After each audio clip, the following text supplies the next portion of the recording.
Yeah, sure.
Oh, so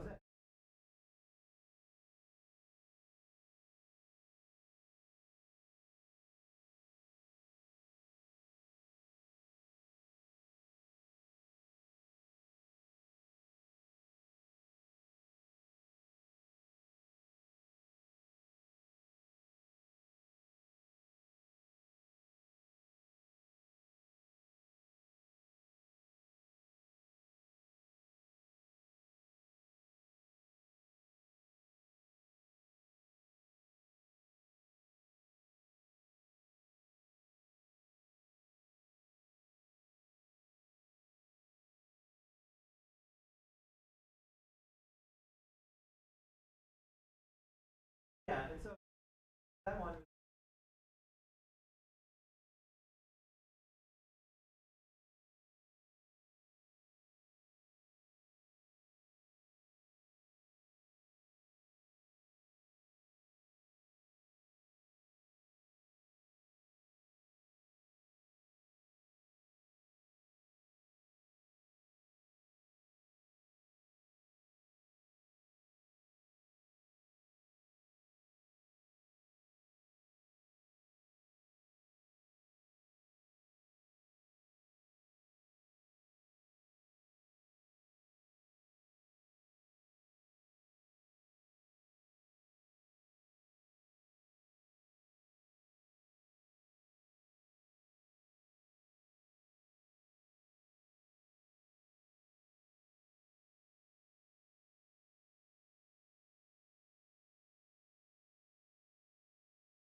login, can't hear anything. Just worked again, apparently. And so over here, I've got the recording and the live stream with the chat. So if you were at home and saying something, I would be able to see it.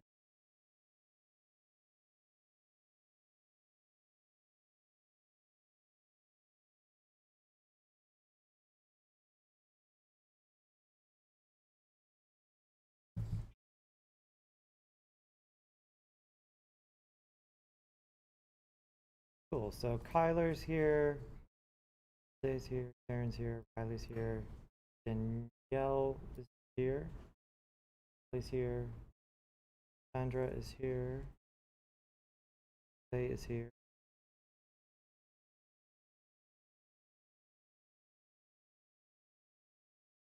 Dylan's here. So Juliana's here.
Yay, okay. Got this going. The program I use to do this is Zoomit, just Zoomit. It's free, but it does this. So it'll be easier for you guys. I can zoom in on stuff so you can read it a little bit better. Because we got the biggest TV we could get, but still some. Anybody mess around in Cinema 4D after getting everything downloaded? No time? Everybody, yeah, there's not a lot of time between Monday and Wednesday.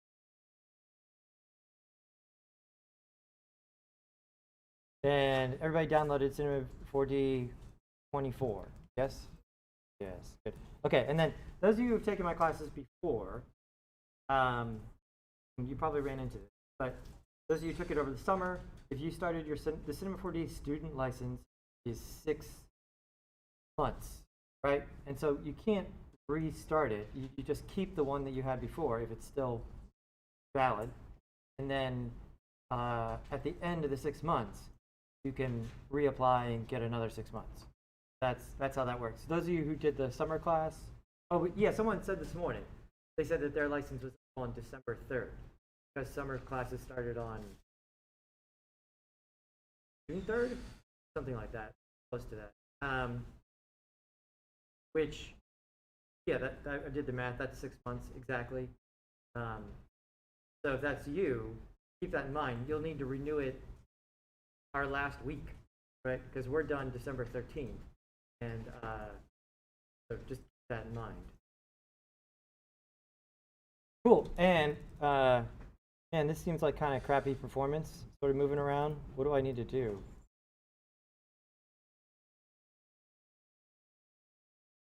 I'm on a school computer. Yeah. Edit preferences.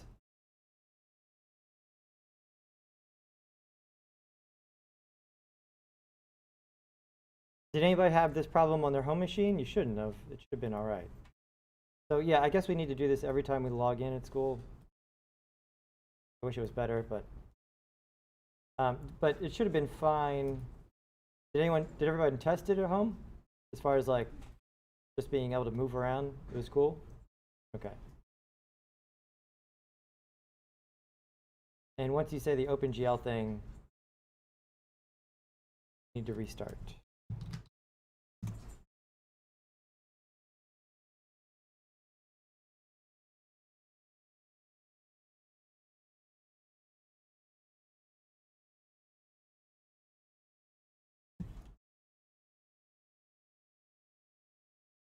Oh, cool! Someone's on the stream. Oh.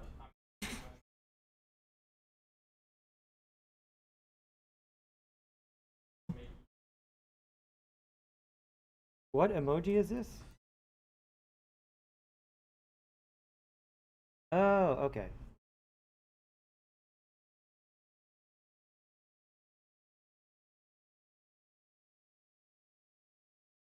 Okay, let's review a little bit. So I'm going to make another shape from the blue menu here. All the stuff in the blue menu, what's the word for all of these things?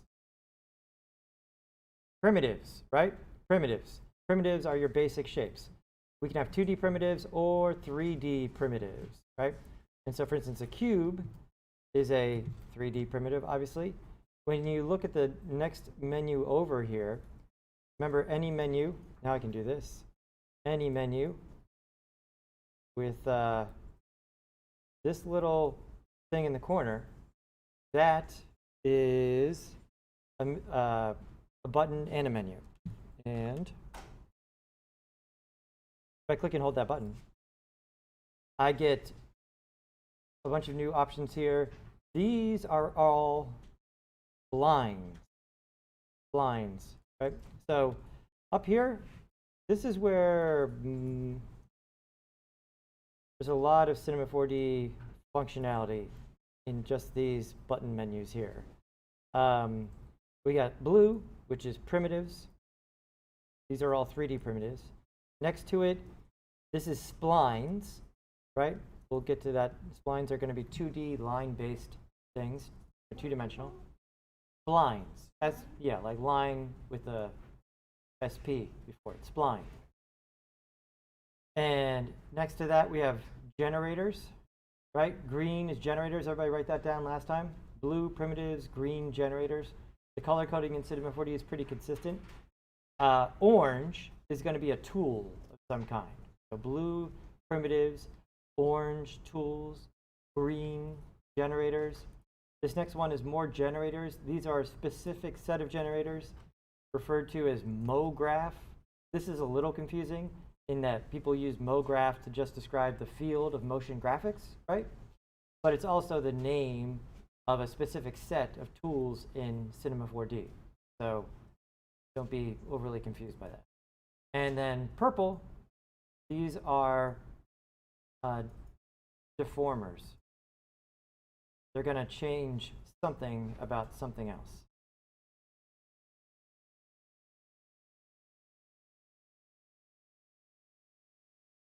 Oh, hold on.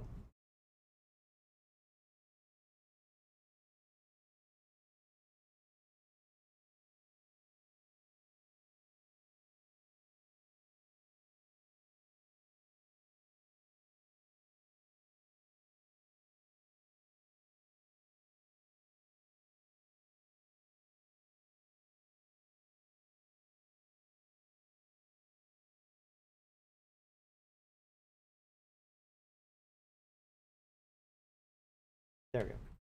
Cool. And so for instance, I'll make a rectangle and I'll move it over here, right? And so this is the rectangle spline primitive. It looks like a square. This is the cube 3D primitive. Looks like a cube, right? I want to demonstrate something about this. This is not what it's going to look like, right? I need to do what to see what it's going to look like. Yeah, render, right? In the morning class, we talked about this too. The word render, you can just substitute draw in your mind, right? When you hear that word, right? When you render something, you're drawing it. And so Control R, I'll render. And if you look at this, the 3D primitive rendered just fine, but the spline is not there because the 2D spline is 2D, right? There's nothing, there's no stuff here yet. It's just a two-dimensional line. In order for it to render, it needs to have some sort of surface. And there's no surface here. It's just a two-dimensional thing. Cool. And we were doing that cube of cubes, or I think we used circles on Monday. What was the object we used to make a grid of these things? We used, yeah, we made a grid of spheres, but what was we did it by hand first, and then we did it another way.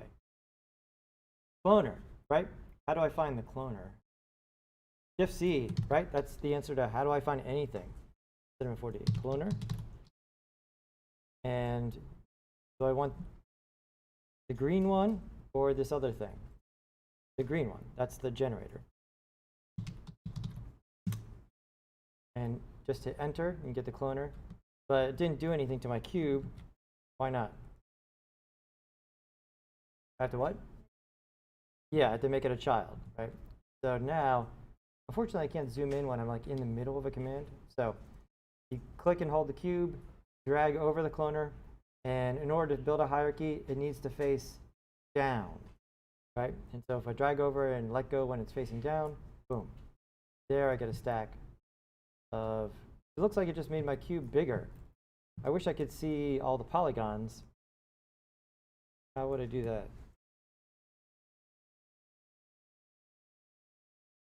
What's the shortcut for seeing the polygons? N and then B. N is the view, and B is showing us the lines. And so now, once I press that, I can see, oh yeah, I've got separate cubes, but they're overlapping. And I can go over to the cloner. And let's talk about the cloner here a little bit more. Oh, Anna's listening to this. Okay, wait. Oh, Anna's, look at this. She's answering the questions, and I guess she's watching the stream now. So I just started streaming, that's why I'm so excited about it. And now I'll just stream everything. Maybe I'll look at a Twitch channel, like everything I'm doing, like making dinner, pulling weeds.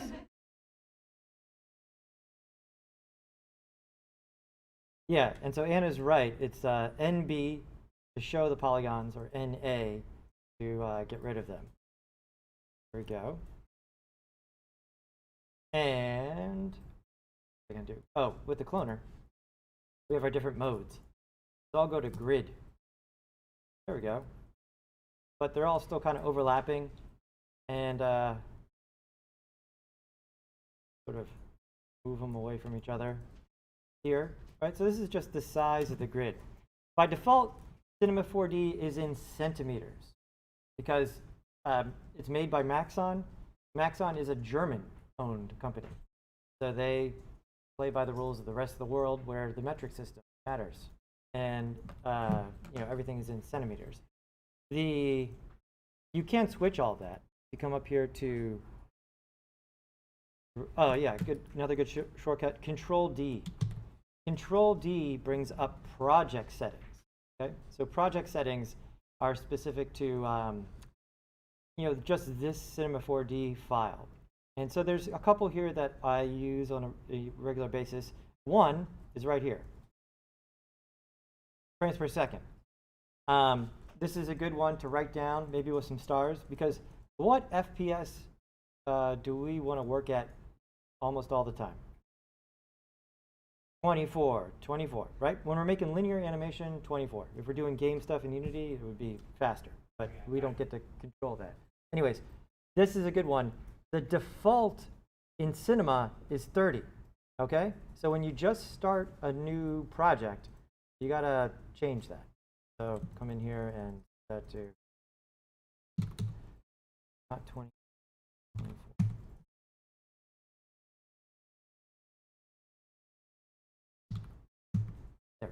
24. And also down here, the default in Cinema is that the timeline defaults to frames, right? So you look, our timeline goes from 0 to 72, right? And so 72 divided by 4, or divided by 24 rather. Yeah, so 3 seconds is like the default what happens here. And so we can do that here. And then also the point I was making about centimeters is that you can change it here. You can change it from centimeters to something else. I do this when it's good to know about this, all right? On the surface, we're kind of making everything in the computer. And so the initial line of thinking is that it's all relative, right? So as long as my relative scale is correct, I should be fine. That's true to a point, and a lot of times I operate that way, where I'm not overly concerned with real world. However, this class is the modeling class, and it's more important now, and it becomes more important going forward, to try and create your models at whatever their real world scale is, right? And so if you're creating stuff that's going into some sort of like realistic video game, having it be the actual units that make sense for the game and the world matters. Not only does it matter for just everyone does that, then everything would work, right? It's not like if we're all working together at different scales, someone, we bring all of our models together and like, oh, all Kotler's stuff is like real tiny. It all looks right, and so we need to scale it all up. If everybody made it all correctly at the beginning, then you save a lot of problems there, right? With just that part. Secondly, as we get going, when you do realistic rendering, right? Not everything needs to be realistically rendered. It could be stylized. Get to that. But a lot of stuff is realistically rendered. Is that the realistic render engines, the word you want to write down is unbiased, is the word you'll see online. There's two different approaches to rendering, biased and unbiased.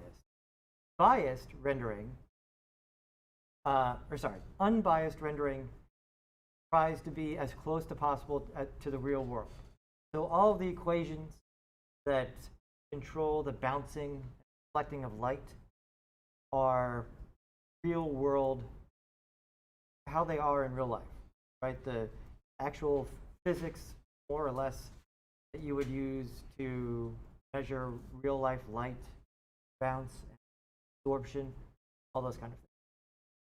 Unbiased rendering cuts corners. It cheats or uses tricks to get a faster result. So those are the two approaches that it takes when you're rendering. So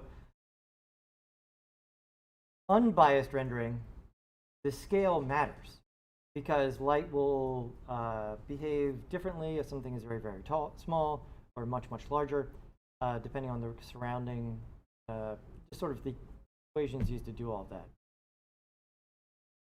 It would be more important that it's the right size.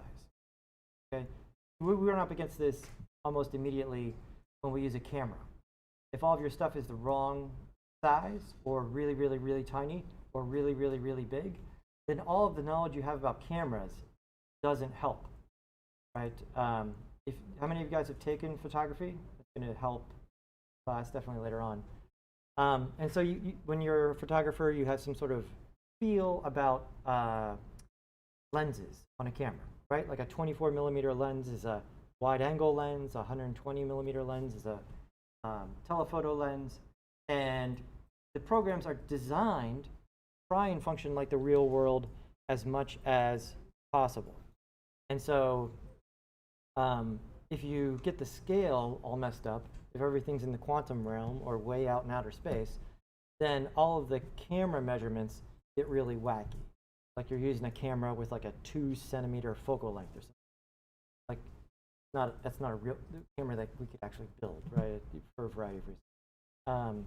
Anyways, scale. That's all here. Control D, project settings. Right. The biggest one here, setting everything to 24. FPS. And the scale.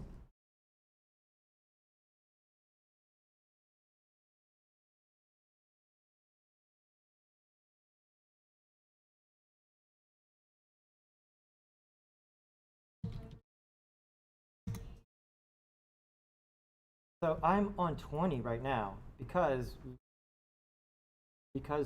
of IT issues at school. All right. Hopefully next week we're on 24 here, which is why I'm trying to stick to stuff this week and next week that isn't different in the new version. Okay. And for the most part, that's not a hard. We're learning the beginner stuff, right? So that stuff hasn't radically changed. 20 and 20. Yours will look a little bit different.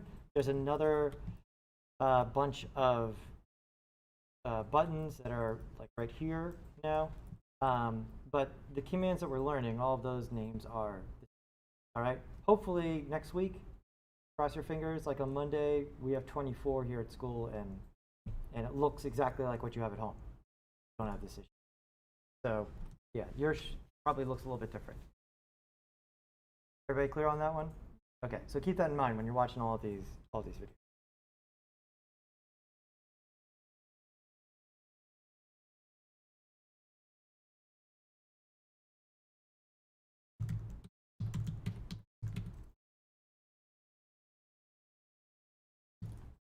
Cool. And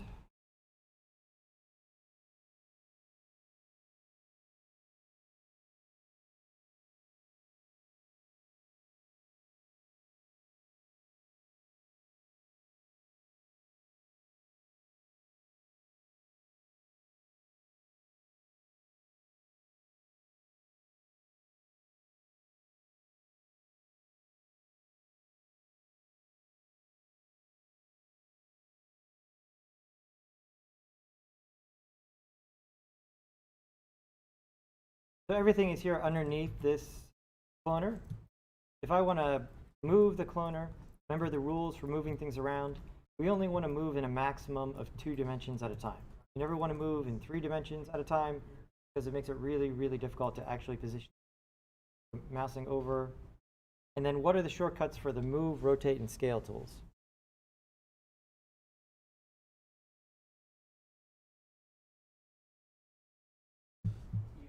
ERT, right?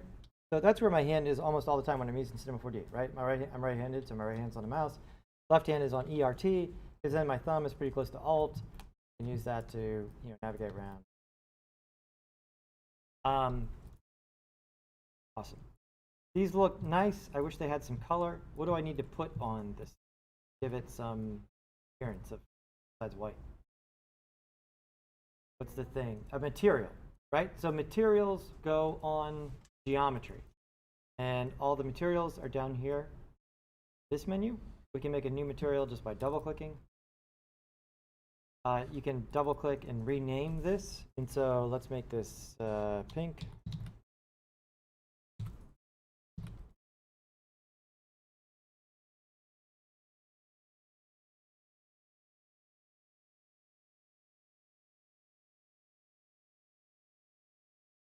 And where do I need to drag this to get it to be pink?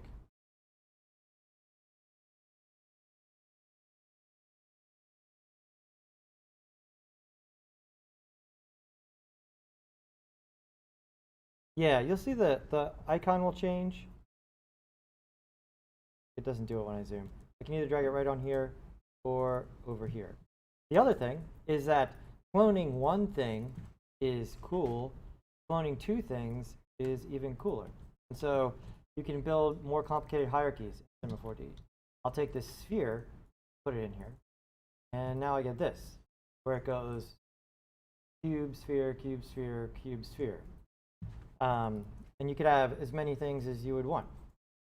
Let's go cube, sphere, capsule. So I get that. I could put materials. The material applies down. Should have a thing. So if I put the material on the cloner, everything is pink. If I put the material on the capsule, just the capsule.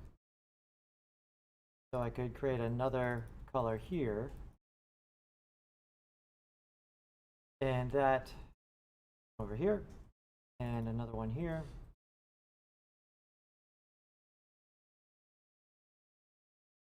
There. And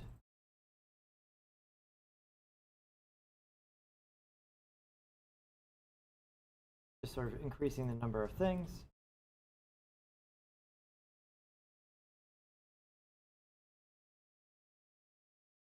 And the other one to know about is in the cloner. Right now, you see it follows the rule of doing capsule, sphere, cube, capsule, sphere, cube. No matter how many I crank in there, you can see the pattern still. And so in the cloner, I'm usually either using the default mode, which we see, which is iterate, right? So this is below the whole cloner mode. Or you can set it to random. Now, it randomly picks between one of the things that it's cloning. And then another cheap trick here is that, you know, random is usually good, but in a lot of instances, I've had something where it's like, yeah, I like that, but I kind of want I want it still to be random, but I want there to be more spheres. The easy way to take care of that problem is just duplicate your sphere. You got more spheres, the random array. So over here, the control drag applies here too. And so I can just hold down control and drag this down, and I make a second sphere. Does that make sense? Cool. And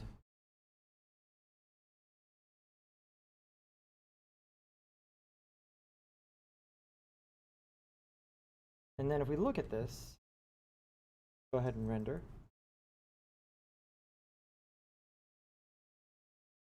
Nice. Okay.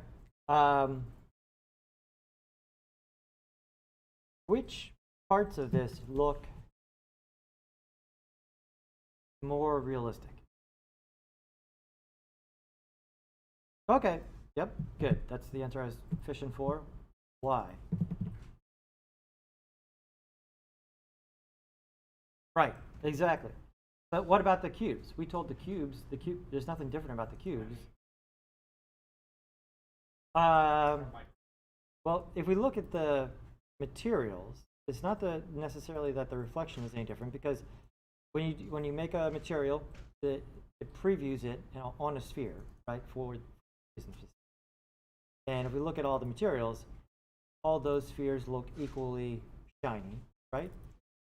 Right? So it's not the material. Any other ideas? Yeah.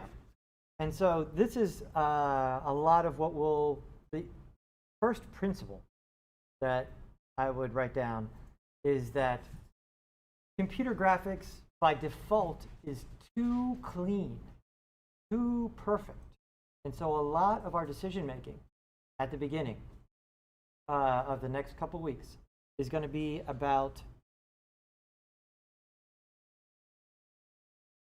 either not necessarily adding more randomness, but adding and adjusting for the fact that out of the box, things are too perfect. Okay? We ran into this Monday. Remember with the shadows? What was wrong with our shadows? Just made a light, got some shadows. They're too dark, right? In the computer, you're right. The parameter is density, but they're too dark because it's calculating them. Perfectly is the wrong word, but it's calculating them as you asked, right? And in this world, there's a bunch of problems with this world that we're working in. One, there's nothing in it, right? You're creating all this stuff in this infinite dark void. There is no real world equivalent to this, right?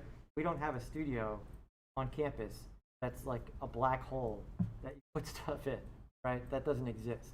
And so that is a big issue as you get going here, is that you need to get some things around your things in order for it to start to behave like you would be used to in the real world, right? And that's going to be the other first principle, is that when possible, I'm going to try and show you and move things toward behaving like they do in the real world. Because we all have experience with the real world, right? We've been living in it for X amount of time, some of us longer than others, and you have experience with it, right? And so if this behaves like that, then you'll be able to do more work here. And that's how the programs are supposed to be designed. But to get the computer to behave like the real world is expensive, and decisions had to be made. Okay, so Cassandra's exactly right. The corners are not rounded. They're too perfect. If we look at this, this flat top of the polygon meets the flat side of the polygon, and then this edge. In the real world, if we built a block like this, even if we did a really good job, there would not be this perfectly sharp edge, like an edge that was like one atom or molecule thick, right? We wouldn't even be able to get remotely close to that, right? But in the computer, it is being calculated as if this edge is sort of infinitely sharp. And so there's no light reflecting off the edge here like we would expect at all. And so this comes to another overarching principle. You need to have rounded corners, even for objects that are going to look sharp, right? I wouldn't describe this computer monitor as like a soft object, right? But in order to get the light to behave correctly, there needs to be some sort of rounding on. So the rounding, there's several different words I would write down under this. Beveling, B-E-V-E-L-I-N-G.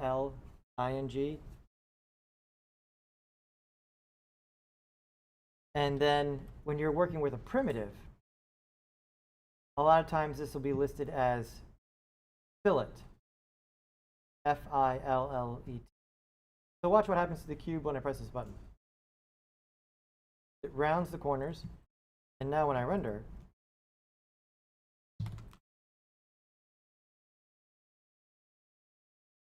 Hannah's getting all the right answers in the chat there. Now, everything looks like that it's in the same place, right? Or it looks a lot more cohesive, yeah? And so once you turn on fillet to round the corners, even if I want this to look like a sharp block, you get fillet radius.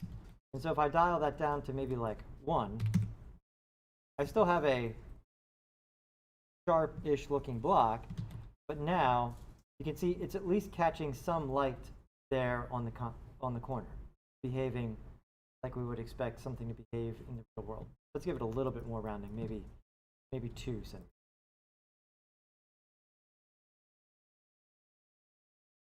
And again, the principle here is the rounding, right? Not the specific values. Don't take away from this like, I should round all corners 2 centimeters. That's not what I'm saying. I'm saying you should round corners, even when it's supposed to look sharp. Now, it still looks sharp, but at least now it looks like these things are in the same universe. Cool, let's make it look a little bit better. Because usually these things are separate stages. When I'm building a bunch of stuff and then putting materials on it and then rendering it.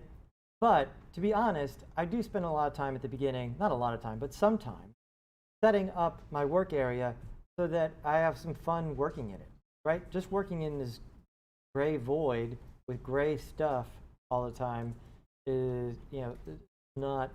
At some point in the past, you didn't have any choices. It had to look like that. But now it could look a little bit better. And I think it matters when you're creating that you have some sort of more stimulating environment. So let's do a little bit of that. I'm going to go ahead and create a disk. If I have to just make a floor, I usually go with a disk. The reason I don't click the floor object very often is because it's there's parts of it. The floor object is this weird object. I'll show you. I made the floor object here, and it's looks like a plane, right? But when I go to render, it's filling up the entire view. So it's actually this sort of infinitely large plane, and the fact it has no borders or no end makes it behave strangely when you put stuff on it. So I just I'll kind of avoid it. Let's just make something.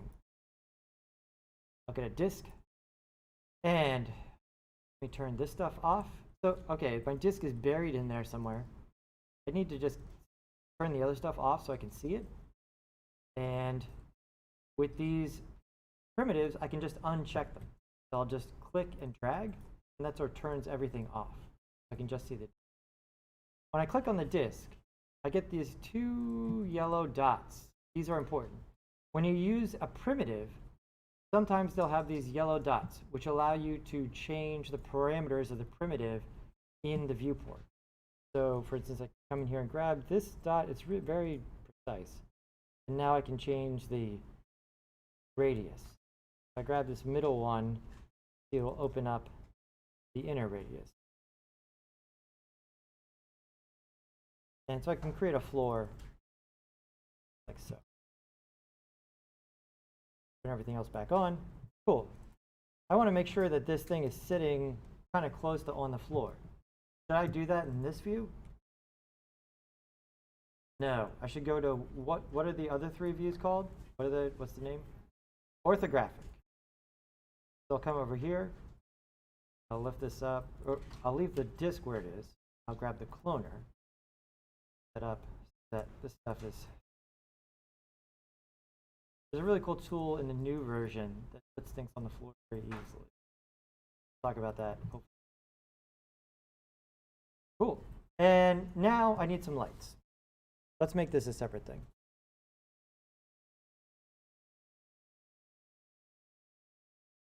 Okay, so setting up a simple studio setup, right? We did the disk floor. We've just put a disk there, and we put this thing there. Let's get a couple lights. If I look at the light menu, let's zoom in real quick. I think on Monday we just made a regular light, right? The light bulb light. This light bulb light, this is an omni light, right? So light goes out in a point. That's fine. A lot of times I want to control the light more. And we have, let me just show you here. I'll make some different lights just. So here's my omni light. Move this up over. And I'll select it and say shadow map soft. Go. And shadows, turn down the density. Go. Now, let's go ahead and grab a spotlight. Okay, so the spotlight, if I grab this,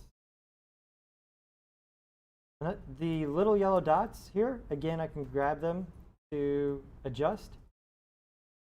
The little yellow dots only appear when you are in model mode, which means this button over here is on. We haven't gone outside of model mode, which is why this is on, but if they're not appearing for you, because you're not in model mode. And go ahead and rotate this down.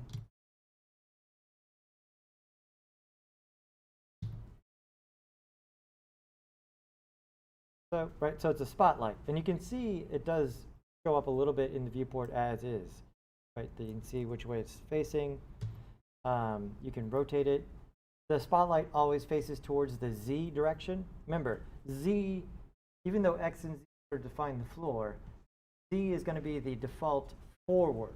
If you have an object that has direction, Z is forward, not direction. And hence here, you have the spotlight. It's there we go. Cool. And also, you can grab the point right here, sort of extend how far it goes. So we have the spotlight and the point light. The spotlight sort of allows us to get more control and think of your light as being more directional. And the spotlight in general is more of a studio mindset, right? I'm putting a light here, right? Those of you who have taken photography class, you did some studio photography, right? Where you set up some lights and there's a backdrop and stuff. No. Yes? No. You didn't do any studio photography in Photography 1? It's more just capturing the real world? Okay. we've all seen studios, right? Either on TV or in real life. We'll go next door later to the our studio.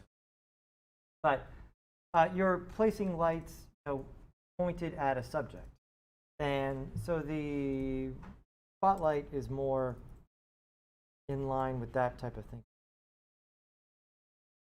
which is great. But if you notice when I'm moving the spotlight, I kind of need to move, and then I need to rotate to get it to point at the thing I want it to point at, and it can get kind of unwieldy. I need to make sure I know where I am and where the light is. So let me make your life simpler as far as like studio lighting. What I like to do is make a target light right here. So a target light gives us that's the wrong one. A target light gives us two objects. There is the light, which is a spotlight, and there is a target, which is what is this thing?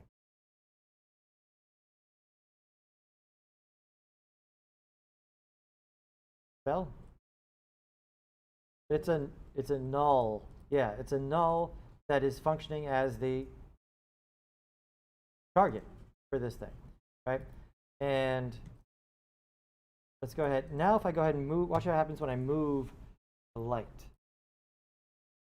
It's always, even as I move it, it's rotating. See what's happening here? I'm moving it back and forth, and it's always pointing at the target. This is a much better studio setup, because now I can just sort of move it around, and it'll automatically point at the target. Bigger there, that, move it around. And let's take our spotlight and turn on shadows. And turn on, fill out those shadows. There we go. And another great combination of tricks. I've got this light, I've got this target. The target by default is at 0, 0, 0, like right in the middle of the world. And if you're setting up a file that's like ostensibly a studio setup, you want your thing probably to be at 0, 0, 0, the middle of the world. Right? You don't want to be off at some other area, just solve your calculations hard. Is that I'm going to take this light here, and then I am going to control drag it. What is that going to do? Okay. Copies it. And so see, it copies it. It copies it, and I get all the stuff I just did. The copy has shadows turns on. The copy has shadows at 50%. The copy also has the target tag. And so both of these lights point at this target, right? So if I move this target up and down, you see that both lights adjust to be pointing at this target. This target tag is really useful, not only for this sort of lighting setup. Like say you had, I don't know, it's an animation where there's like a laser gun on the ground trying to shoot something down in the sky, right? You could animate that. Or you could put a target tag on the thing, and the thing on the ground would always rotate to point at the thing as it's moving across the sky. So the target tag, super useful. And so now I have two lights, right? And so that would probably be the bare minimum for a studio setup. You want at least two lights. And ideally, in lighting, again, we're going to go back to that first principle, too perfect, right? Too perfect by default. And so both of these lights are like exactly the same brightness, which in real life is kind of not achievable, really. And so I'm going to take one light and make it brighter. I'm going to call that my key. So I'll make that one under intensity like 110%. Take the other light. I'll call it my fill, F-I-L-L, and I'll make that one 50%. There we go. All right, so let's document this a little bit. I'm going to step back a second.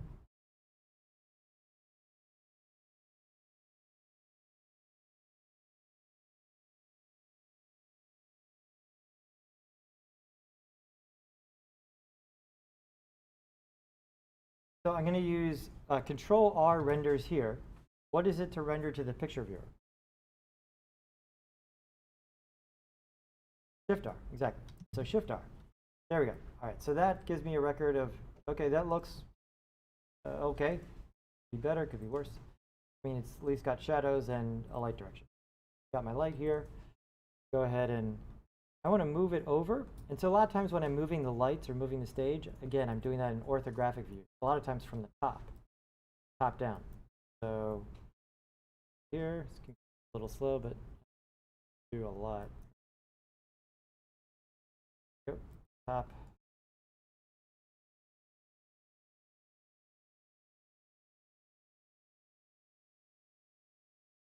Then I'll control drag here. This. There we go. And I'll Shift R again. There we go. And so here's what we had. One light. There's two lights. Okay, better. You see we have kind of two shadows there, right? So that makes it visually a little bit more interesting. And let's make it a little bit better. Go ahead and say key, right? So in a studio setup, your brightest light is called the key light. The light that's opposite that fills in the shadows, is called your fill light.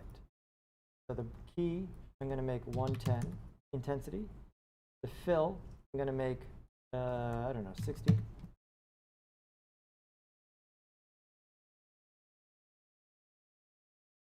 And let's Shift R that. Better, right? This is a little bland, a little bit more variety happening there. Better. Let's get the camera set up.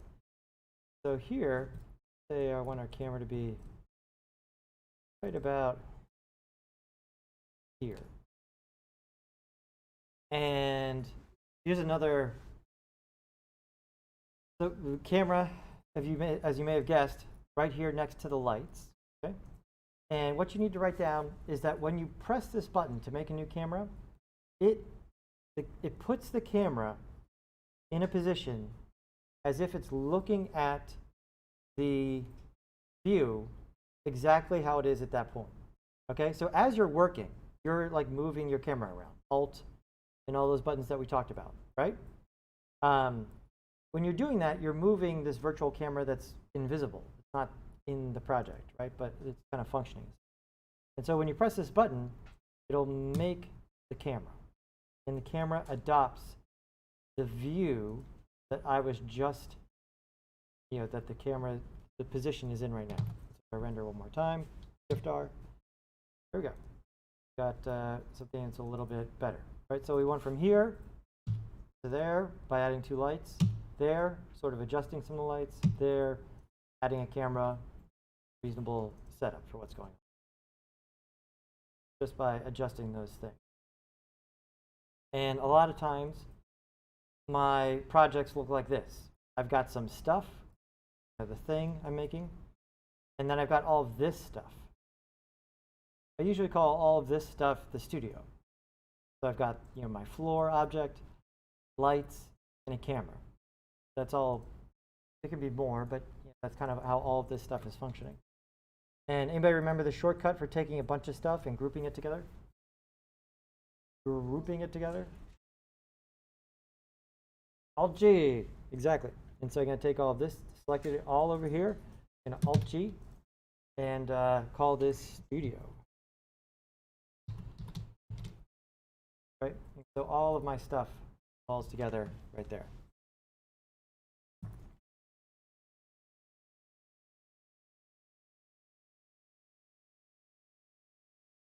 Who's Misfit Pants? Is that someone who's here right now or no? Okay, let me ask. Talk in the chat? Why can't I?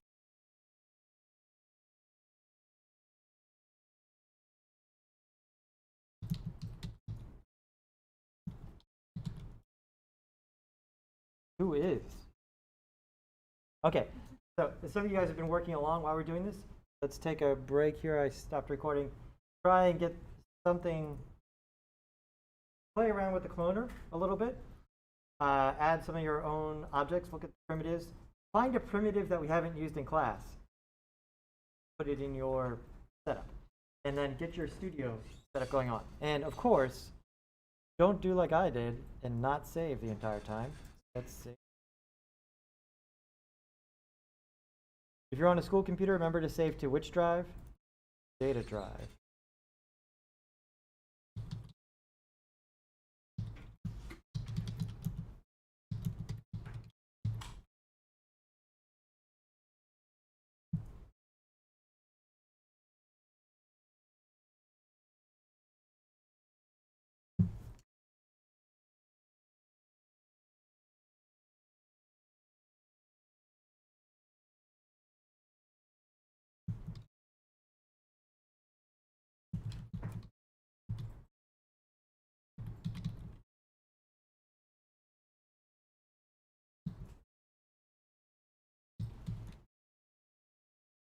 Okay, it's Marvin.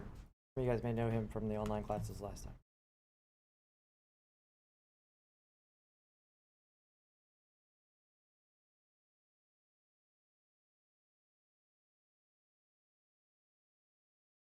Karen, what did you just send here?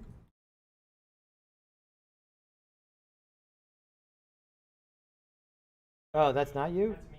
Oh, that's you. Okay.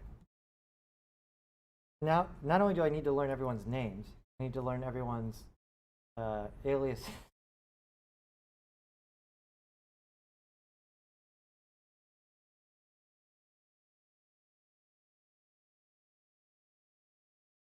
Oh, yeah.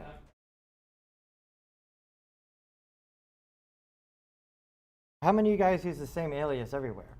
Like you have your DJ name? Yeah. How many of you feel comfortable telling us what they are in class? One of the guy who used to be the tutor, Robert, just got a job working.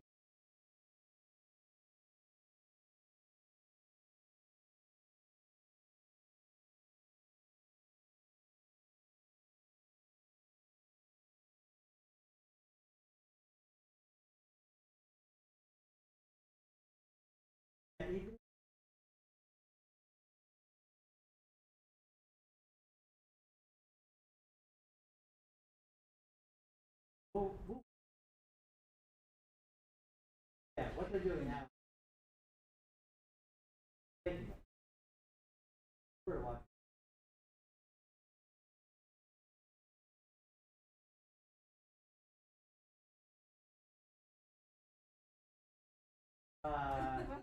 You know,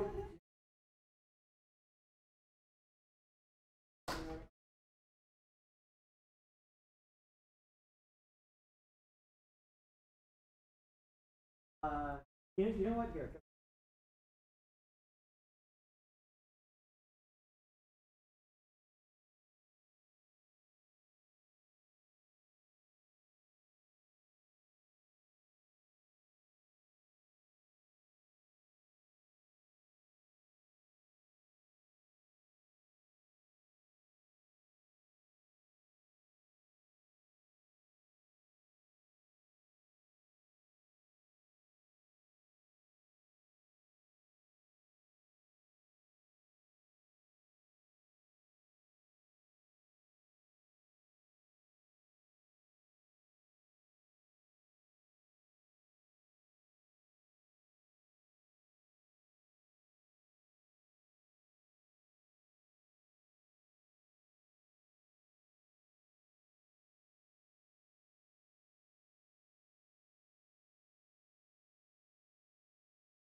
Got it set up.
Wait, Taryn, didn't you have a different name a second ago in the chat?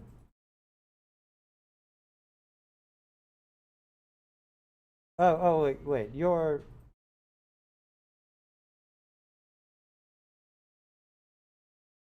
Smooda Smoochie? Oh yeah, what I was saying about Robert got that great stuff. He's like dark pink.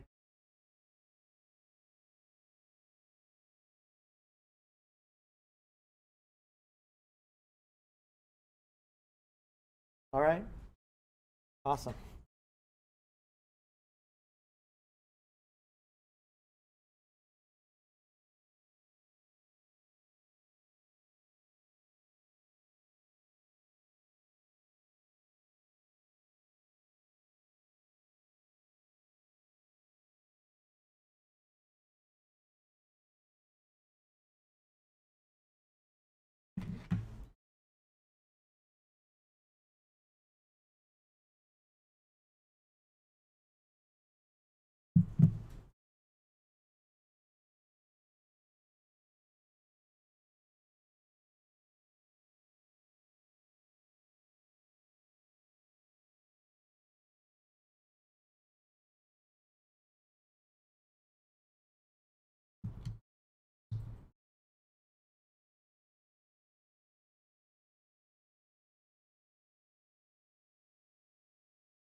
Cool. Everybody hit save once.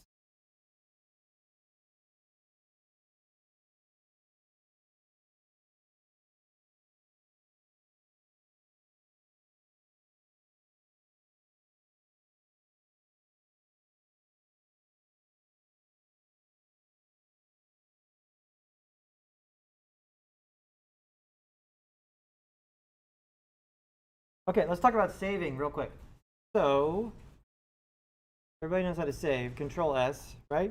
If we go to Save As, we can create a new version of it, right? So I'll call this Studio Example 2, and that's fine.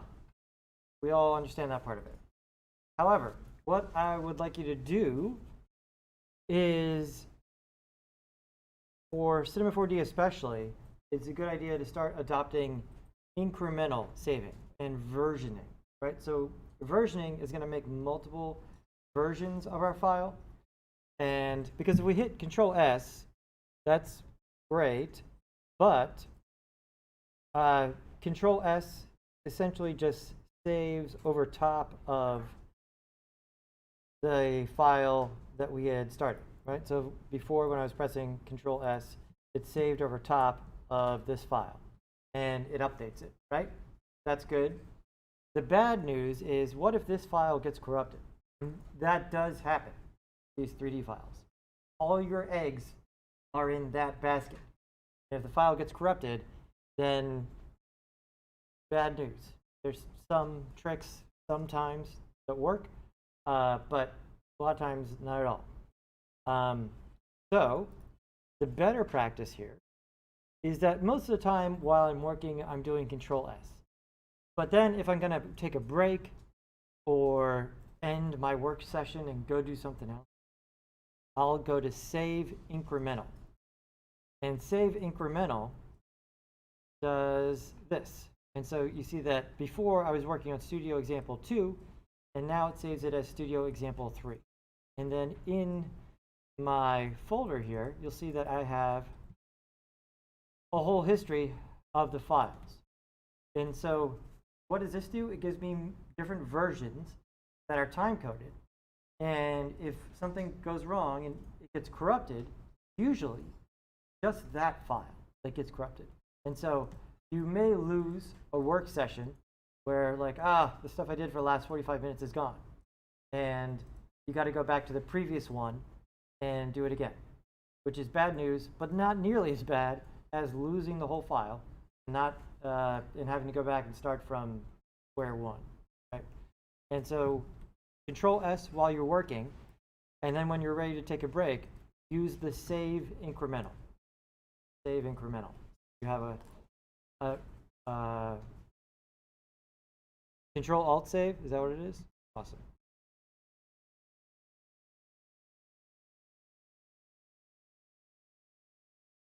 That may not. There may be a new one.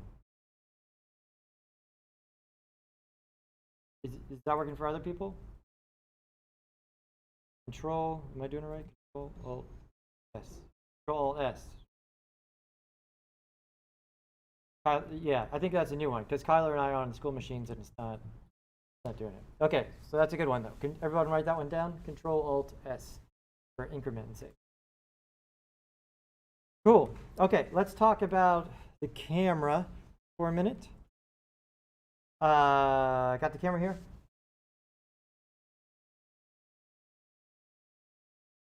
Once you make a camera, like I said, the first thing I'd write down about the camera, sort of like the rules of camera use. Number one, when you make a camera, it adopts the view that you currently are in.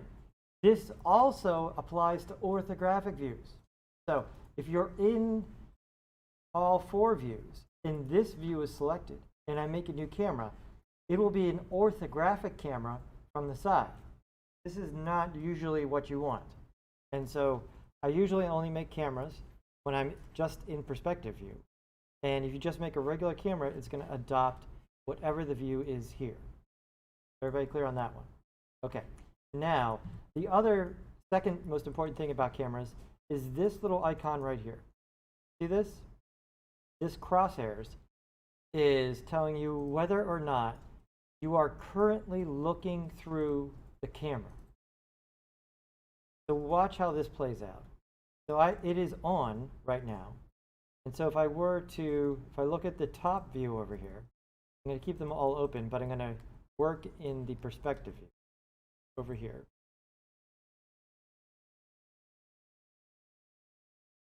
And you can see in the top view, my camera is moving. Everybody see that? Because I am looking through the camera. That button is on. Whereas if this button is off, then I can look around and work in my scene, and there's the camera right there. If I want to go back and look through the camera again, I simply turn that button on, and the perspective view snaps to that camera. Now, once you have multiple cameras, you can only have one of them on at a time. And you have to choose, when you turn one on, the other one turns off. So the way, usually, when you set up a camera like this, I set it up, this is my studio setup.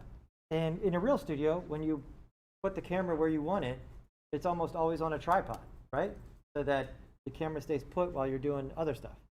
And the problem here is that people forget that they have this on, and then they start working, and then they realize that button was on, and their camera, they got to go back and reset their camera, like delete it, make a new one, put it where it's supposed to be, so on and so forth. So the way I get around this is that I use another tag, and I'm going to get it with Shift-C protection tag. And so the protection tag, I'm going to put it on the camera, right? So for a tag, you want to make sure that the thing you're putting the tag on is currently selected before you Shift-C. So I'll double click. And you see that now I get the protection tag on the camera, which is right here, right? So this thing over here, this is the protection tag. What does the protection tag do? It essentially locks it down. So now, if I were to come over here and try to start moving my camera around, holding the Alt, it won't let me. I can't move the camera, right? Because it's locked down for the position, scale, and rotation. And so that way, I need to come over here and stop looking through the camera to work and move around. And then when I want to come back and render or look at stuff, I can come back here and look at it that way. So camera rules, I would say. Number one, the camera always adopts the view that you currently have. And so you want to make sure you have the perspective view selected when you are making a camera. Number two, the crosshair tells you whether or not you are currently looking through the camera. And almost always, when I make a camera, I am putting the protection tag on there so that once I get it where I want it, I don't inadvertently move it. There will be some instances in which we animate a camera and stuff like that. But this is just my best practice for not having to constantly reset my camera.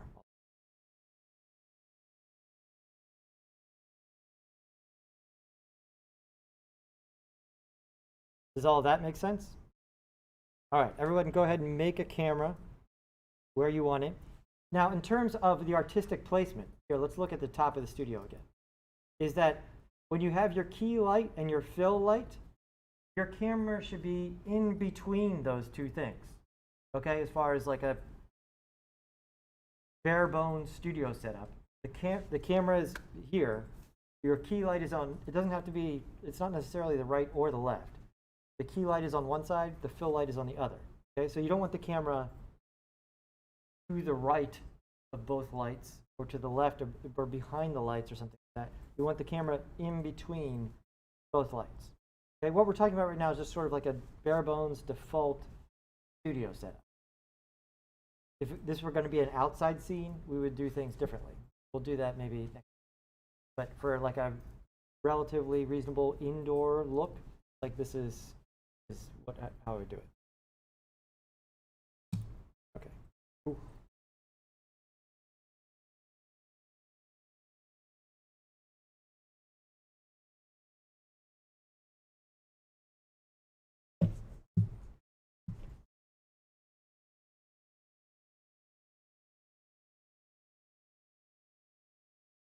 Maybe I just get a long straw, shove it underneath my mask so I can sort of coffee have the mask.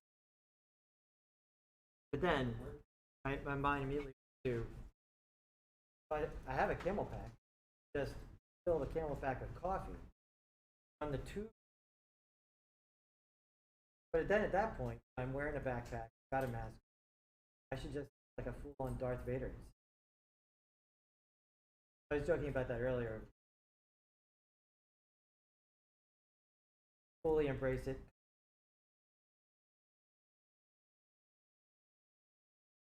Like a Daft Punk. What's the guy with the big dead mouse?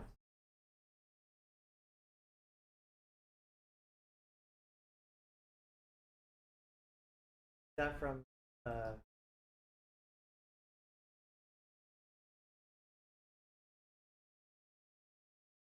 oh, cool. Is it like a Saga cosplay? Is it a Saga cosplay?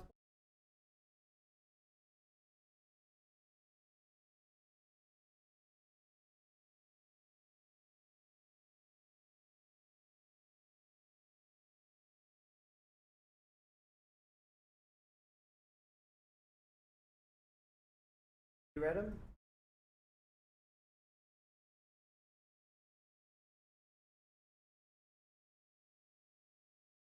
I mean, I'm not caught up.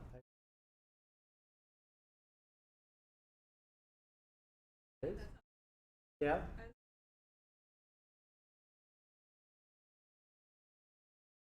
There's a race of beings that have TV lower class, old style aristocracy, gigantic flat screen.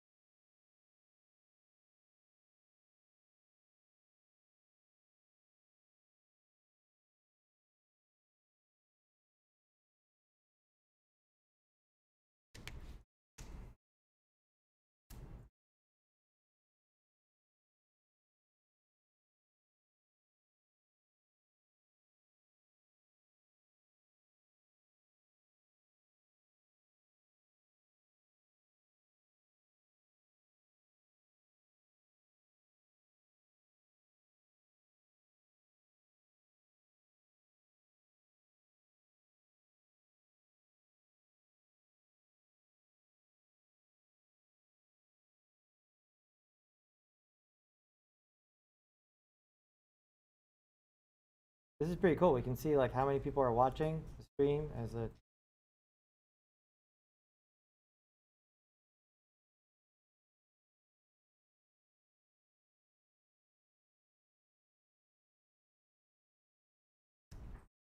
this is my official GCC account, so I don't think I could monetize this.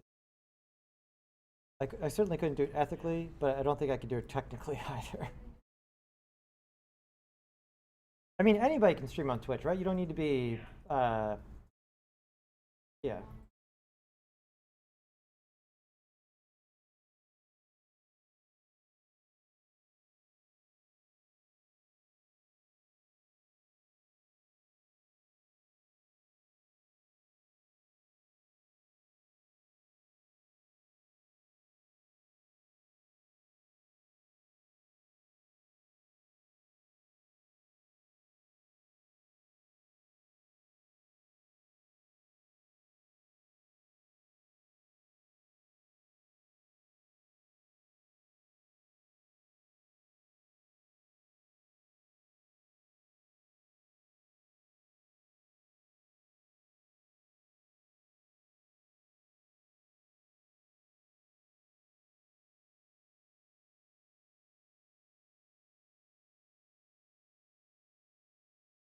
How's it going with the camera? Everybody got their camera set up?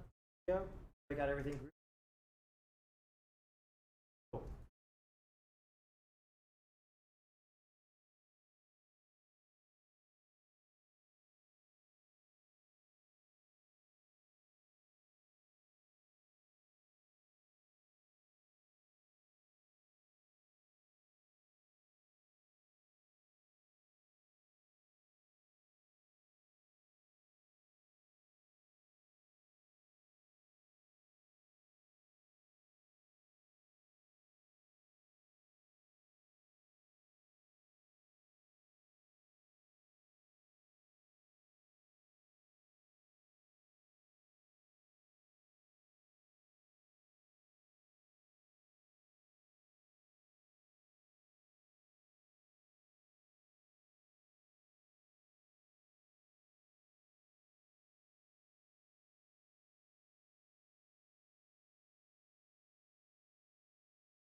Okay, let's take a deeper dive. So we managed to make something here using a procedural object, right? The cloner.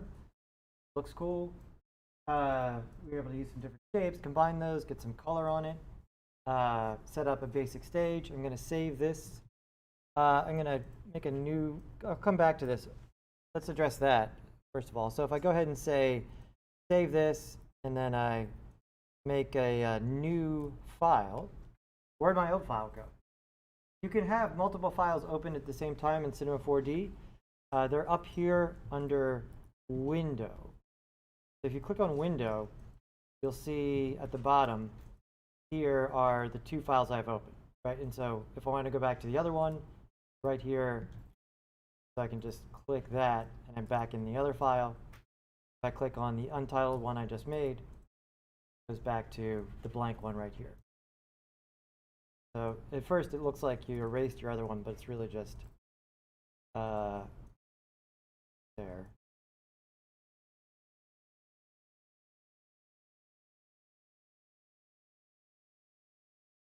All right, so we talked, well, there's more to say about all of this, but let's fill in some knowledge over here.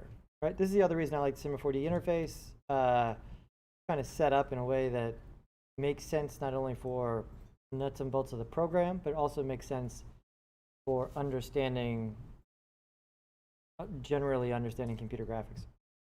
Over here, all this stuff. So up here we have object and model mode, and then we have point, edge, and polygon modes. And I'm going to make another cube. There we go. And I'm going to come back to model and object mode. We're going to fast forward down here and then come back. I got point, edge, and polygon. So up until now, when we've been using the ERT tools, I am going to close the other file for now. Here's a little slow. Hopefully that's a little bit great. So here, point, edge, and poly. When it comes down to it, everything we've learned up until this point and everything that this program does, if you boil it down to like the atomic level, it's all points and edges and polygons, right? All of these objects are just built on top of that foundation.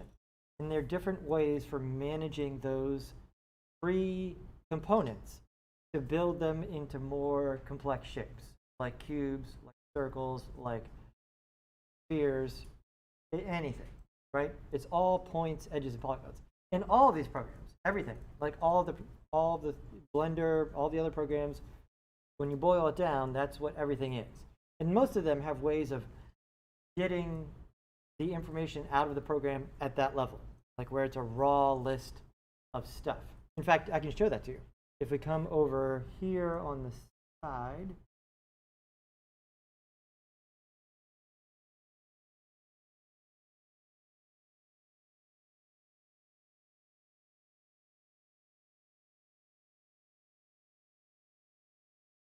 yeah, if you come over here on the side, we talked about these side tabs a little bit. Right now, the whole time we've been in Object tab, the one I'm using 99% of the time. But at the bottom over here, there is the Structure. And the Structure tab, with this select, shows me the raw info of all of the... No AAAs? Okay, that's all right. Thank you. You're making do? This is a list of all of the points in the object I currently have selected, and then the coordinates of said point. So this is really everything you make all semester long can be boiled down to this, right? You could make everything just by laying out a massive array, a database of points, edges, and polygons, right? And so you can see all of that. I'm not in this menu very often, but you can, there are some interesting things you can do here. you can actually take stuff from spreadsheets and paste it in here, and vice versa, which some instances is useful, but not often. So anyways, that was the list of all of the points in that object. Let's come back here. In order to do that, I'm going to make another cube.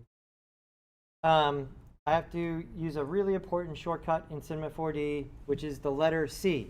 Okay, just C, not Alt C or no modifiers, just C. Watch what happens to the cube when I press C. Everybody see the icon, right? Like I said, the icons in Cinema 4D are meaningful. The cube looks like a cube, but when I press C, gotta get out of my zoom. C. Now it still says cube, but it looks like that.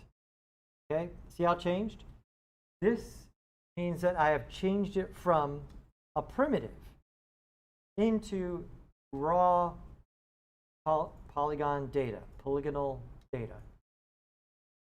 And once I do that, you can manipulate the shape using the point, edge, and polygon tools. And also, importantly, let me make another cube for comparison here. All right, so I have two cubes. I've got I'll make one white. I've got the polygon cube over here, where I hit C, white. And then I've got the procedural cube, meaning it's being created by a procedure like an algorithm that creates a cube, and it is right next to it, the gray one. And so on the procedural cube, I still have an object tab. The object tab allows me to control the cube settings, right? Which are like width, height, and depth. On the sphere, what was one of the sphere object properties?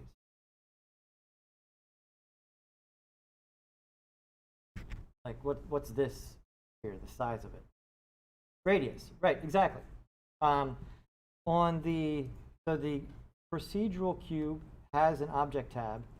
The polygonal cube does not, because it is no longer being generated by the formula to make a cube, right? It just has basic coordinates and then the shading, right? We'll get to what this is, the Phong tab.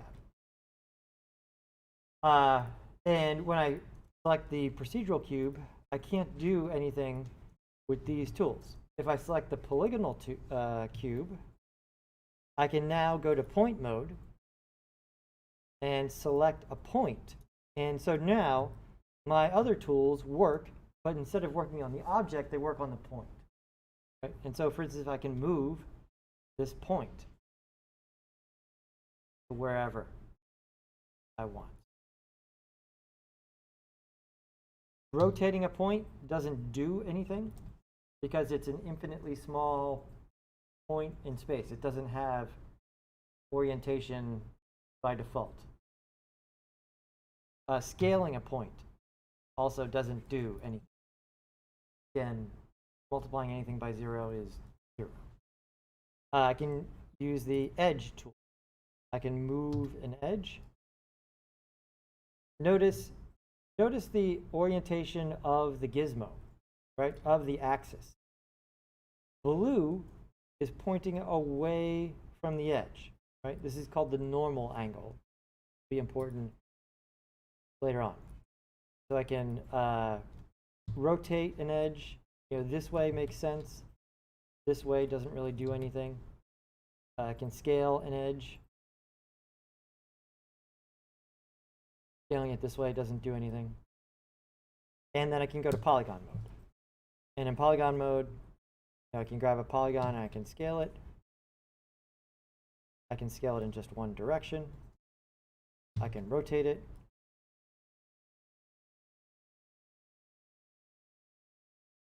Or I could move it. But you understand why this doesn't have an object mode anymore. Because it's not a cube, right? I mean, I deformed it, and now we're no longer a cube. If I want to manipulate the whole object, I need to go from here back up to here. So I select this, and now my tools apply to the entire object.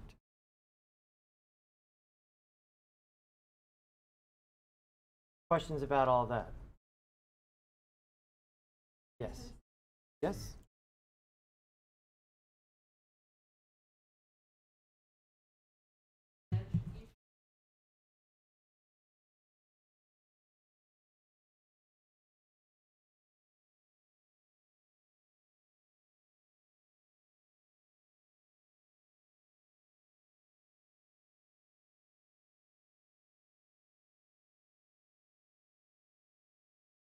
Yes. Yes. Let's talk about the coordinate system. Absolutely.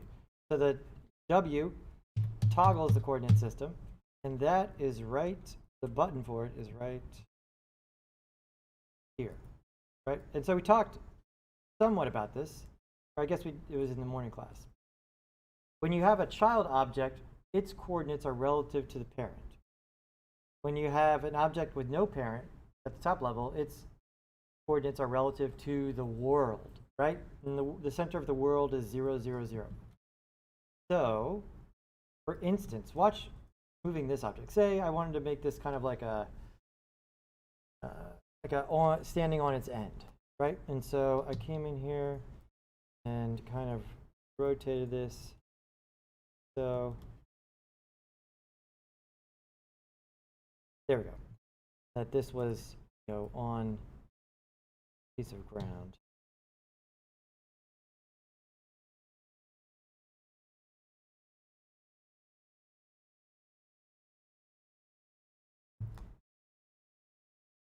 Cool.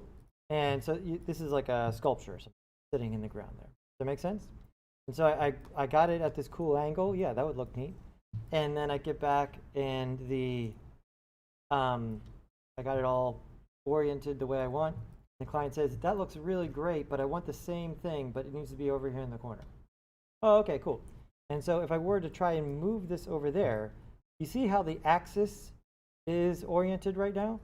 To try and move this object without rotating it directly over here would be kind of a nightmare, right? You're going to have to because the axis is right now in object orientation. So what I write down in my notes is the object symbol has the cube here. When you hit W and flip it, it goes to world orientation. So you're not changing anything about the object. We didn't change where it is or how it's rotated. We're changing the orientation of our working axis. And so now, see what happened?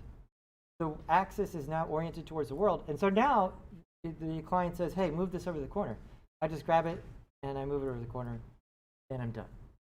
Because I was able to flip it to world orientation. This is a really important concept, right? Because there's, that's one example, but there's a lot of instances where you would want to work in the space relative to some other plane. And then there's a lot of instances where you want to work in the space relative to the world, right? And so flipping back and forth between those is super important. So W for that. Does everybody understand the difference there, right? So you got local, that's the other words you hear, local orientation versus world, right? Or object for the two coordinates. You can also see this down here. We haven't really talked about this menu. This is sort of a readout of where we are with the different positions. If I go back to my polygon object, I go to point. Here, this is the position of that point, but it's the position relative to the what? Towards the object, right? And you can actually change this here to say world, right? And that would be the position to the world there versus relative to the object.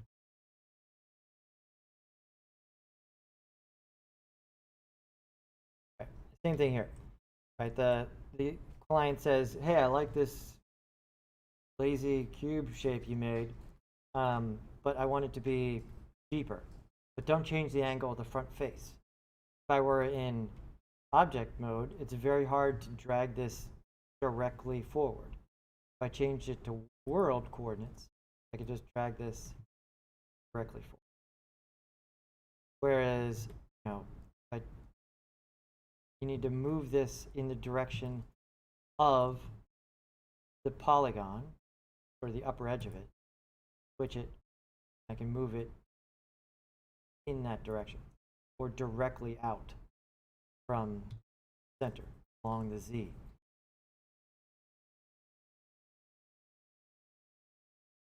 So everybody do what I did there. Give yourself 2 cubes, the object cube. Well, first of all, save the project, make a new project, make sure you can go back and forth between the 2. Understand that part. And then try experimenting point edge.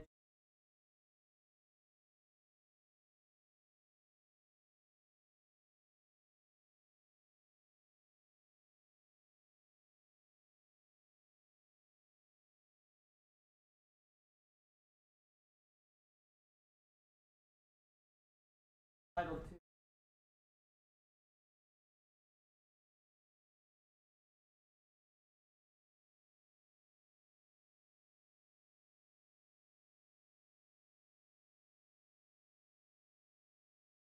Making a procedural cube, and then you're going to hit C on a second cube.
Everybody.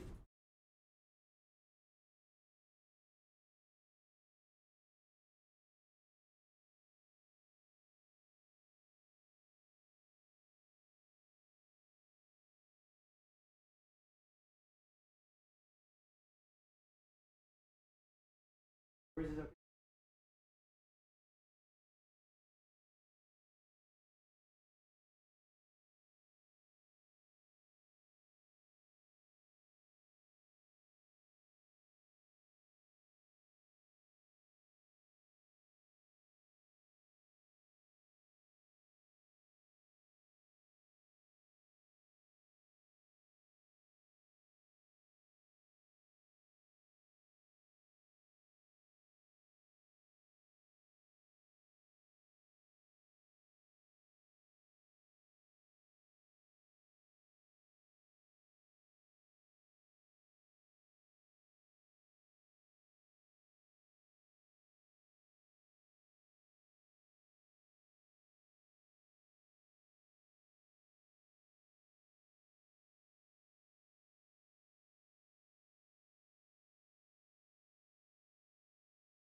okay.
Everybody able to get the point edge polygon? Good? Good. All right.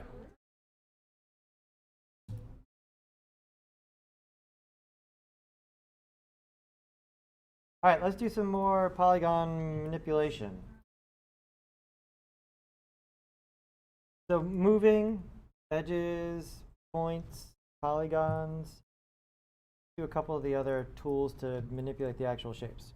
So like I said, hitting C turns this into the shape that I can manipulate. A lot of a very common workflow is to use a primitive to start out, a primitive that's going to get you close to whatever shape it is you want to make, right? So let's make like a TV, like an old style TV, like the simple one, like Karen was talking about. And so an example of the workflow here would be like, well, clearly a cube is closest to said shape.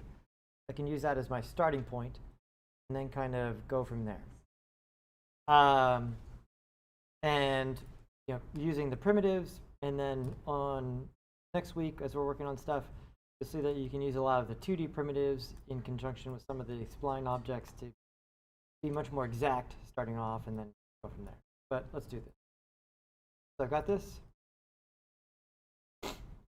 And part of this process is not only like getting the shape close to what you would want, and so those TVs, you know, they're a little bit wider.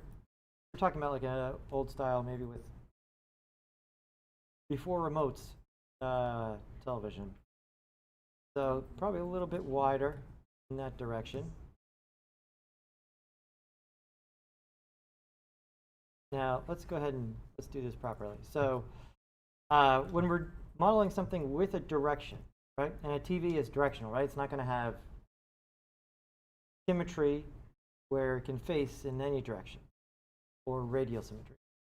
And so this should be the front screen face, because this is forward in the Z direction.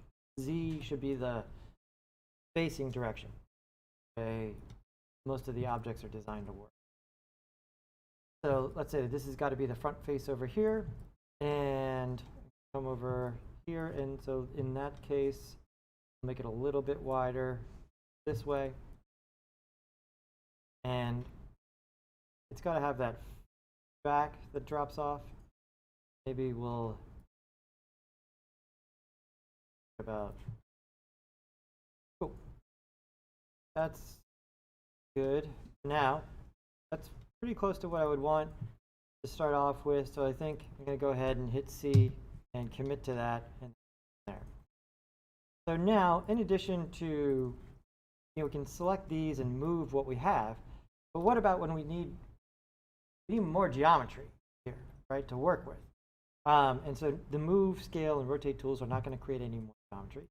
The two of the tools used often to create more geometry are extrude, which is D shortcut, and inner extrude, which is I.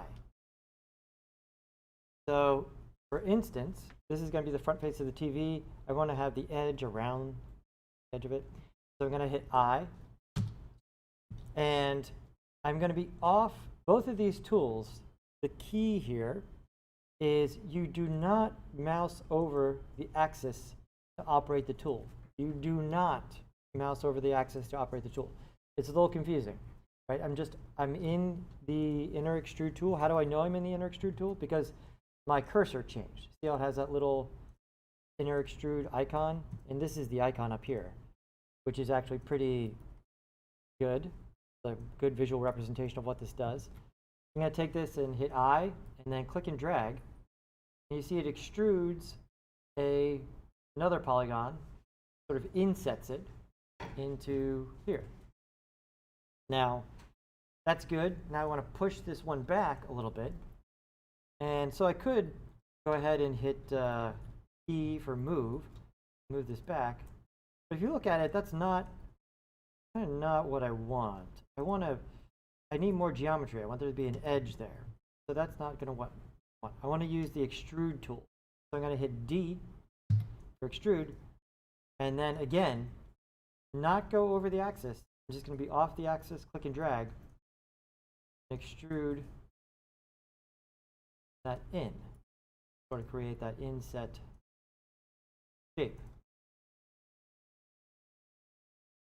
Make sense so far? Cool. Now, that's pretty good.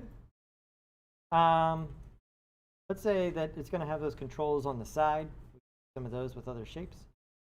And so I'm going to go ahead and go to polygon mode. I want to get this one. I'm going to go back to the move tool and just click this one and move this over. Create some more space over here, a little asymmetrical, so there'll be like control. Put a couple dials over on this side.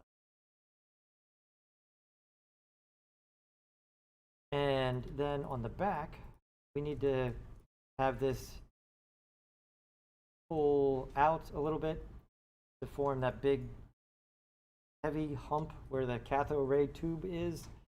And so I'm going to hit I, bring this in a little bit, and then I am going to hit E and move this one out. So has everybody seen the difference between moving the polygon and extruding the polygon, right? Here, what I just did is I inner extrude and then I moved. This is what it would look like if I inner extruded and then extruded. See, this results in more geometry. I have more polygons than I had previously. If I do this, I have the same number of polygons. I just moved one of them. Does that make sense? Right? And in this case, that's kind of the shape that I want.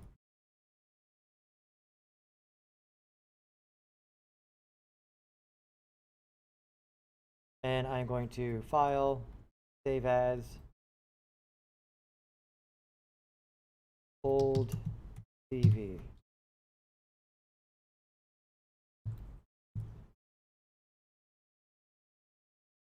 There we go. You guys give that a shot. So start with the cube.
moving. Polygon.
Everybody pretty close? It looked like everybody was pretty close, yeah? Any big problems?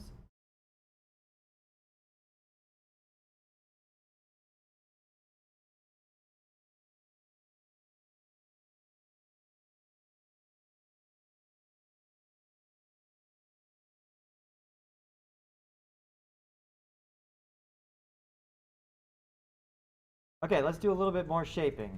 Come over here, make sure it's selected, go. Suddenly a little bit slower, but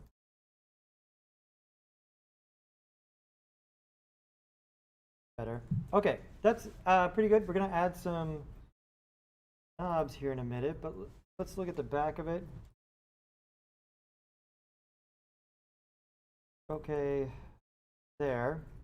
Let's round to, like we said earlier, rounding corners, right? Because if we were to render this right now, none of the improvements we made to the geometry are really very evident right now because none of it's catching any light, right? And so let's adjust that a little bit. There's another tool that's super important here, the bevel tool, right? So that was one of those words I asked you to write down earlier. Fillet and bevel, right, for rounding edges. Bevel is going to be the tool for rounding edges once you are in control of the geometry. So watch this one once.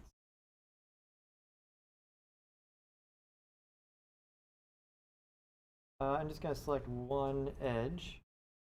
Definitely running a little slow. Okay, I got one edge right here. And the bevel tool, so what we're going to learn today is the bevel tool. It will be complicated later on because there is a bevel deformer, but we're just talking about the tool right now. And the shortcut for this is MS. So this is another one of those two. You guys get in the feel how Cinemas 4D has some of these kind of windows. You hit M, and you see it brings up, these are different modeling tools for M. And then you could have done a better job aligning the letters, but anyways, M and then S for bevel, right? That brings up the bevel tool, right? Or if you don't know how to find it, or you forget that shortcut, what do? Not Bell. Shift C, exactly, right? Okay, so MS. So watch what happens here. I think this is default. So I have this edge selected. So if I go to click and drag off of here, you see it's splitting that edge into two edges. And you can see this isn't exactly rounding, it's super flat. Why is it not rounded? Well, it only made one polygon. And what is it I told you about one polygon on Monday? A single polygon cannot be bent, right? Everyone has memorized that one. Thought about getting it tattooed on your thigh or something, right? A single polygon cannot be bent. And because we only made one polygon up here, that's it, right? And so inevitably, anytime we're talking about bending or curvature, we need to create more geometry. And that's subdividing. You take the existing geometry, chop it up, create more polygons. That's what subdividing is. And look over here. See, I try to emphasize the ideas, right? It's not like I have all this stuff. So some of it's memorized, but not all of it, right? But I have a pretty clear idea of the ideas and what I want to accomplish. If you do, the program helps you along the way in that the labeling makes sense, right? And so I need to round this out. So if you had to guess here, of these parameters, which one is going to help me do that? Yeah. I mean, it's a little confusing here. Let's say of the first three. What's that? This is the bevel mode. We have our subdivision, right? So subdivision is, how many times are we right now? None, right? And so watch what happens to the corner when I subdivide. Take the corner and mouse. As I turn it up, See what happened there? Right? By subdividing, because we are in chamfer and our shape is round, which are the defaults, it rounds this corner for us. That's pretty good, right? But this is one of those instances where I don't want just this corner of my TV rounded. I would probably want all four corners of my television, right? And I would probably want them all rounded the same. And in this instance, it makes more sense to do that all at the same time rather than do it 4 times. And so I am going to come back to the selection mode here. And there's different ways to do this, but we'll just do it manually. Right? I'm going to make sure I'm in the live selection. And I'm going to hold down Shift to select multiple edges at the same time. So I'm going to get all of these corner edges on my TV. Here. Here. Again, I'm holding down Shift. This is like any selection in any other program. Holding down Shift adds to the selection. Holding down Control deletes from the selection. And so I'm just holding down Shift to get all 4 corners. There we go.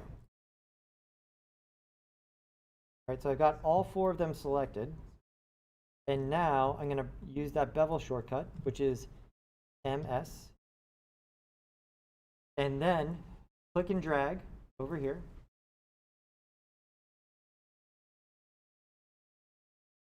Restart sim. And you can see this sort of functions like the other one. And so watch what I'm doing here very carefully. Watch the left-hand side of the TV, right? And so this looks fine, right? But see that other polygon that it made there on the front face? If I keep going, at some point this goes past that other one. See what happened right there? That's bad, okay? We'll get into more specifics about how that's bad later. But as you're doing these types of subdividing, you don't want to be creating problems for yourself. So I'm just going to say it's going to go right there.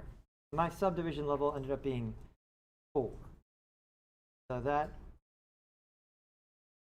looks okay right there.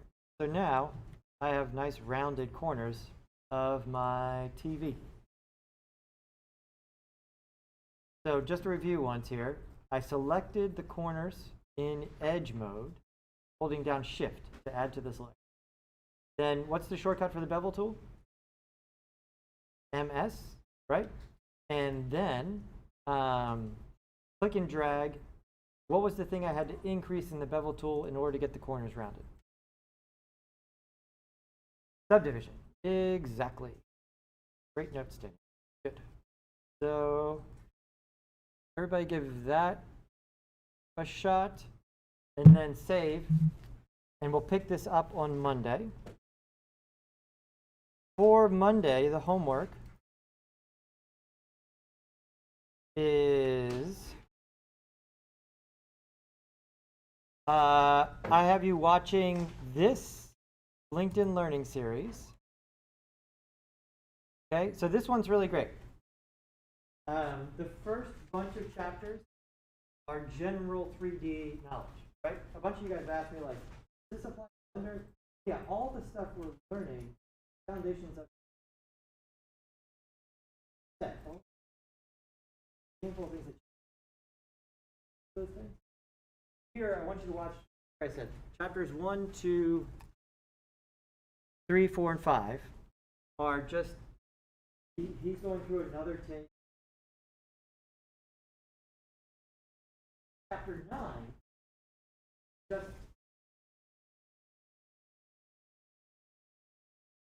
chapter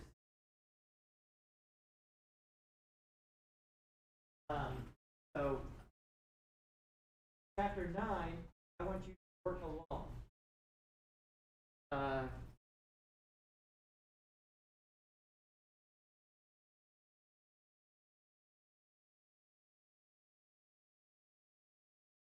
I'm not signed in.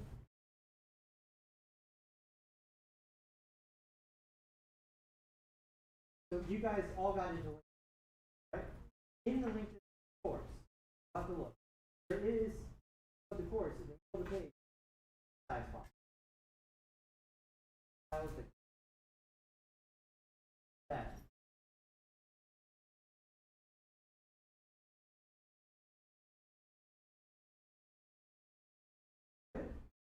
Cool.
Yeah, I'll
is a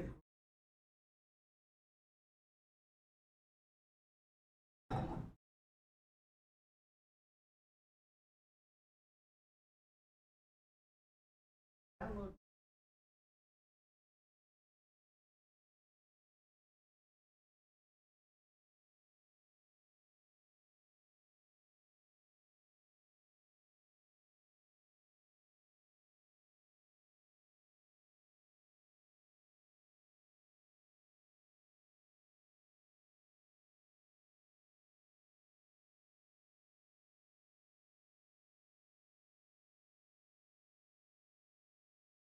That would show.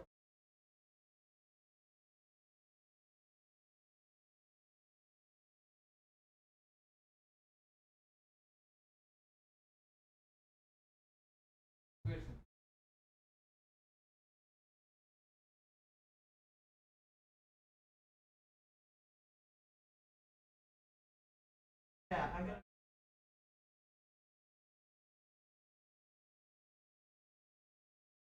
Yeah.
Do you have to go right now?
could be the computer or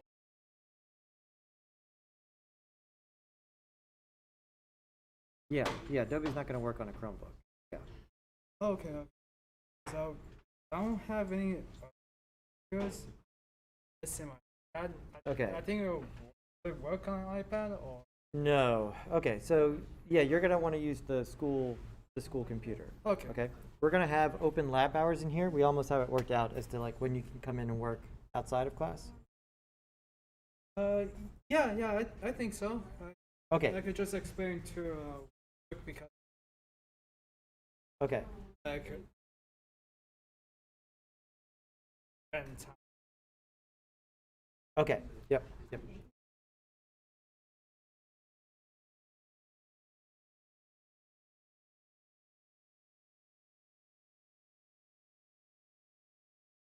Oh, okay. Are there always two? Or- Yeah, there's always two because all day Okay. from like 7 and yeah, just physically. Yeah. Yeah. It's a lot of work. My arm is already about ready to fall off. Just starting back, I'm like, Okay.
Louise is here, right?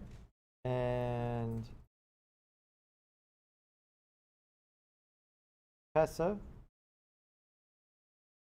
and Kayla and Caitlin and Frank and Nick. Brandon's here and where's Nick? Nick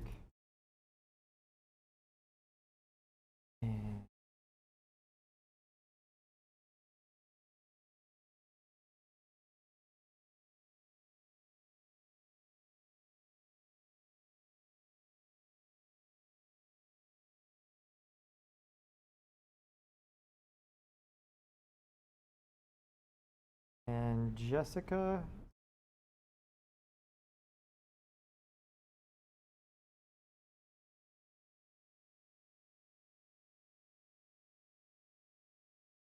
and Nora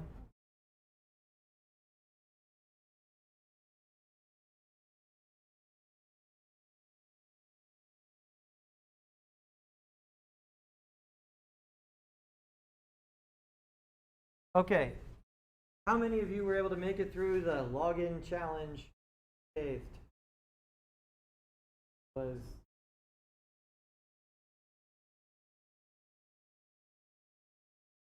good?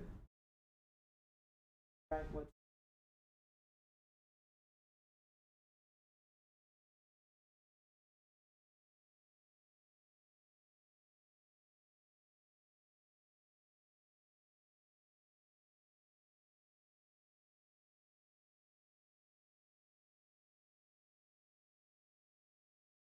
talk about this.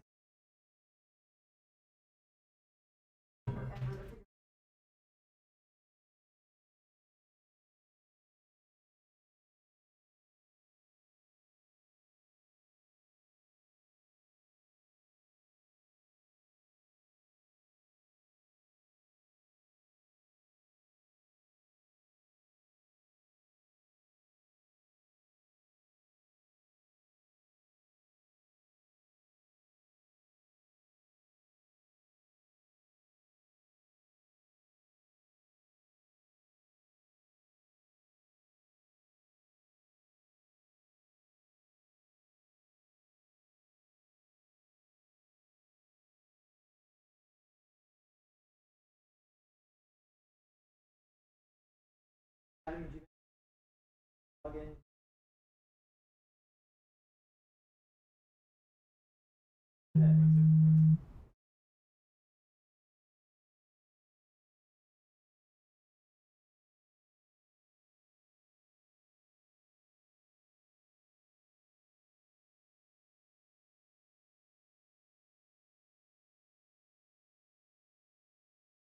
Can't really. Here's the situation with Cinema 4D. Just so we're clear. Right, on the school computers, still have an older. It's on there right now. Um,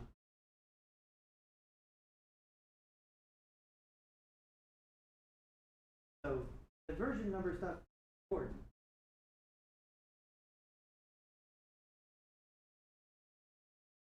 Version you installed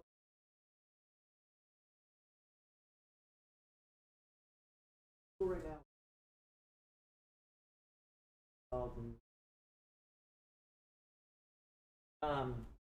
However, let me show you exactly what I'm talking about in a second.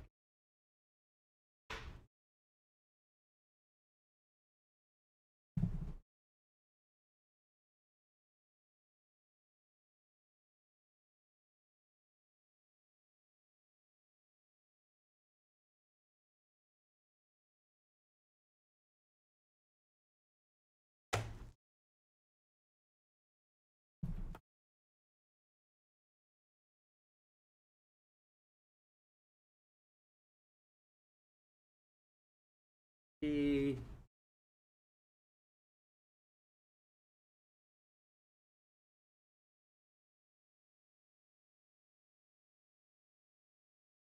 here's what I would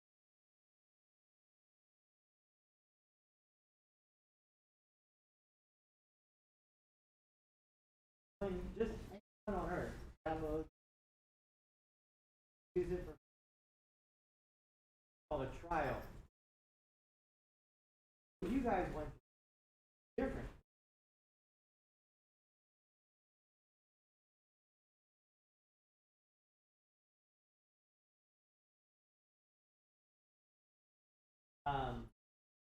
You need to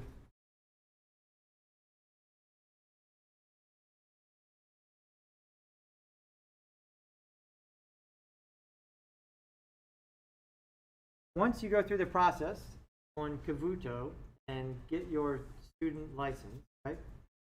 It is then associated with your Maxon.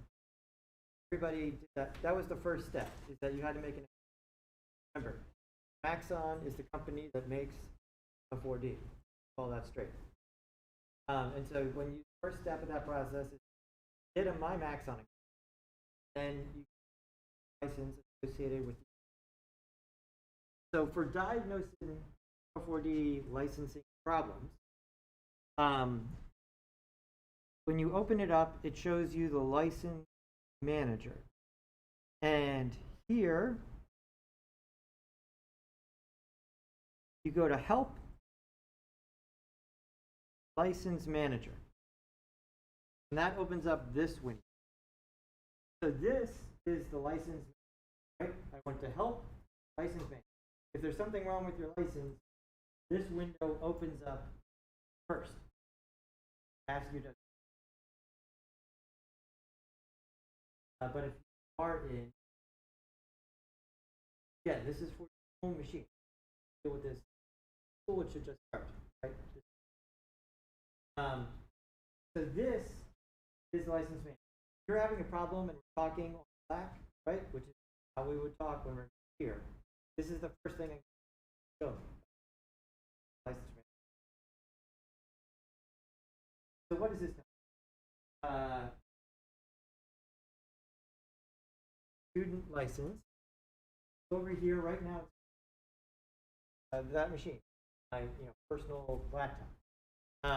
The nice thing about this, even though it is complicated, is that you can go back and forth. If you have more than one machine, you can put Cinema 4D on all your computers. You can only use one at a time, but you can bounce back and forth. I use it on this machine. I also have another laptop or desktop I use it on. So let me do this.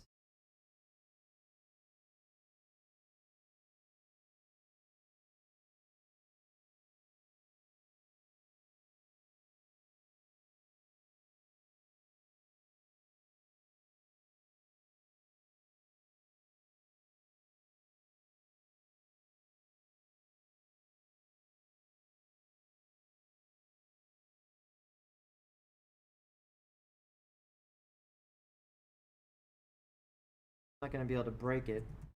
I did this morning.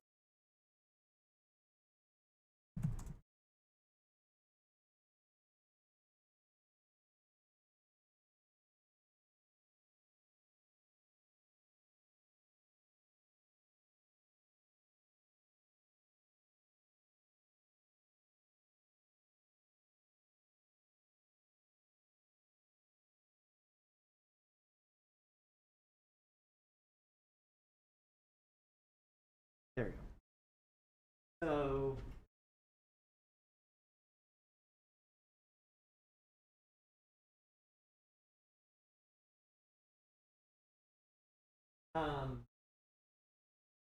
this is what it looks like. Not apply this. Gotten it. How do we know it's not active? Because this trial license up want to act, and it wouldn't ask you student license. What you would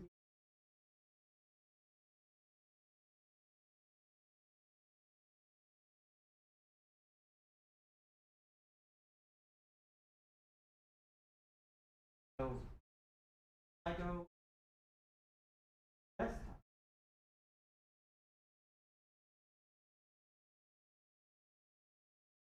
That would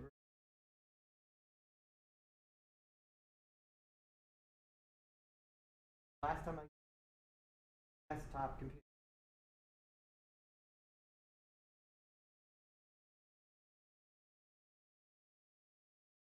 That means that this license, that computer, I want to use the laptop. Release the license from desktop and apply it to this that I could use. Does that make sense? So this of it.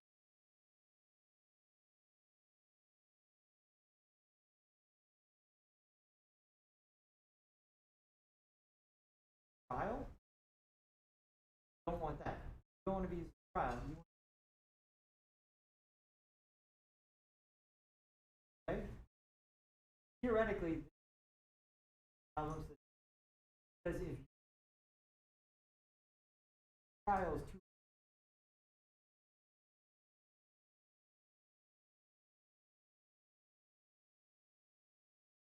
not the trial.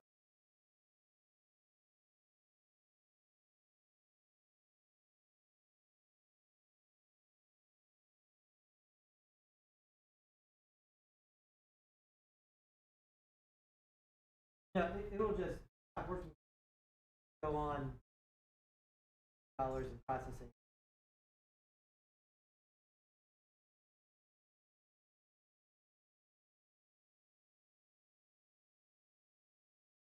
Yeah, but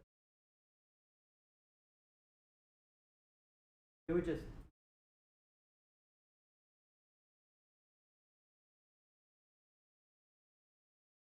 So those of you who are on your personal machines,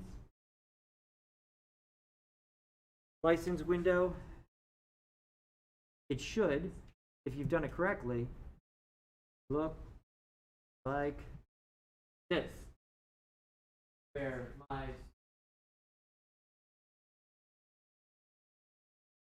those of you, how did I get to this? Help. This window is called. Does that make sense? So when you get home, Frank, pull this up.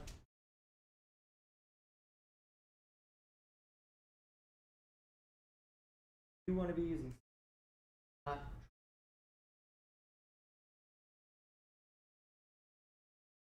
Cool.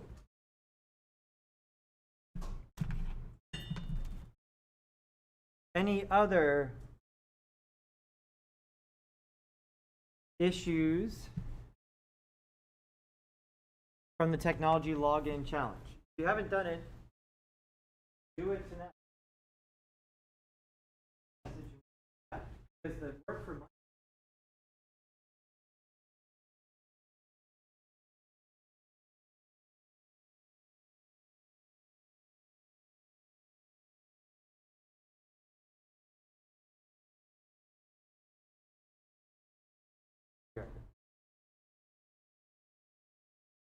Does that make sense?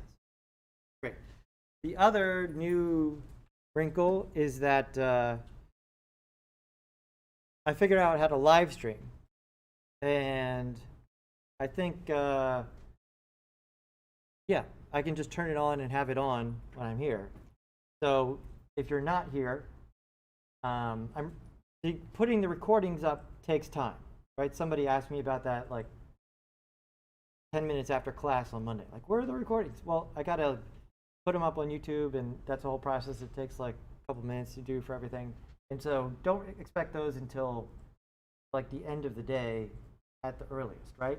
Probably the next day, or to get it all done.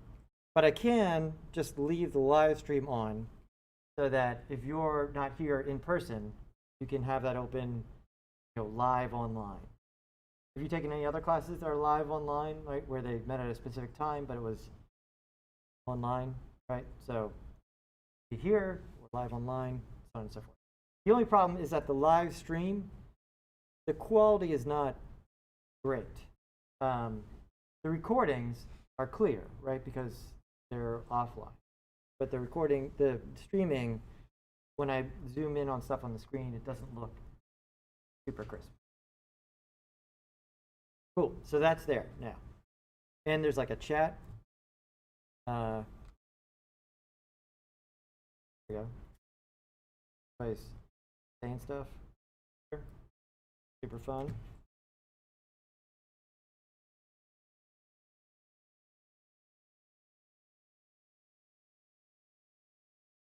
And a bunch of you ran into this on the school computers for right now. You can just say continue with known issues on After Effects.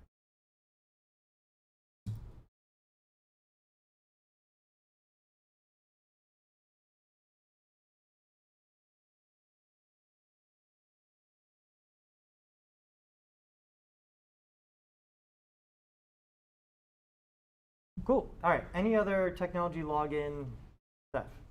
Everybody has their Adobe working at home. That was all fine. No problems logging into that. Yeah. And then what else did I have you guys do? Everybody got signed up on Slack? Yes. And everybody joined the right Slack channel. You're in the ART 184 Farina channel. And everybody's introducing themselves on there, examples of your artwork, and looking at everybody else's stuff that they put up there as well. Yep. Okay. And you feel like you have a feel for the communication here, how to get a hold of me, right? If it's anything to do with like After Effects or any of the content, ask that question on Slack, right? And if it's some other personal matter, send me an email. And then, yeah, you guys can talk to each other. Here. Sound good? Okay, let's talk some more about After Effects. Awesome. Cool. Let's make a new. This is the After Effects project, right? And what goes inside After Effects projects? After Effects. If this is the whole project, what do we call one scene? Feel free to reference your notes that you wrote on Monday. What's that? No. Frame is even smaller. We want something between one frame. What's that? Yes, composition. Awesome, right? Or, you know, they abbreviate it comp, right?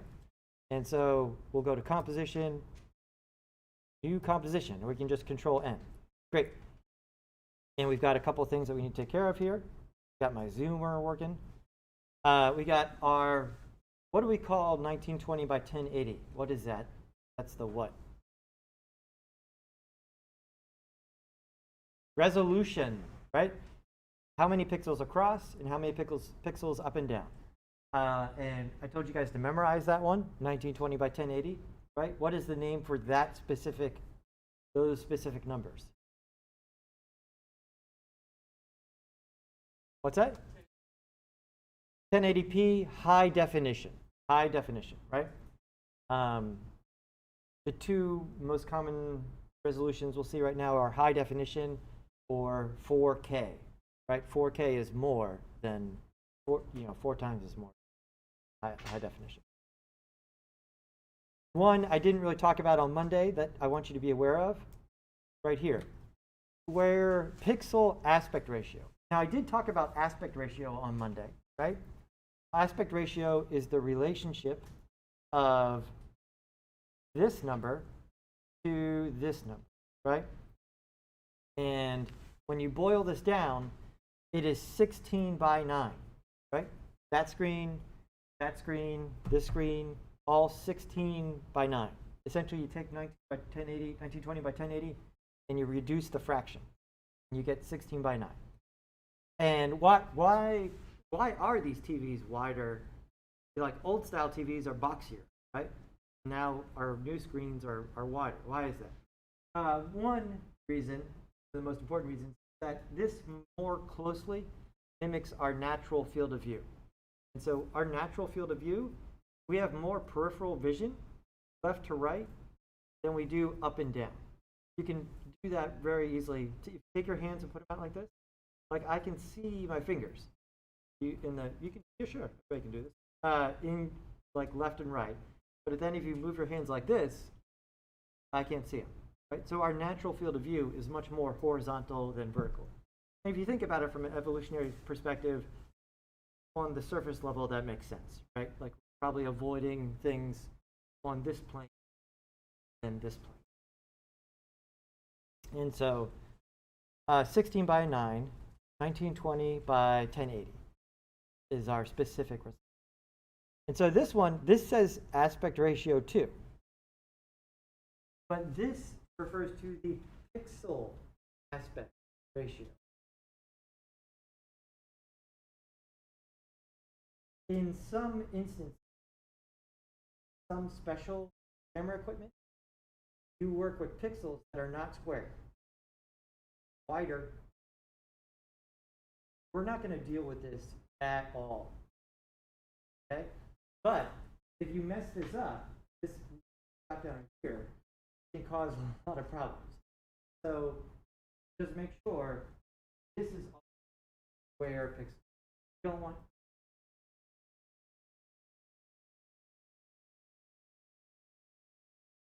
And here,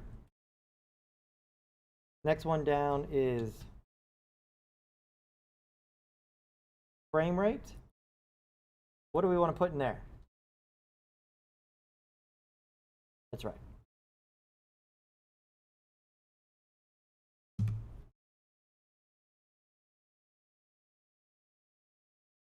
And then our last one,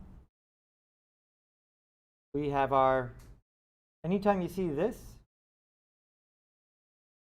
our time code. The other word, the other abbreviation, and honestly, I can't even remember what the acronym is for off the top of my head, is when referring to time code, you'll sometimes hear it referred to as SMPTE. an acronym, S-E-E-T-H-E. I'll look it up here in a second. I honestly can't remember what the, but time code and or, that's what people say, but they'll also say SMPTE. It has to refer to the specific way the time code works. And so we have our start time code and end time code. We always want to start at 0, and then the how long it is in hours, minutes, seconds, range, right? And so what is the range? 0 to 23, right? And so this is computer count.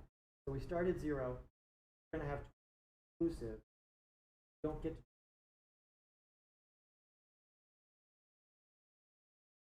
Does that make sense? Now, this number would change if we had a different frame rate, right? If we changed it to 12,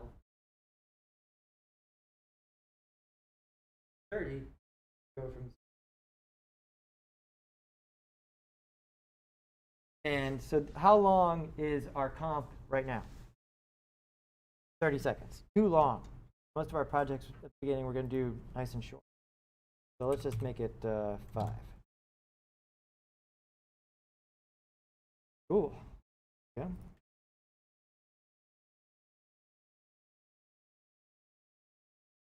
And if I want to rename this, you can hit return. We'll call it ball. Go. Cool. All right. Let's go ahead and put something in here.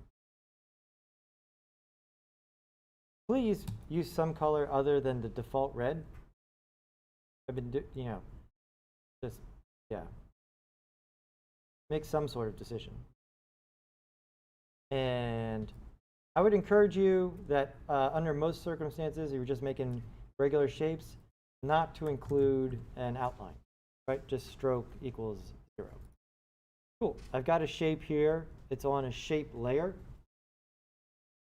Looks good. What do I need to get fixed before I start doing animation? Jessica. Anchor point. Awesome. Great. I need to fix this anchor point, right? How do you know I need to fix the anchor? How do you know the anchor point? Jessica.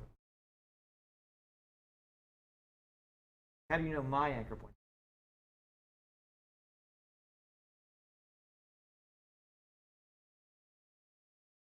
You can phone a friend.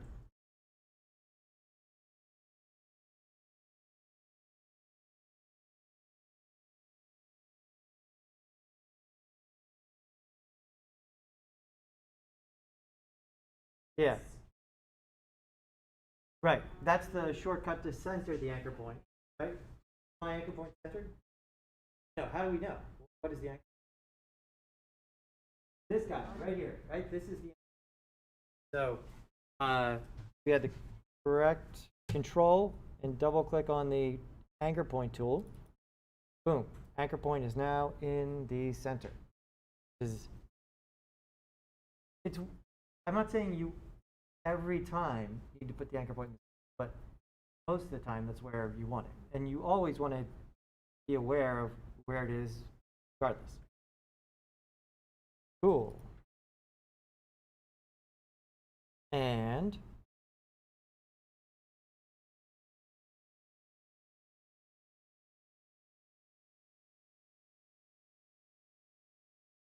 now we want to move this around. Our selection tool shortcut is V.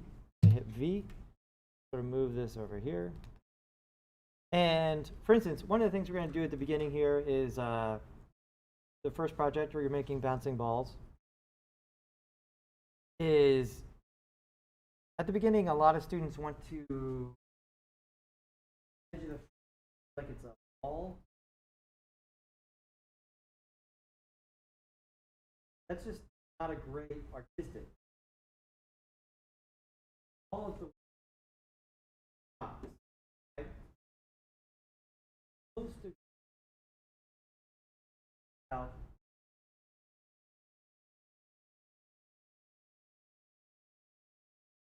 all the. So we want to not give that away. And so I'm going to make a floor for this ball, and I'm going to make a new kind of layer. So here's a new wrinkle. Making a new layer, we can come up here to layer, new, and we have different types of layers, or you can right click in the empty space here, say new, and I'm going to make a new solid, right? So what we have right now, there are different types of layers. This is a shape layer.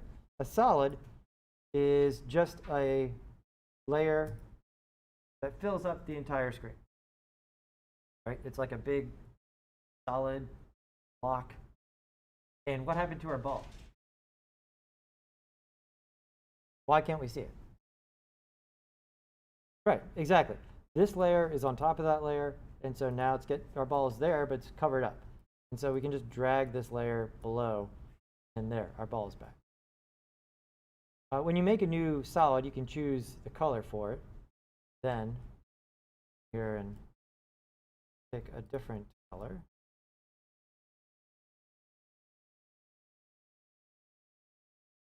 I'm going to delete that other one. Cool. And you know what? I'm going to make one more solid. New solid. And this one, I'm going to the same color, but a little darker. There we go. And then this one, I'm just going to move down so that it essentially becomes my floor. If I want to move it straight down, again, holding shift locks things in, right? You have to start moving it first, but then press shift. That kind of locks it in. You have a floor right there. Cool. And I'll probably label these. So I'll call this one background, and I'll call this one floor. Remember, I'm just hitting return, and then I'm typing in the name. Great. And so we're gonna want to do some animating to this ball. It's a little too big. I want to make it smaller before I even start animating it. So how do I get to the scale? What's the shortcut for scale? S. Awesome. So S, let's go ahead and make it like 50. There we go. That's pretty good. Put that down. So, and I'll rename this one ball. There we go. Pretty good. Now, I want to be animating the ball, right? Not the background and the floor. And so the last piece of the puzzle here is that I'll use, these are like the regular Adobe layer icons. I'm going to lock the floor in the background so that I can't click on them while I'm working with the ball. I don't accidentally move them or animate them while I'm doing work in the other.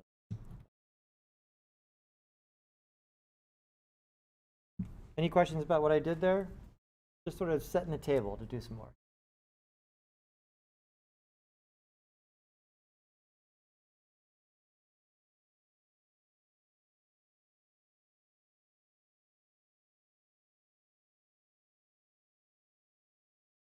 Cool.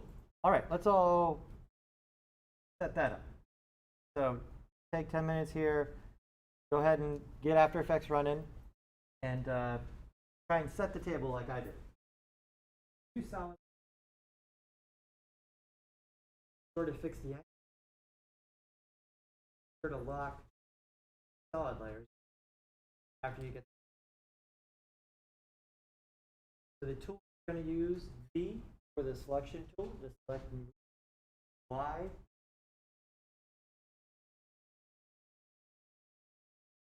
Shortcut for centering the angle. Double click tool, right? You awkward. There is another shortcut for that. Control. The reason I don't allow getting to the home key different if you don't have the better just ready to learn.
Okay, hold on. Let me take a look here in a second.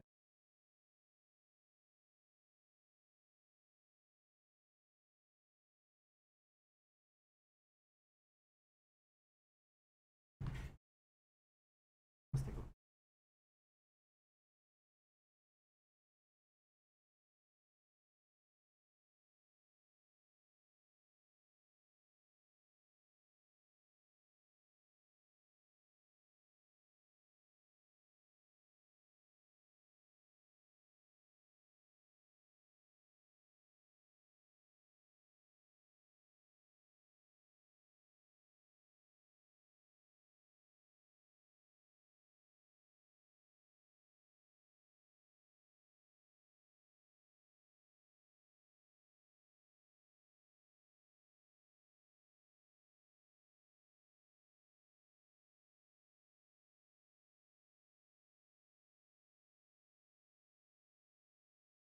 Okay.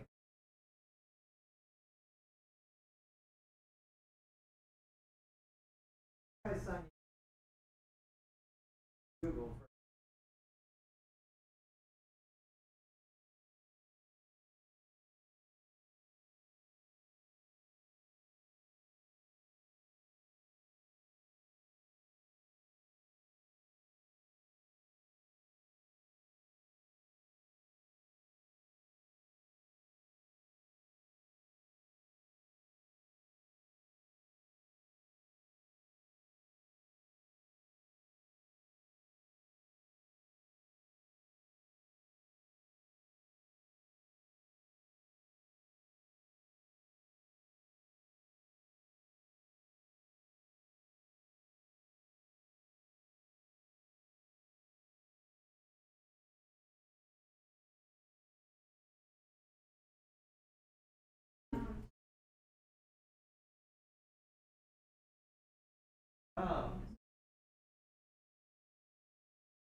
try that one. You have a copy?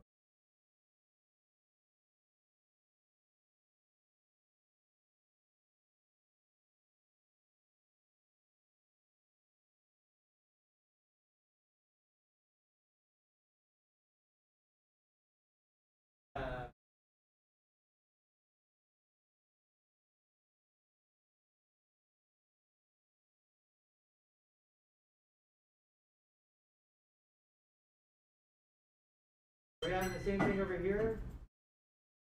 Nick, are you in or no?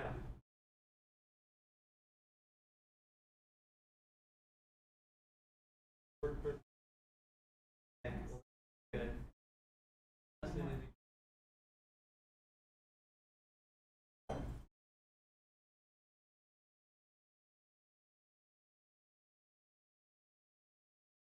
But you two back here, Adam and Louise, you're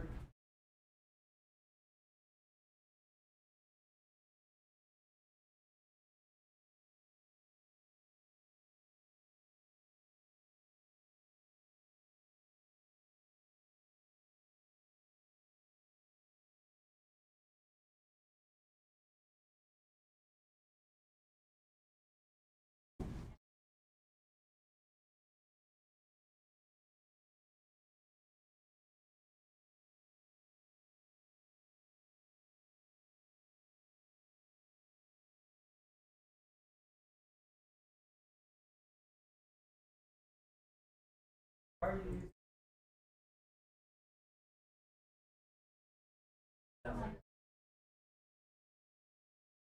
Um,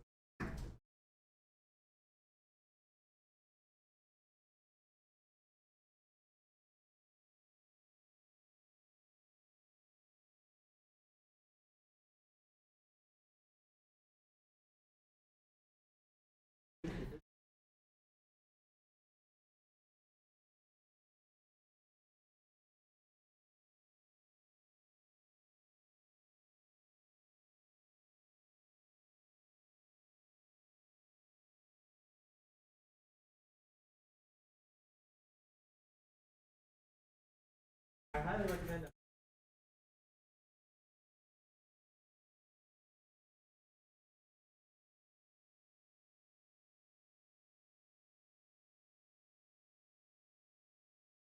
Oh, yeah.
I wanna go.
Brandon tried to.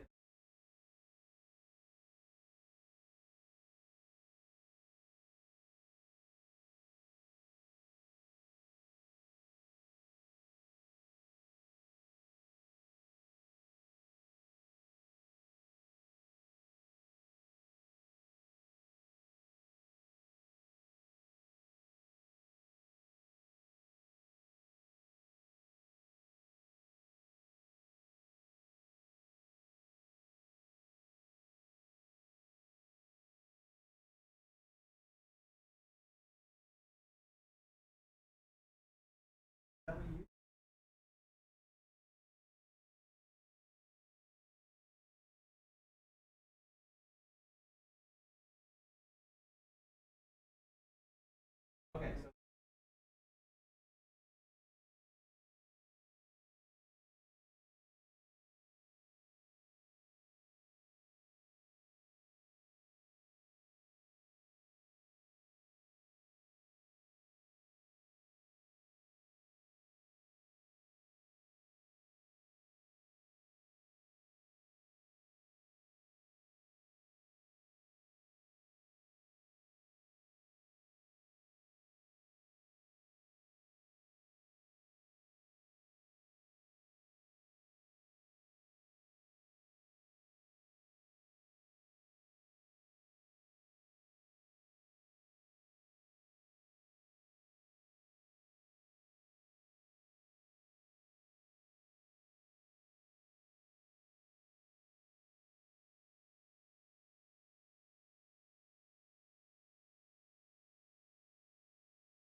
okay. All right. People in the live stream, say something in the comments if the mic is louder now. It should be louder.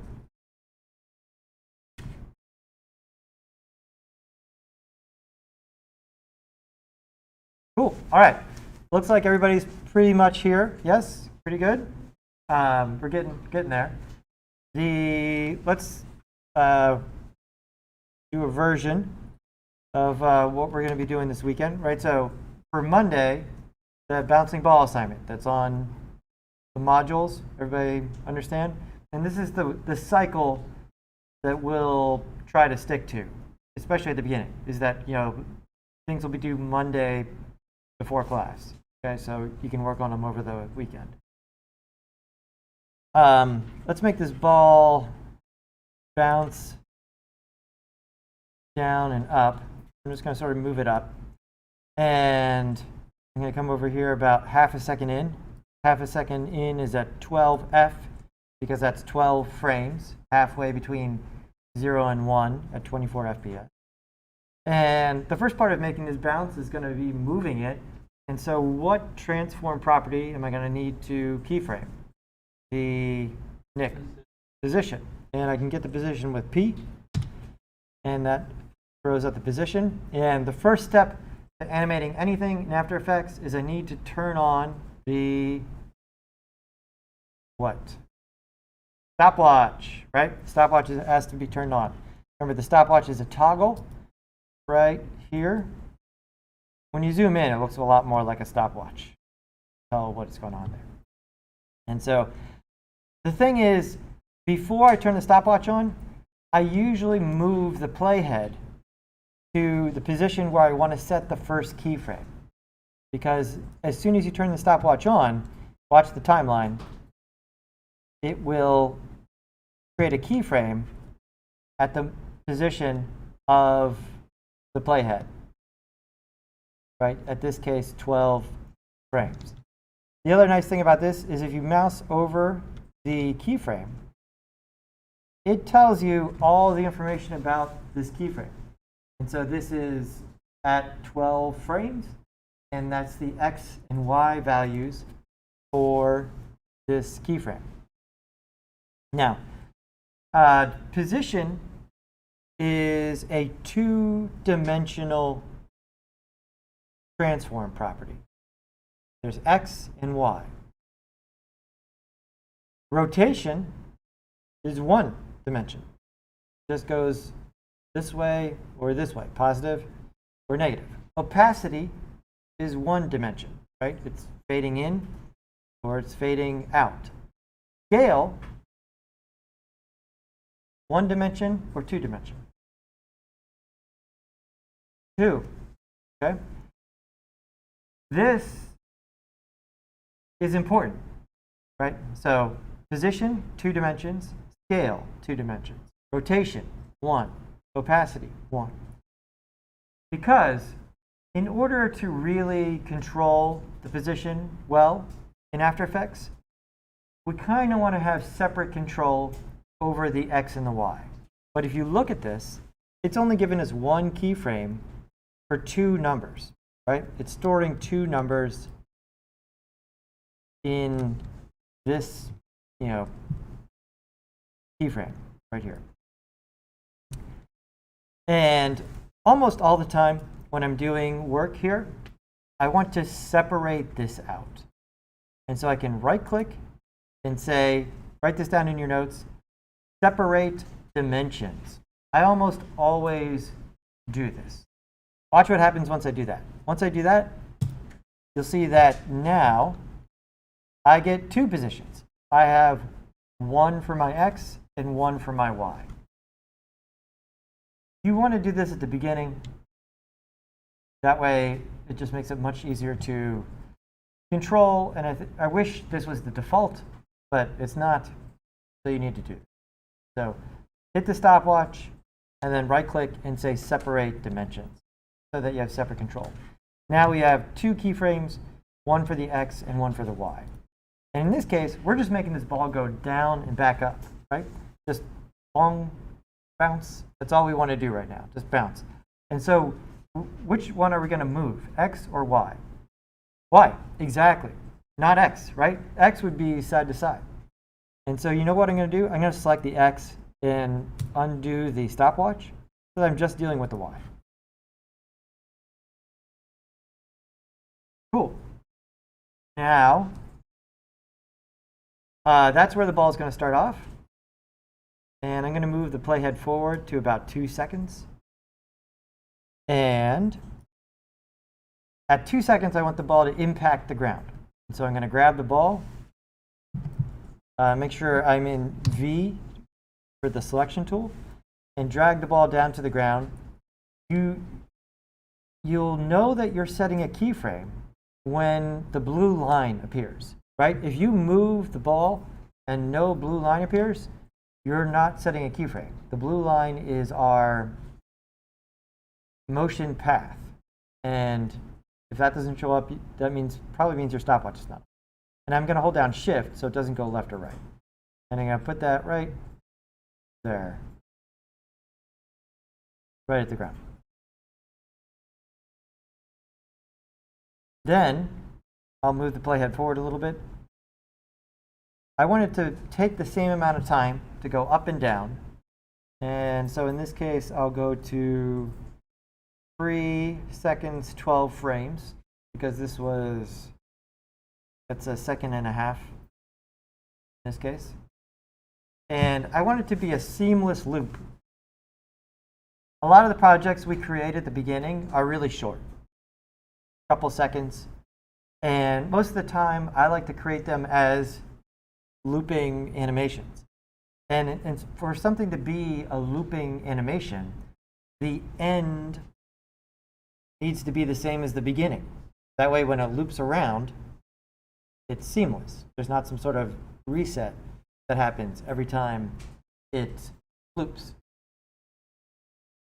So the easiest way to make sure you have a seamless loop is to copy the keyframes from the beginning and paste them at the end. That way, no matter what you do in the middle, you always get back to that position. And so that when it loops, it is exactly where it was when it started. And so in this case, I'm going to make sure I have the Y selected. I'm going to highlight this first keyframe. I'm going to hit Control C for copy. And this is just like copying and pasting in a text editor or Word or whatever. When you copy, you highlight what you want to copy, and then you move the cursor to where you want to paste, and then you hit Control V to paste. Right? Control C, copy, Control V, paste. And so now,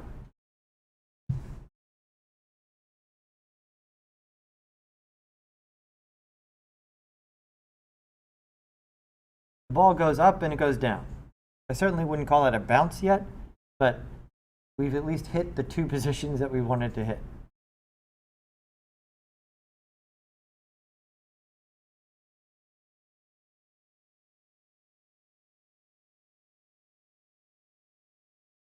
Everybody give that a shot. A lot of you are following along here.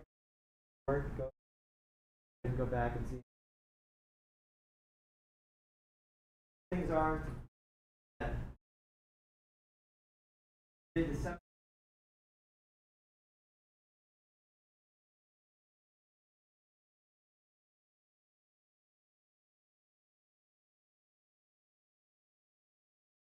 copy the three key start.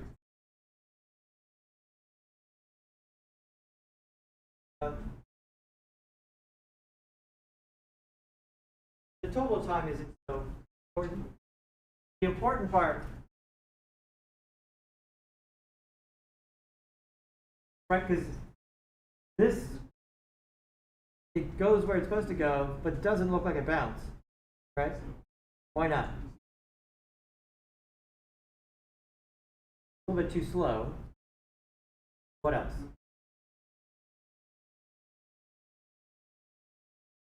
Six majors. What does gravity do to things that are falling?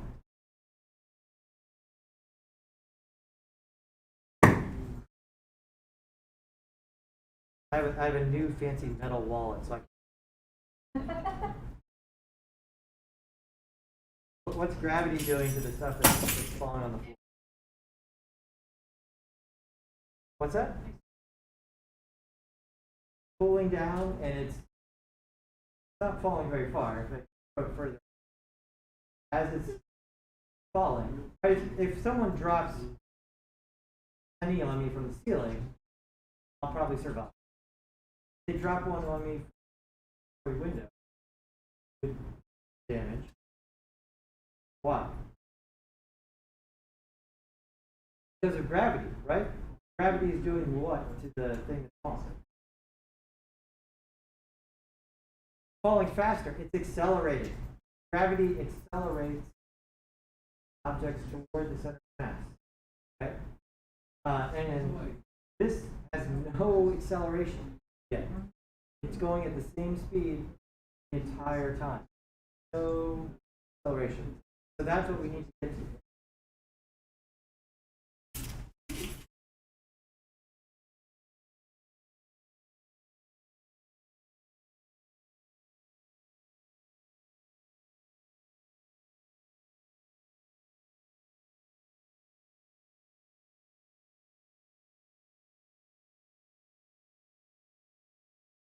You did separate that one.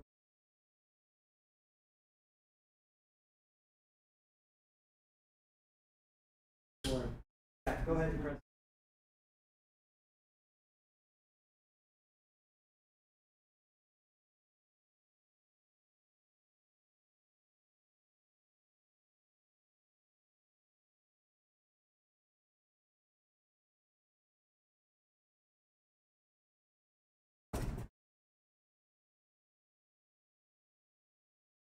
There you go. Box that. Good. Achy.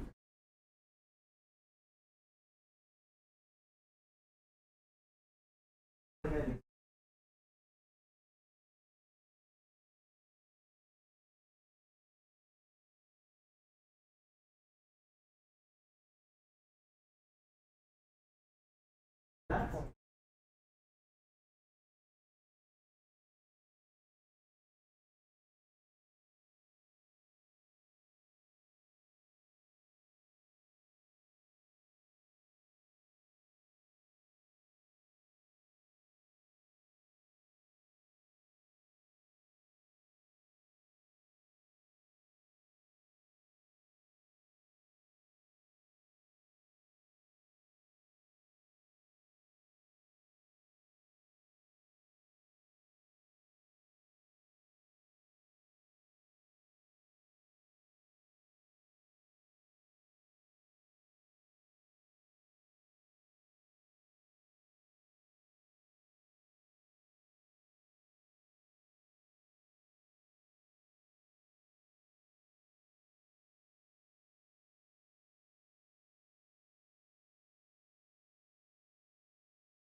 Here under control.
Okay, so the very simple top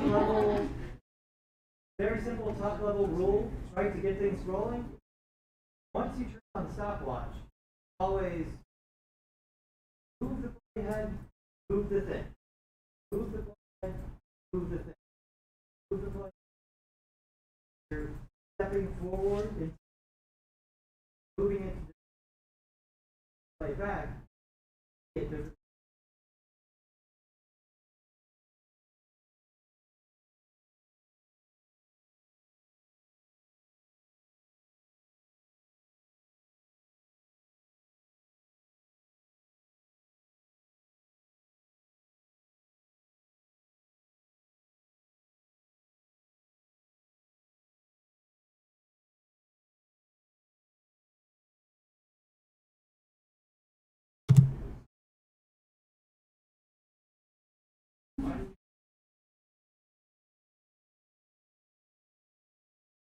Okay, grab your notebooks.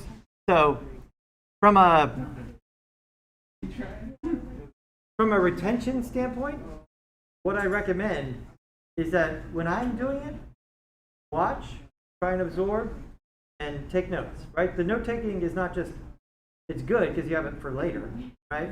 But it's also setting it in your brain in a way that mouse clicking does not, right? That's just a fact. And then go and work, right? Usually get better results. So here, let me do the next part. So we talked about it before. What is missing here? We don't have any acceleration. We don't have any gravity, right? And we need to make that happen. So in order to do that, here, this button allows us to go the next step to really look at what's going on with these keyframes. Right now, our keyframes are these little diamonds at the bottom. Everybody understands that, yeah? Those are keyframes. And then what's happening in between keyframes? That's called tweening, right? Before, when everything was hand-drawn, the lead animators would be drawing the keyframes. And then the tweeners, right, that was like the name for the people doing the job, would be drawing the frames in between the main keyframe, right? The guy getting paid the big bucks would draw Mickey Mouse over here, and then draw Mickey Mouse over here. And then a guy getting paid slightly less, draw Mickey Mouse getting over there, right? All the Mickey Mouses in between. Here, the computer's doing the work in between those two frames. This button here allows us to open up the graph editor. And essentially that changes our view on the timeline so that we can see a representation of what's happening to whatever we have selected over time. Okay, so if I don't have anything selected, I won't see anything. I need to select something that's animated in order to see what's going on. Does that make sense? Okay. And we only changed one thing. We only have animated one thing on our ball, and that is what? What parameter have we changed over time? Y position, right? Only Y, right? And it starts up and it goes down. So our Y position starts down and goes up. That seems backwards, and it is. Because remember, 0, 0, when x equals 0 and y equals 0, where are we?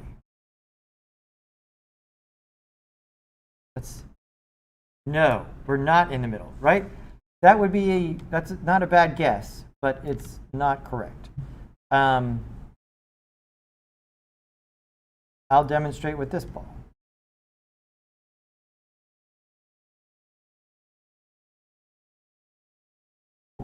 So this, I'll go back to the other view once, and here's our other ball. I'm going to type in 0, tab 0. Moves us to the upper left-hand corner. Okay, so anybody remember the name for 0, 0 in math class? Good. Adam passed math class. Great. The origin, right? The origin here is the upper left-hand corner. This is not what you would think out of the box, but it's the way it is. 0, 0. And then how big is our frame? What by what? Right. Okay, so let me type that in. 1920 tab 1080. Lower right-hand corner. Okay? And so that's 1920 across, 1080 down. I'm going to take y and set it to 0. 1920, 0. So at the top of the frame, y is equal to 0. At the bottom of the frame, y is equal to 1080. Okay, so this is counterintuitive. When you go down, the number goes up. Why would someone do this? Just to make my life miserable, right? It seems like that at first glance. The reason is that After Effects is primarily, like I said before, I think I said, think of it as moving Photoshop. And then everybody said, like, oh, I don't really like Photoshop. So don't think of it as moving Photoshop, but it is like Photoshop, right? And in Photoshop, you know, it's a program that on some level is about compositing, taking things and laying them on top of each other. And usually when you're doing that kind of work, you're registering the images based on the upper left-hand corner. And so that's how that's why it was built like this to begin with. Does it make sense that it's still that way? It is what it is. So that's what we're stuck with. The origin is the upper left-hand corner.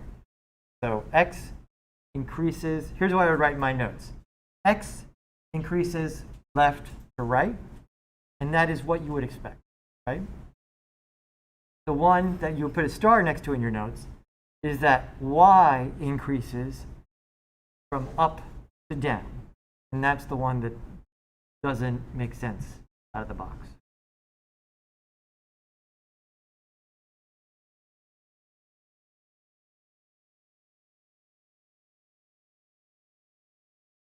So that explains why, when we look at this graph, it looks like it's upside down. Our ball goes up, down, up. But the graph goes down, up, down, because of that inverse relationship we just discussed. Questions about that? You'll get used to it. But at first, it is not what you would, it's not the way you would build it if you were building it today, but it is what it is. Make sense? Okay. All right, let's get back to adding some gravity. I'm going to select all of these keyframes just by drawing a square over them. Remember, they only show up if you have them selected.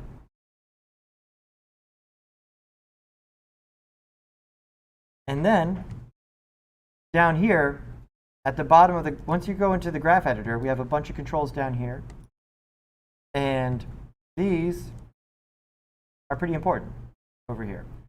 And you can tell what this is. Looks like a Bezier handle, right?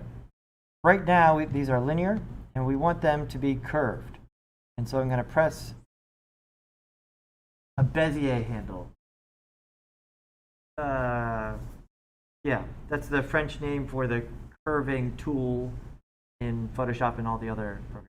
But yeah, a curvature tool, curving tool. Because that's what we need to do. We curve the graph. Everybody with me? Right? Because that is acceleration. That's the overlying principle, right?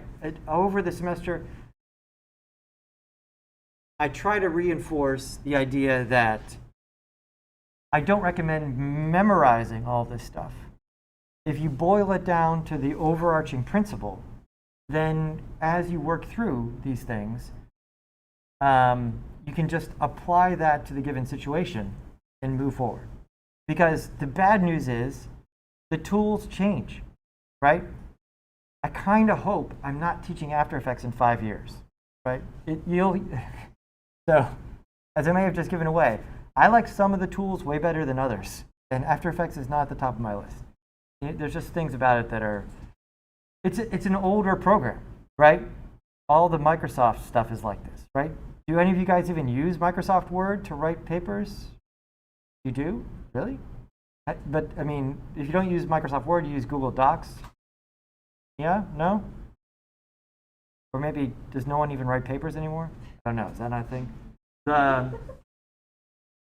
Here, After Effects is old, you know, for a computer program, and so we're just a lot of legacy stuff still in it.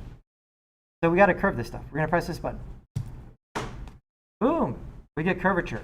And so the overarching principle, curvature equals acceleration. So anytime you want something to accelerate or decelerate, when you look at the graph editor, there has got to be some curvature.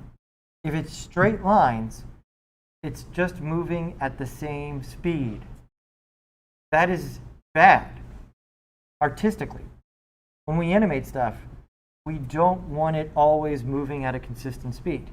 We almost always want it to be speeding up or slowing down, because that's how real things move. They gotta gain momentum, and then usually they gotta slow down before they stop, right? And so curvature equals acceleration, and you almost always want to be dealing with curves here in order to make something speed up or slow down. So I press the Bezier button, the curvature button, and let's see what we got now.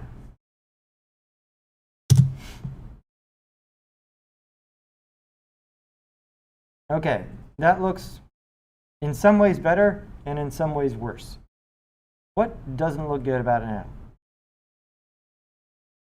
What happens as the ball gets closer to the ground? It slows down. Is that how gravity works? No, not at all, right? And as we talked about before, the longer you're falling, the faster you get, right? And so what we need to do here is that this one here, this is where the ball hits the ground. And so we need to curve this. This is a little difficult to do, right? So if I just grab this handle, I can start using the, I want to break things. Okay.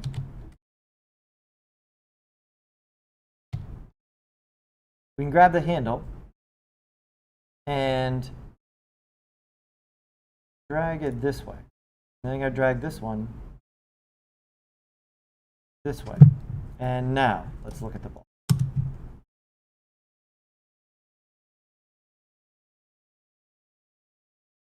Better?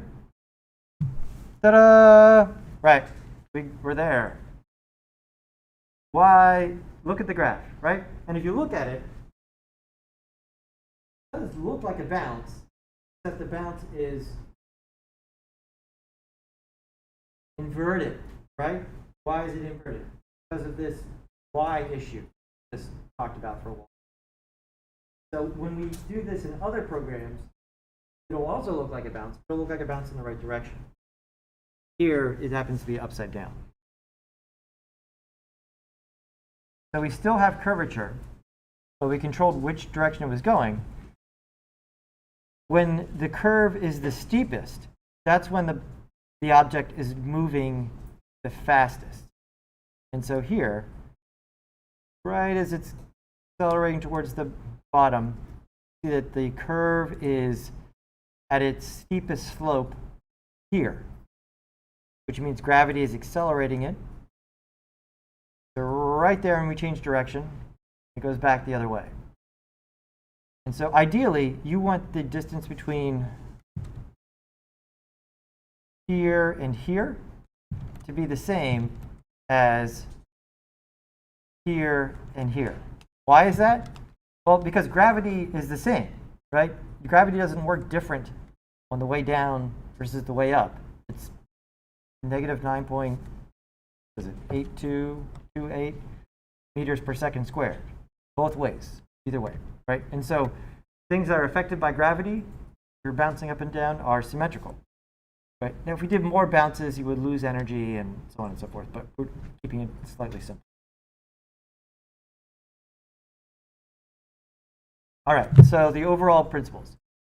Open the graph editor, right? That's this button right here. In the graph editor, so the graph editor is a toggle, like the light switch, like we talked about before, right? And so you're either in this mode or this mode. So the two names, this is called the graph editor. This mode, where you're just dealing with keyframes, the After Effects doesn't call it this in the nomenclature, but this is called the dope sheet, D-O-P-E sheet, right? Kind of bizarre name, but that's the name for sort of plotting out keyframes on the timeline like this. Dope sheet view for the graph editor.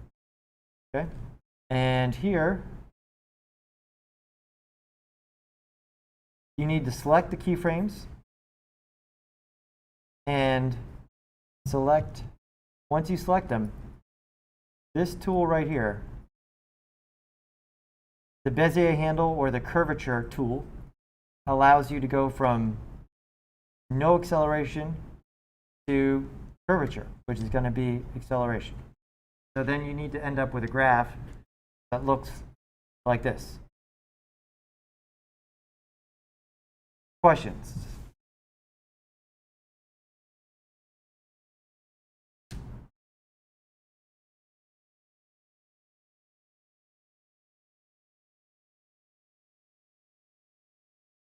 Okay, let's all give that a shot. Graph editor, select keyframes, curvature tool, and then we want to end up with this. It doesn't have to be, like, your handles don't have to be exactly the same length as mine, but we need to have this general shape in order to make it look like it's accelerating and decelerating.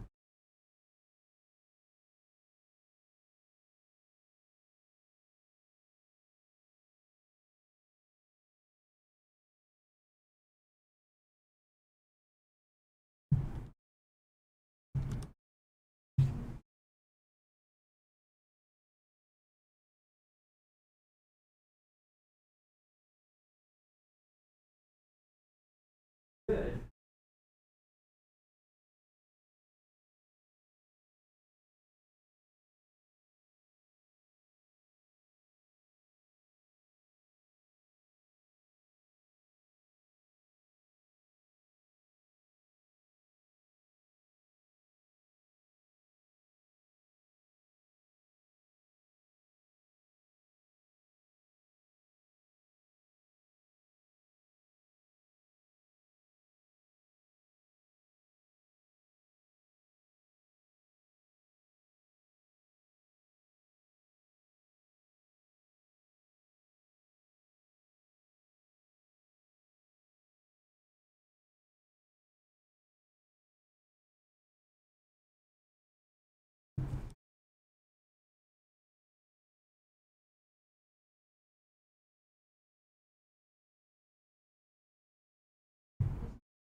Sorry, Alt, not Control.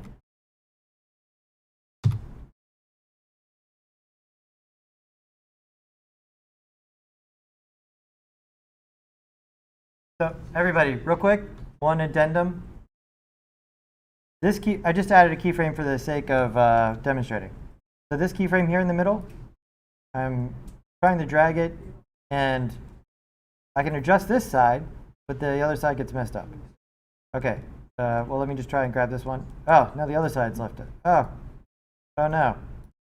Everybody see what's going on there? So in order to break the handles, hold down Alt, then click and drag. Then you can break the handles. Again, this is another part of it, a little bit bigger than ours. And once you break the handles, they're broken. You don't need to continue to hold down Alt. Alt this or did it once and you got it right. And try.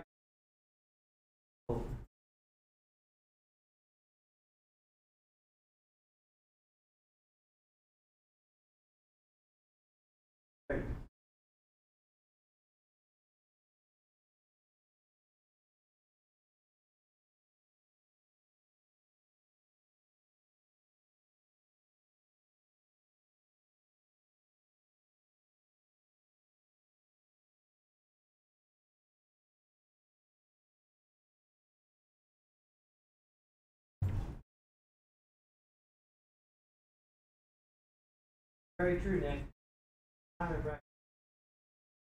Don't get discouraged. You get to do it a bunch of times this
Oh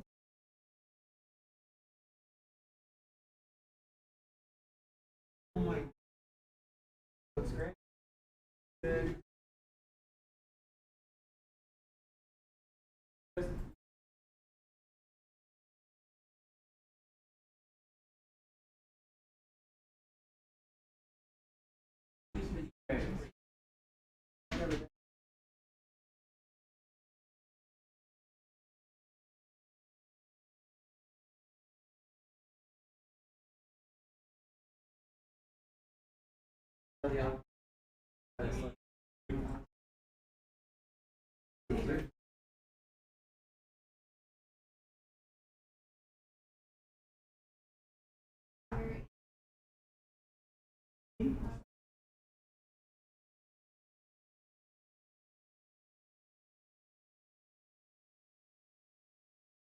You're in the middle.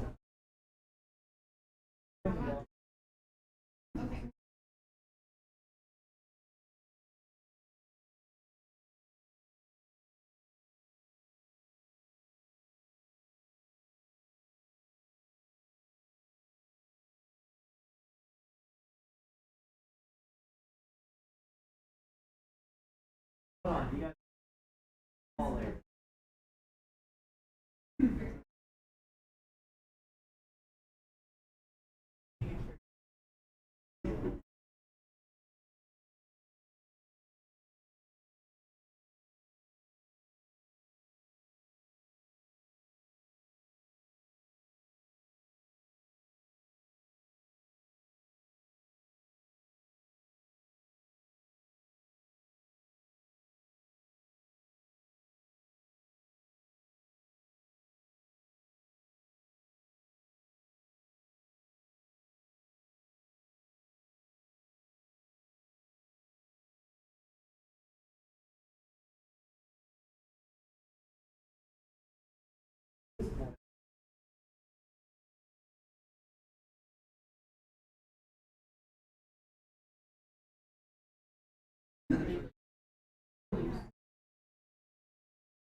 Alt.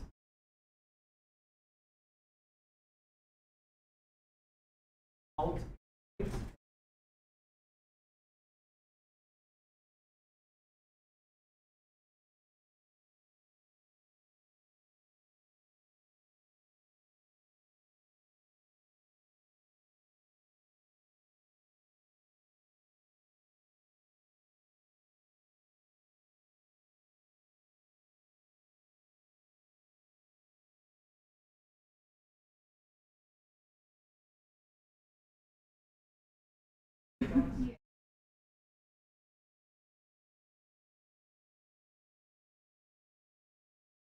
That one's good. No alt.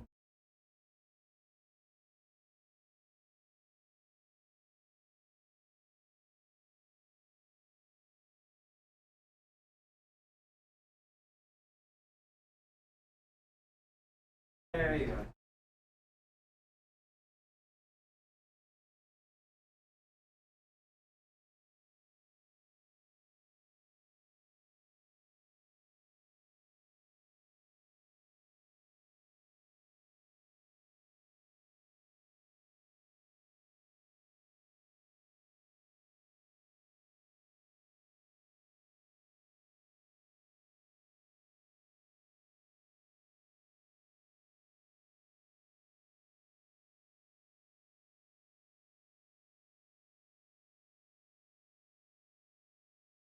Okay, let's all make sure we're saving. So, file, save as. And if you're on the school machine, where should you save? Onto which part? The data drive, right? So under this PC, data, and then make a folder in there for your stuff. And you can just call this bounce example for Arena. Put your name on stuff. Always put your name. That also goes for when you turn stuff into me. I don't have a lot of rules about naming conventions, but just put your name somewhere in there.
Okay, everybody save it.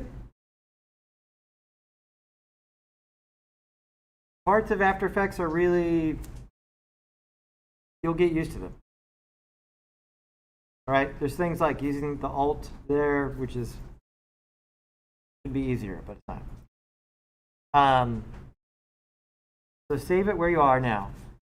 Grab your notebooks. Let's switch gears a little bit here, right? So it's a lot to do here at the beginning. But like I said, I like to have everyone get their feet wet, get a taste of each of the programs. Otherwise, I find that students develop a lot of anxiety about, like they feel okay in this program, but then they open something else up and get really anxious about this new program. So I like to use them all at the beginning. It seems to be better. I don't know. Maybe I'm just front-loading everyone's anxiety, but I suppose it's there regardless. But it is a lot to do. And like I said, all the tutorials for Monday's thing, I try to be very step by step by step. Okay, so not very high level. Towards the end of the semester, be very high level. But right now, try to be super clear. Let's look at Cinema 4D. Remember, for Monday's project, I gave you starting files for each program, right? So you want to open those up and then immediately save them with your name, okay? So that you save them for you. And don't worry if something goes horribly wrong, you can always come back here and re-download it, right? And start again. So for instance, I'm going to grab the Cinema 4D file and we'll open up that. Let's see, on the school machine, you should just be able to click it and have it open Cinema 4D. Hopefully.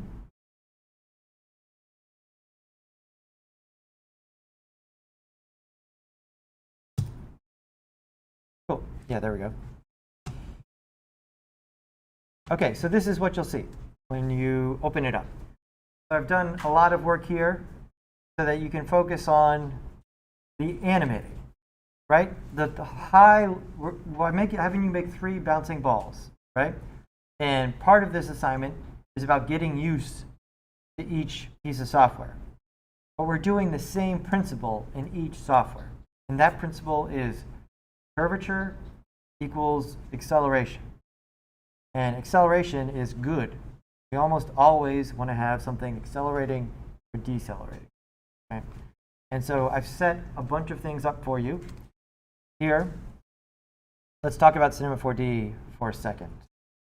Yes.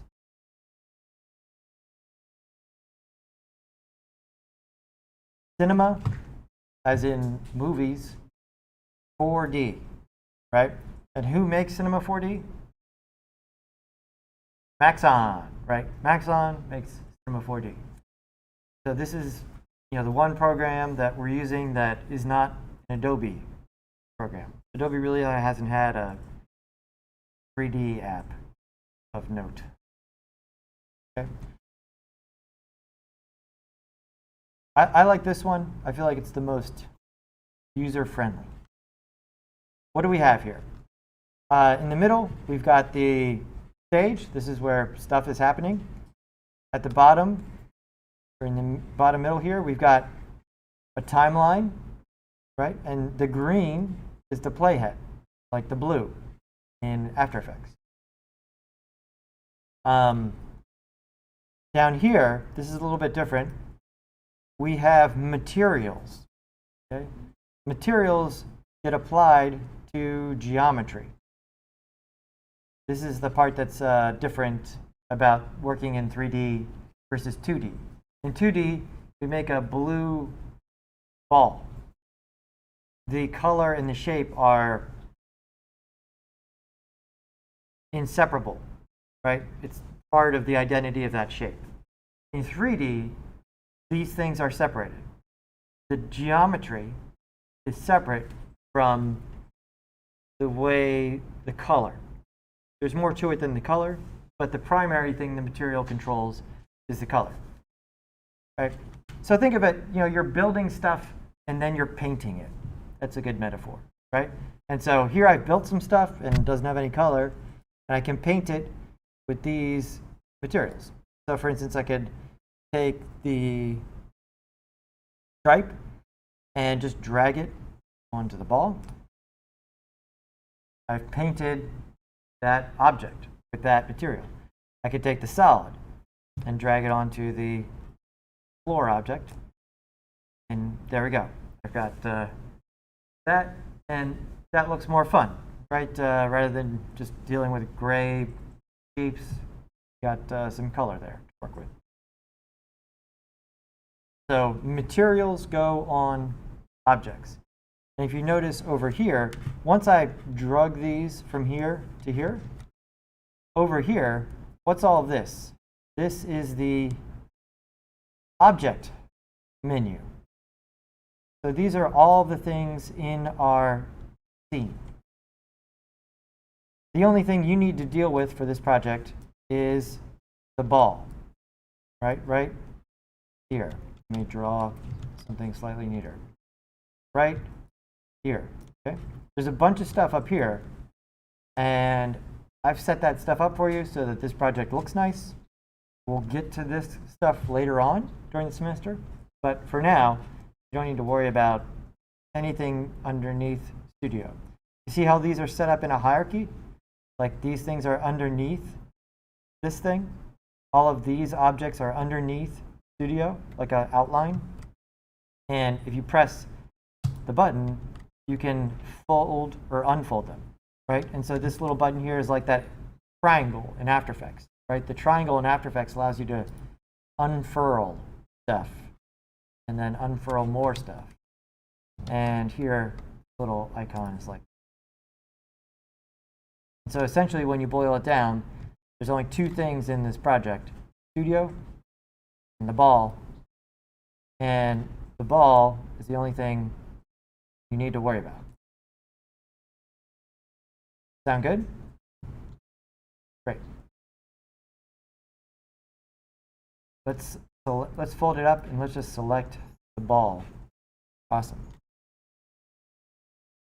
And you see that as I change what I'm selecting here,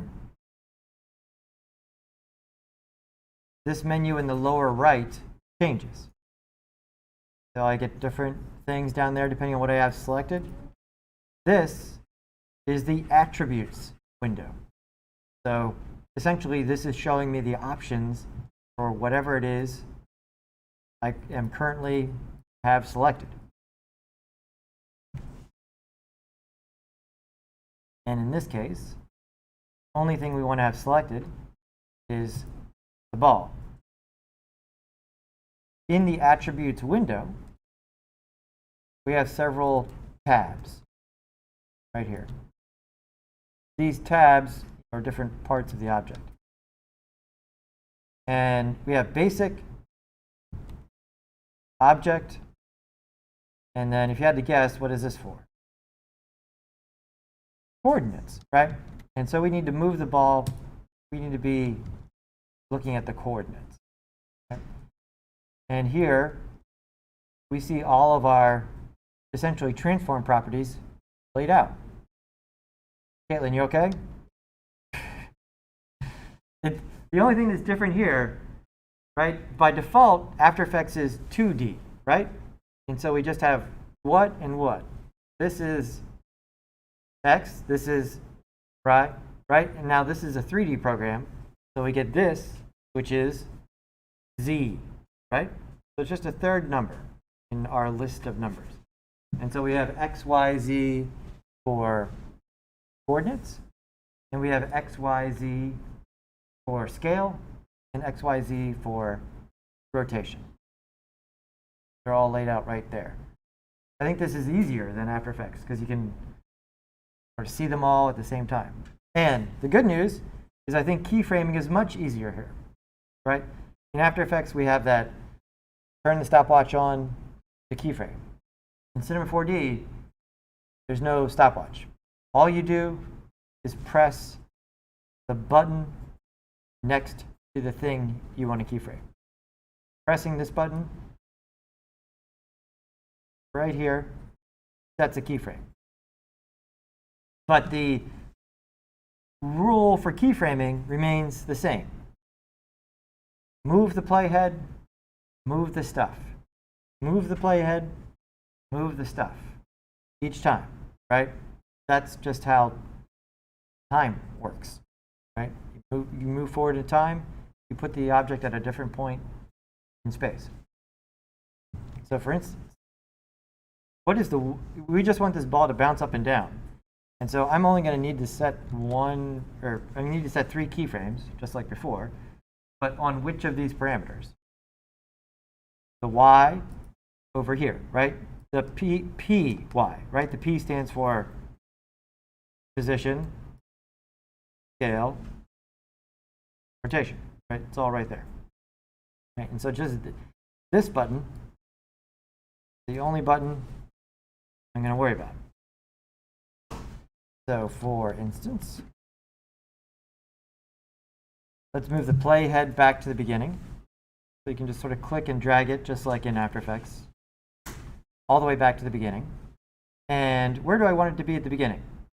We want it to be at the up, right? And so we want to grab this arrow, move this up.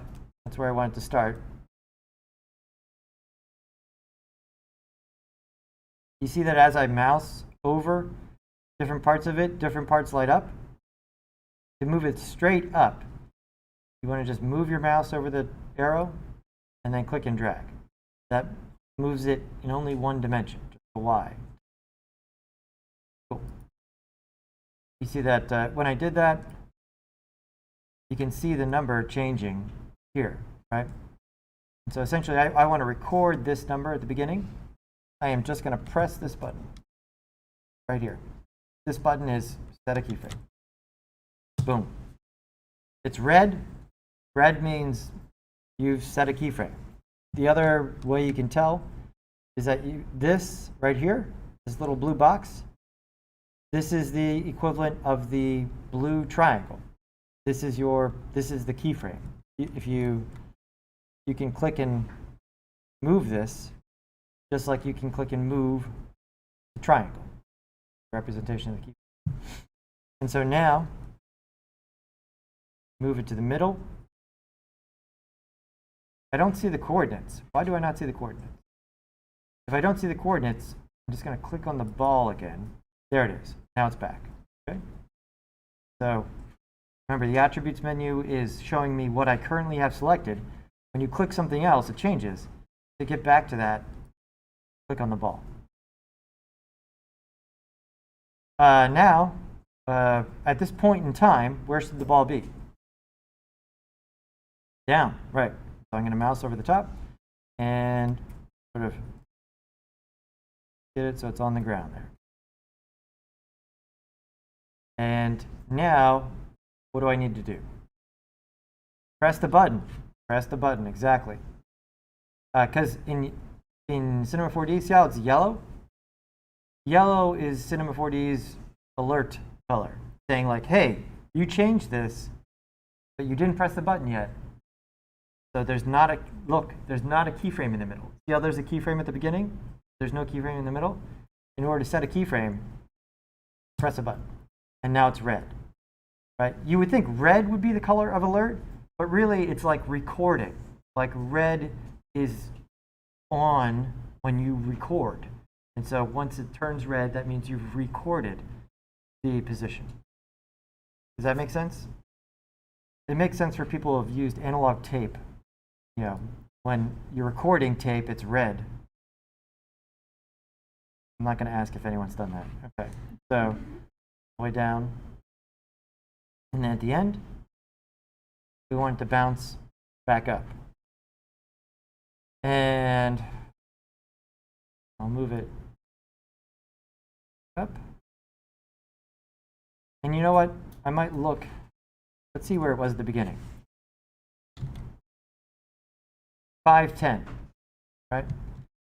And so you can either move the ball or you can type the number right in here.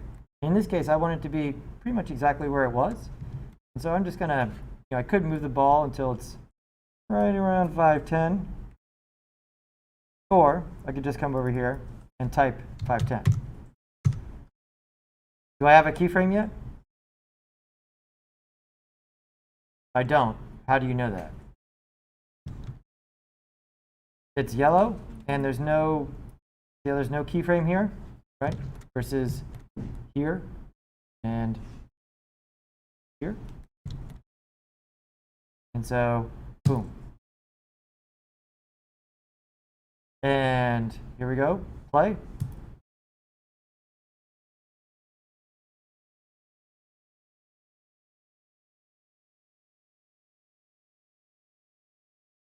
Pretty good. We at least got the motion, right? But now that you guys understand gravity and acceleration, is it happening? No, right? Because we have that same problem that we had before. As the ball gets closer to the ground, it looks like it's slowing down, which in this case, not what we want, right? So let's just fix that one part.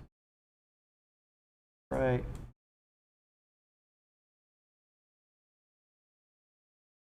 There There's some different ways to do this. Trying to remember how I did it in the original.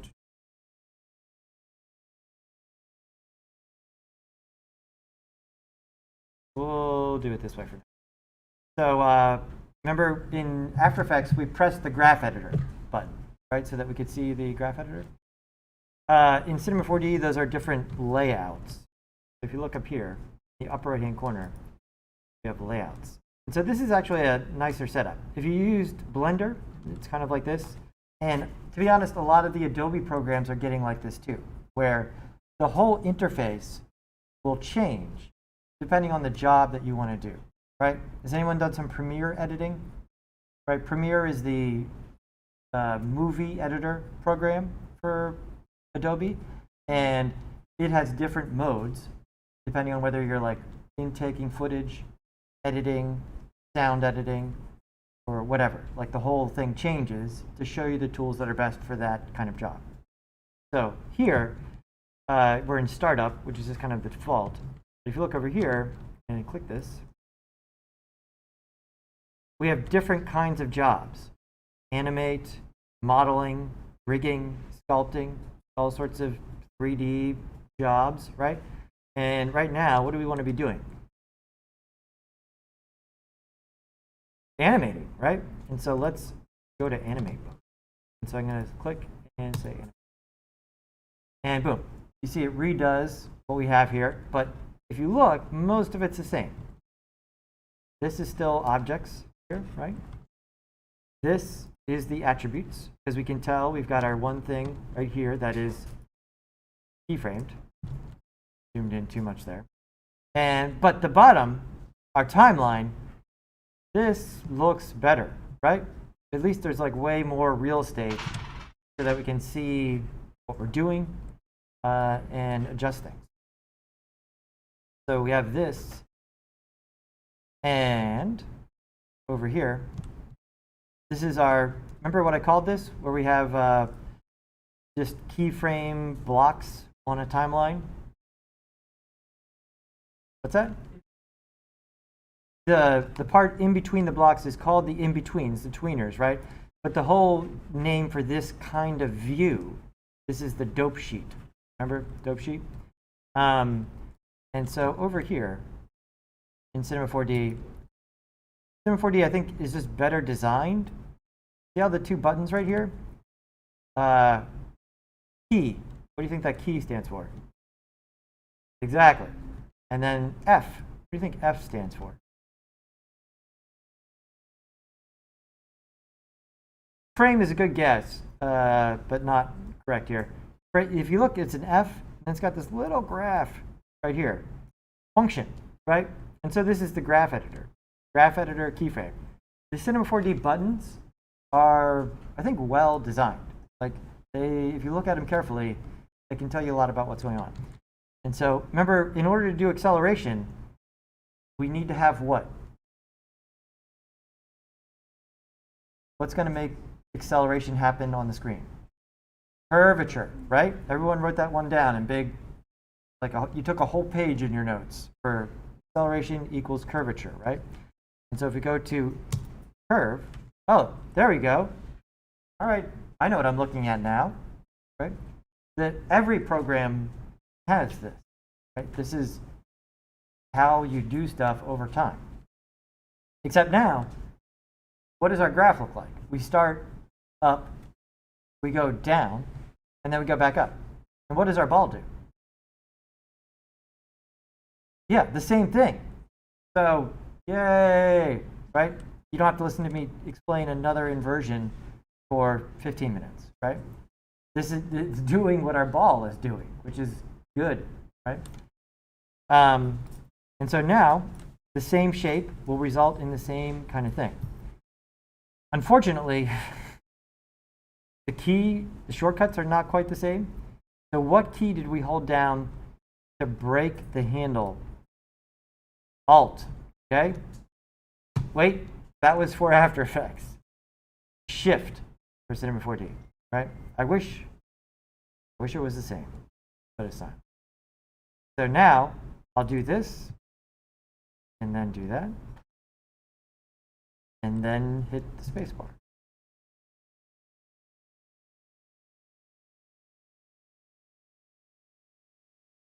So the overlying principle is exactly the same. We created the curvature to create acceleration down and deceleration back up. Okay? The click to click and getting used to the program is different, but I think better over here, a little bit better. Remember, it's all new now, right? So we're just kind of getting the newness out of the way. So take a deep breath. Don't be overwhelmed, right? Some of you have used some of this stuff before, and so those parts will not make you feel as anxious. Caitlin, when I said don't be overwhelmed, you immediately started looking way more overwhelmed. I'm saying this is the first assignment, okay? Like I said, I've built things this way so that we can get used to all of it at the same time, all right? And I'm not expecting everyone to be an expert. Work along with me in the assignment. Like I said, this as I go through this, you can play, do, just sort of get used to it here, right? And you guys are getting a little bit of extra orientation here in class as we're getting used to this, right? And so remember, the first time is always the worst. And then when you go back and look at it again, things will get better, right? You're sort of establishing the neural pathways now, and then you'll go to bed, and hopefully your brain does the right stuff, and you'll feel better tomorrow.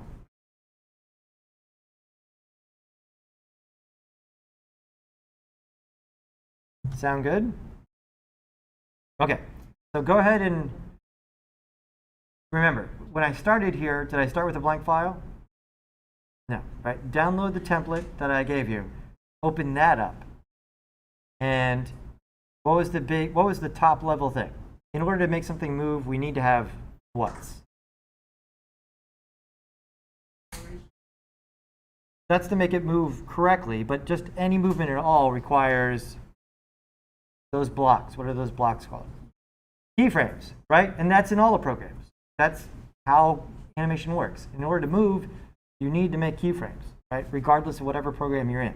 That terminology is the same in all of the programs. So we need to make some keyframes, and in Cinema 4D it's easier. How do you make a keyframe? Press the button next to the thing you want to keyframe. So you need to make the keyframes, and then what mode did I go into to edit them? Animate, right? And so that also I think is easier, right? Because you just need to ask yourself, what do I want to do right now? I want to do animate. I'm going to switch to animate mode. And now I have all the options laid out for doing that correctly. Okay, so give that a shot here while I'm with you, and I can help everybody along. Let me stop recording this.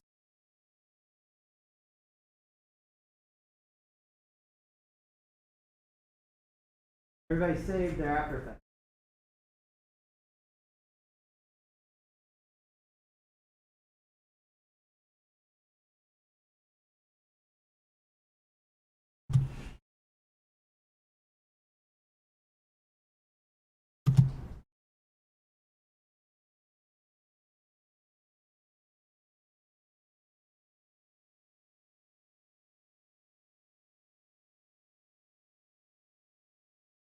Here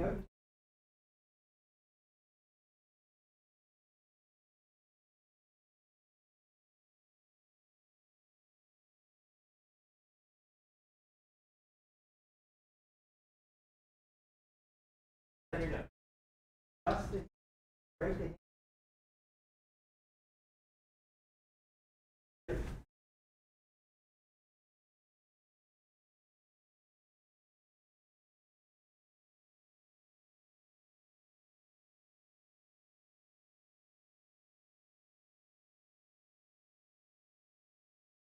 In video 5.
Really, you want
yeah, you got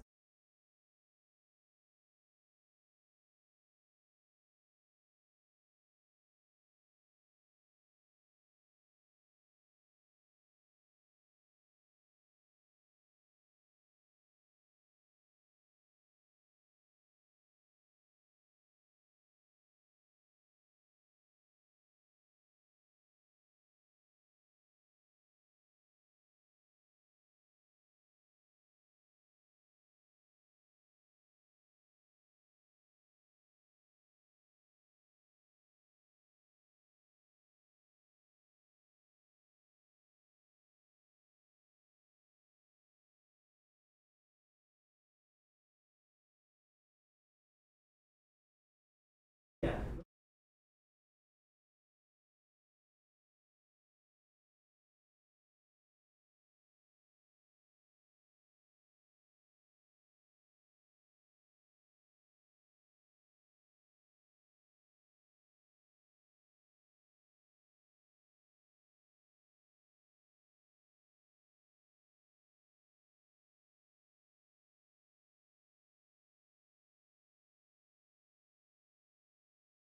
You already did.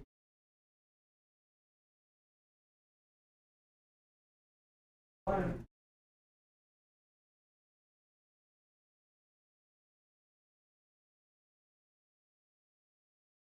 I have another. The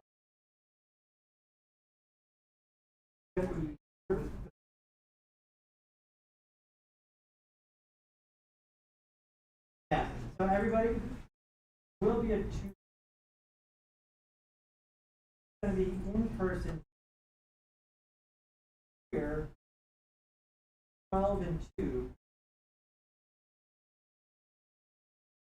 Will be available more than that. Right now,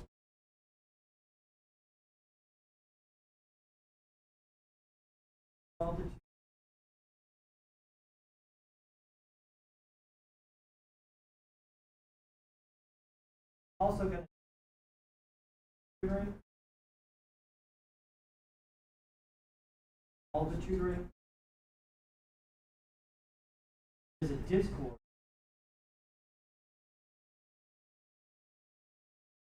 I gotta get the.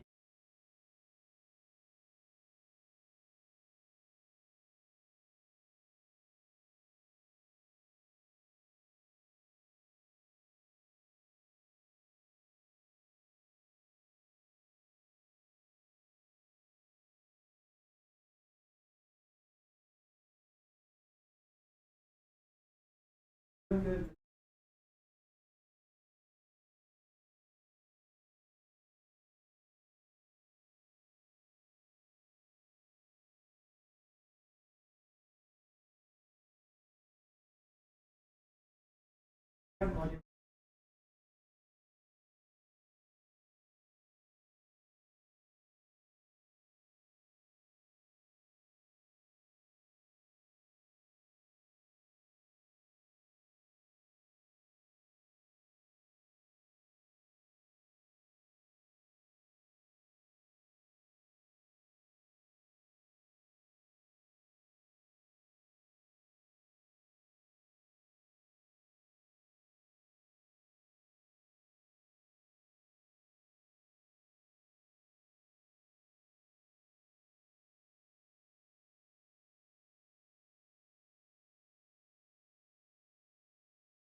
This.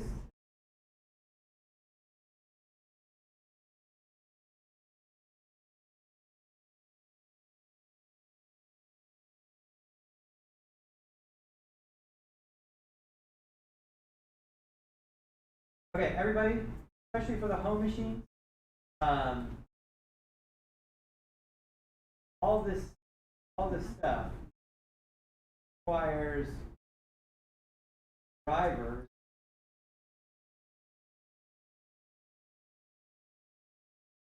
All the stuff I asked you guys. All of it's the stuff requires right drivers to run. Doesn't work. Right? There's a problem with the drivers. It usually looks like, right? You open up the program, it's not drawing. Usually what's wrong. That's usually a problem with the drivers. Or if you have an NVIDIA, right? IDI, a program on your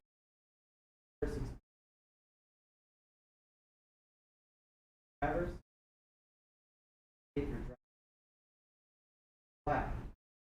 That's what you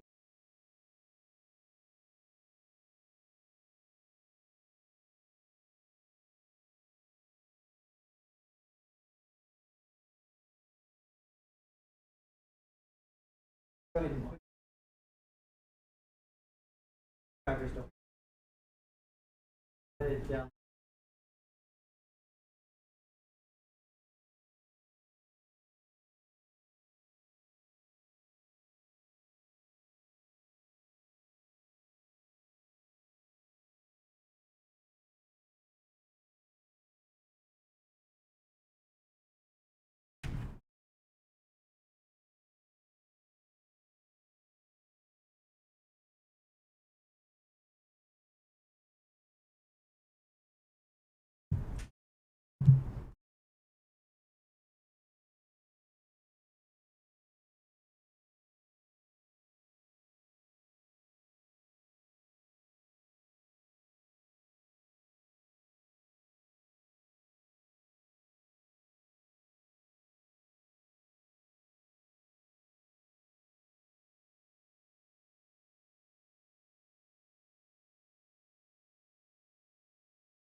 Okay, so if you open up the template, it can work. Save as. Save as.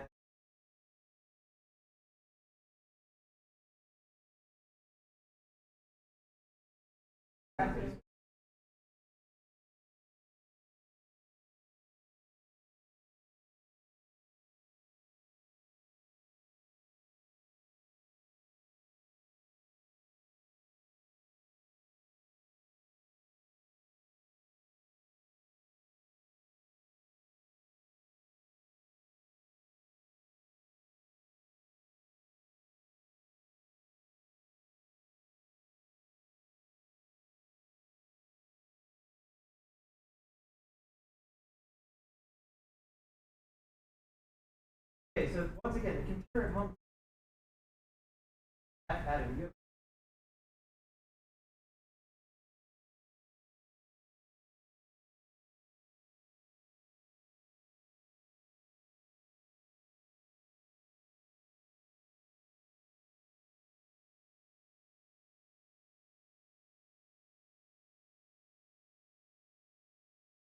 because this room will be open.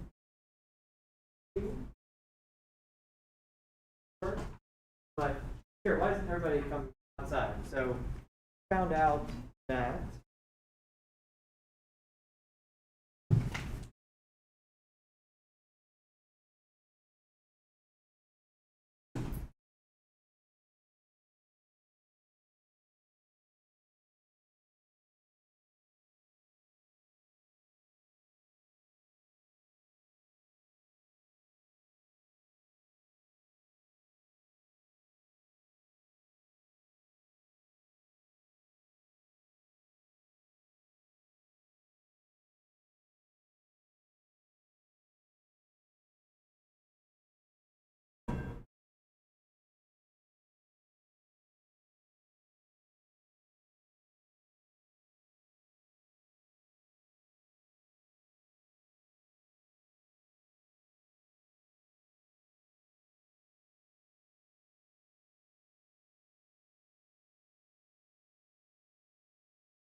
Night?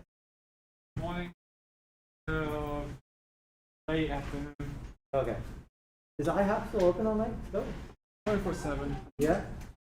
Ever since like late last year. Okay, yeah. It's been a while since I've been all night IHOP.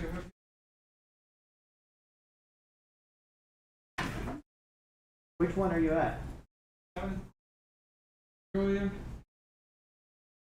Right.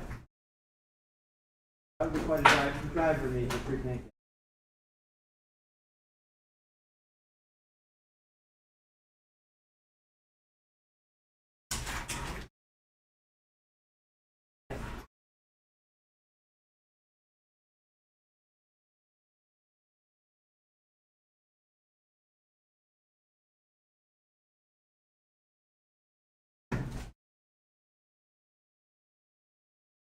Oh yeah. 30-70.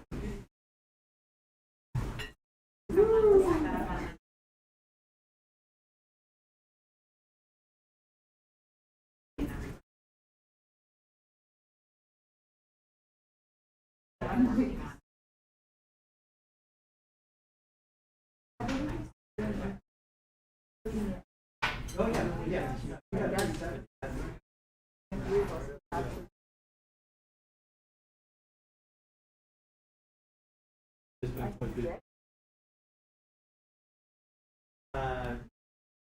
After Effects? Yeah.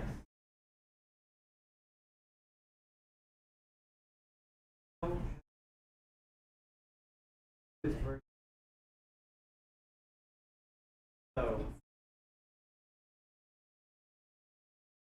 phase 4 versus new. Old one.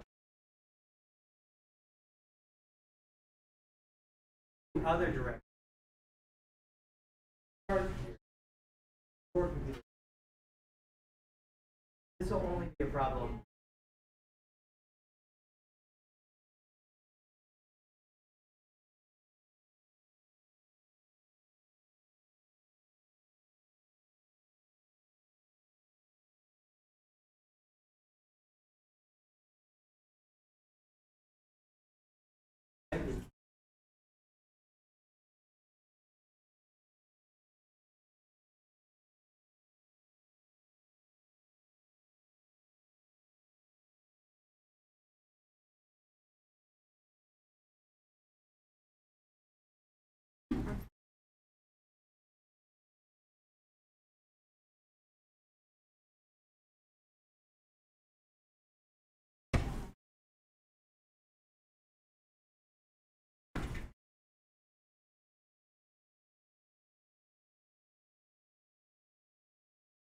Yeah. Come on, Dave. Okay.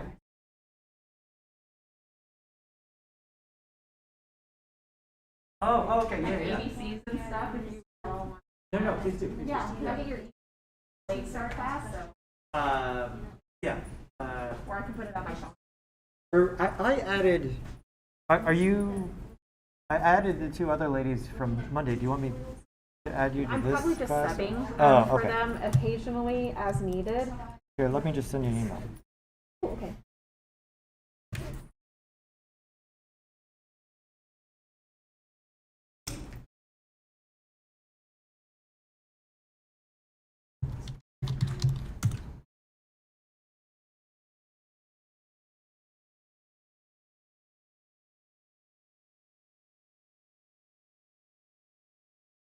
What's your? Lindsay, LINDSAY. And it is LEE. Dot? No dot. E. It'll be off the server, just Yahoo one at yahoo.com. Perfect. Okay. Yeah, and then if ever, it's all asynchronous, so if there's any you wanted to watch any of the videos and Yeah, that'd be surprise great. him one day with a sentence. And then I've seen a little bit. Everyone makes their own. Is that works? Everyone makes their own shape for their name, or? So it's just finger spelled, and then it's deaf community a name. Oh, okay. You have Like to getting a be- nickname, someone else has yeah, to give it to you? like a sign for your name, I see. and that's specific to you. I mean, by speak, so there could be lots of people with the first letter L that maybe have this name. I see. But I see. yeah, but otherwise we just. Okay. But that was nice to meet you. Nice to meet you. Yeah, I saw the Sound and Metal. We just watched that a few Oh, weeks okay, ago. yeah. Yeah. Yeah. Yes, yeah, Incredible. that's always a cool thing. But yeah, it's a cultural thing that a deaf person has to give you the name sign, and then kind of like a hiding the community. Cool. But yeah. Thank you for letting me know.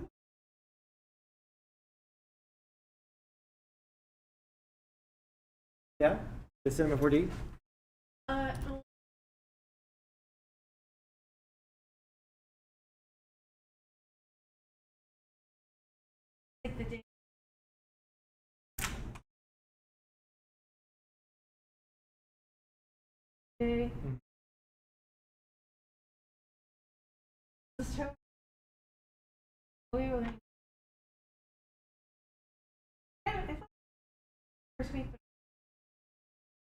Maybe I'm just. The people right around you are pretty, but a lot of other people were struggling, right? They're in this, okay? Yeah, it's just, I don't expect, everyone comes in drastically, and I try to start from, but I try to, so that, right? A lot of what I was doing was just fun, right? If you follow along from, I really do go this and a little bit. Yeah, stick with it. It's gonna get a little bit easier. Like you're out of bounds.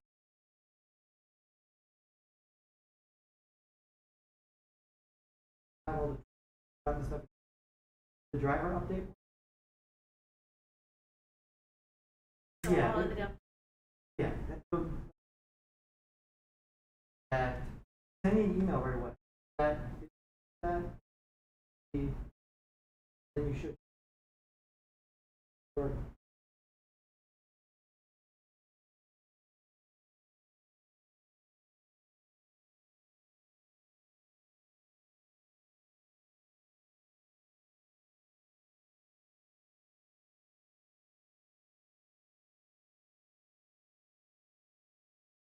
All of this is. Still want to keep.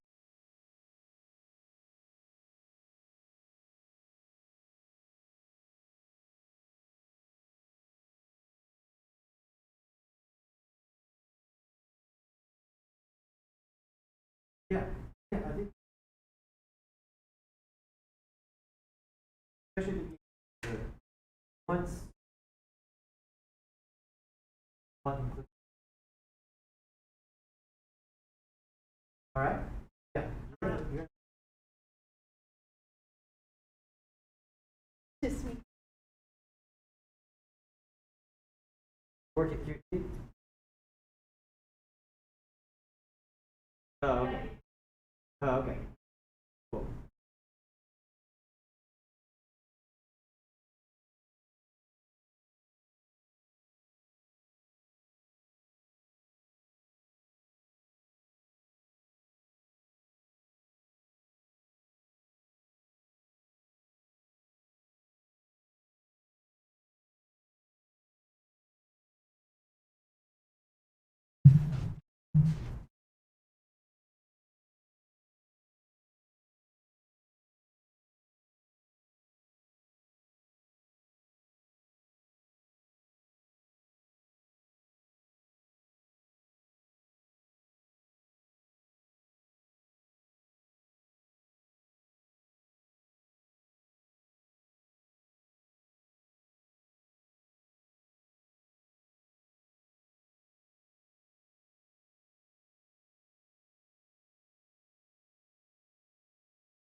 Come in. This is the room where everything happens. Saw that. I already basically.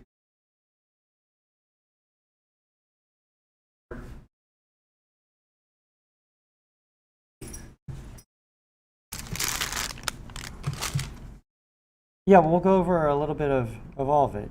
I think I've got this working now. I'm doing the, it's pretty easy to stream and record at the same time. So that's, you were watching the stream on Monday, right? Yeah, I'm watching.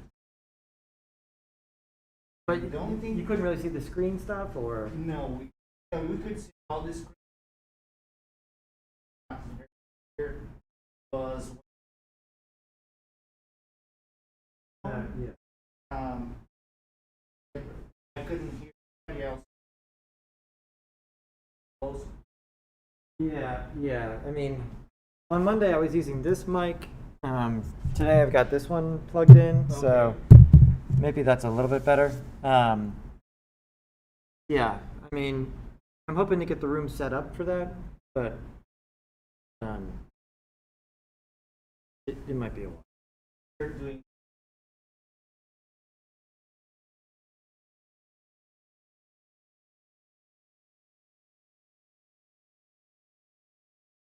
Yeah, there's not a good. I mean, right. I mean, the YouTube does have a chat, and so like in the classes earlier today that had more people in them, like people were going back and forth in the chat there.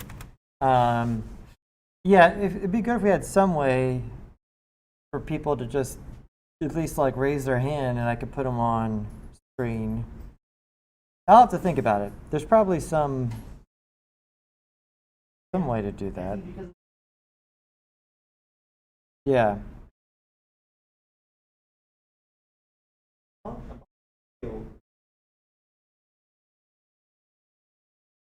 I'm going to make one about that tomorrow. So, Okay. yeah, you don't need to have anything this week. And you're here now, so you're fine. So, Yeah.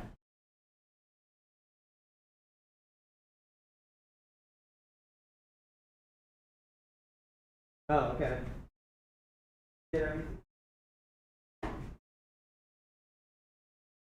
Those cute-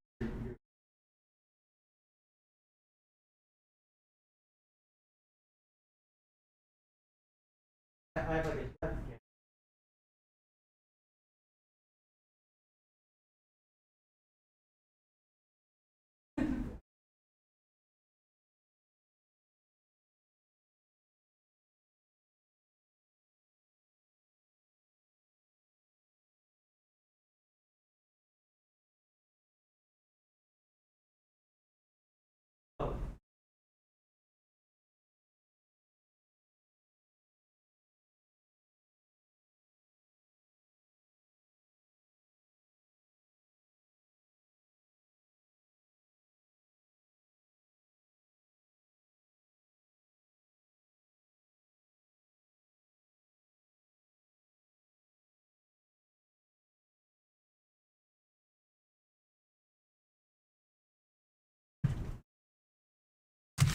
I'll be back in just a second. Just got a quick.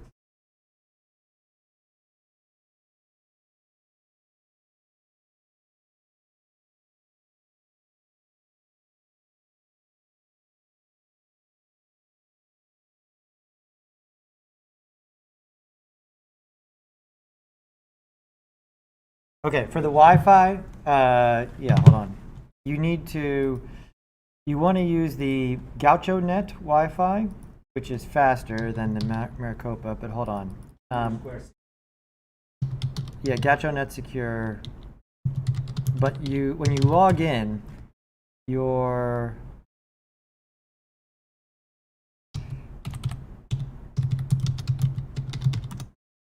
I'll pull it up. You're on Mac, right?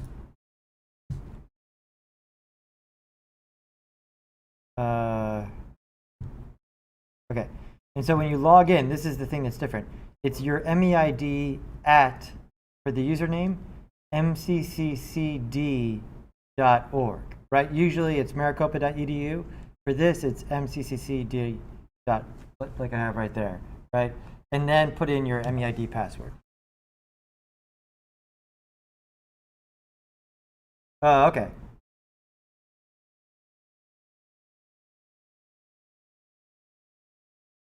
Okay. Because you guys both have Macs, right? Yeah. Yeah, and then.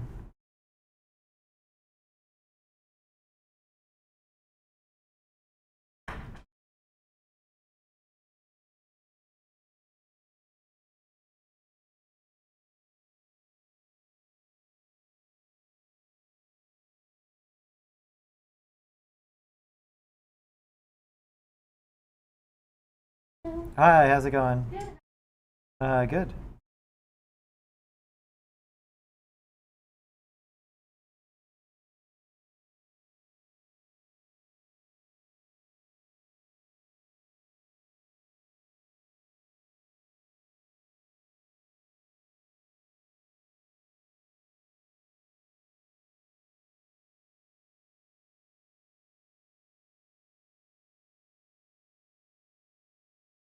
What?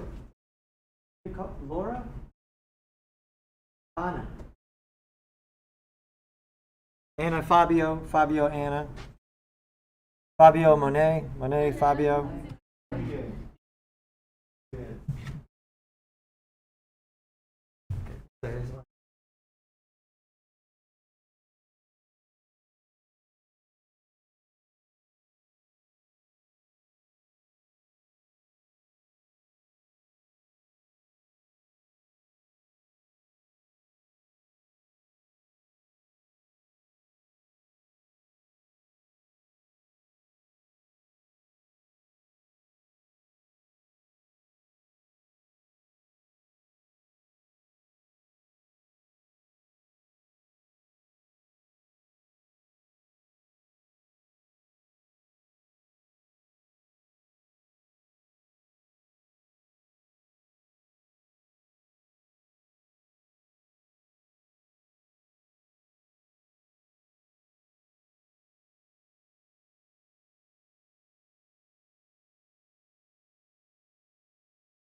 Okay, so how'd it go getting everything installed?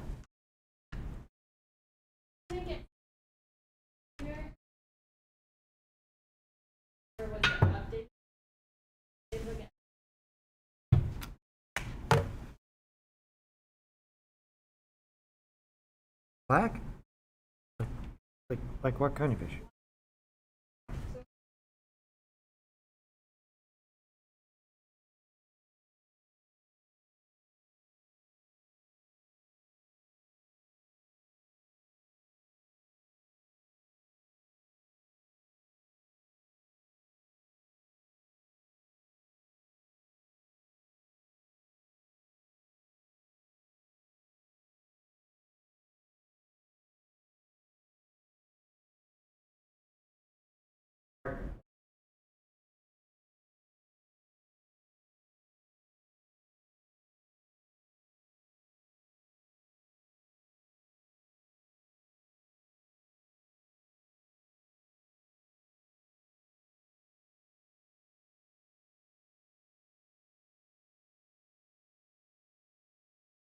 Oh, like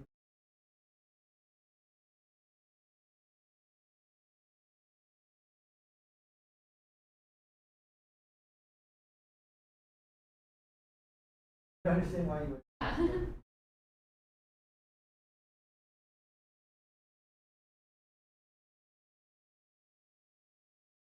I would normally say, yeah.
Yeah, that looks really good.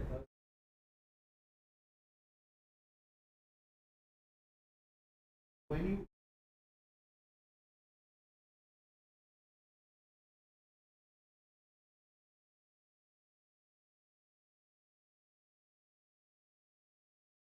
Yeah. Here, do you have? Do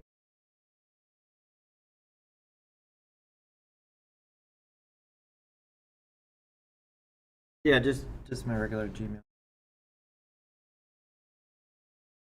Yeah, so the streaming is working. So, I said I was recording everything, and you saw that I reposted the recordings on Slack. So I'm going to continue doing that, but then I'm also just, like I said, I'm in here all day, Monday and Wednesdays. I can turn on my YouTube channel. I just turn this on as a live stream, and so if you, for some reason, can't be here, right? But at the same time, you can watch from home.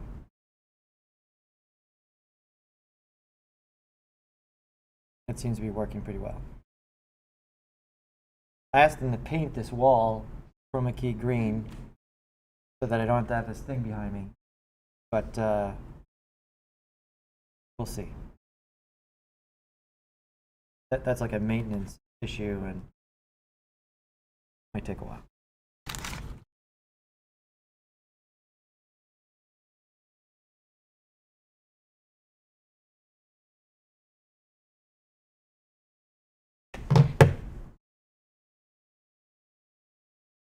Okay, but when all the other stuff was fine?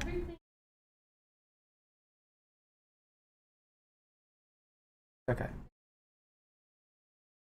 Okay.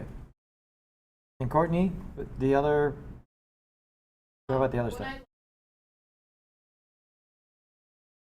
downloads? Sure. And then what about Cinema 4D? Did you get that? I did. Okay. And Anna, you have Cinema 4D? Does you have Cinema 4D you were able to download? Yeah. Fabulous, got it.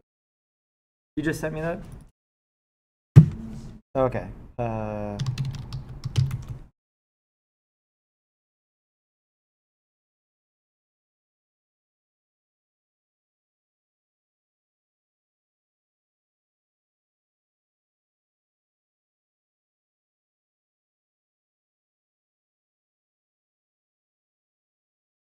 Yeah, all the PNG files.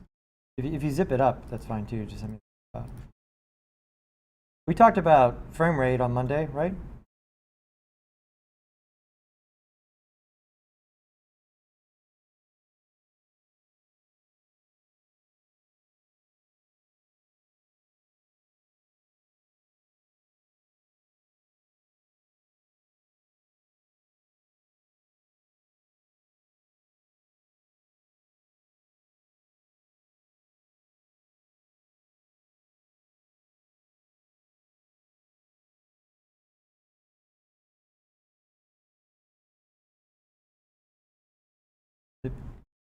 A bunch of students are watching on the live stream, not right this second, but they.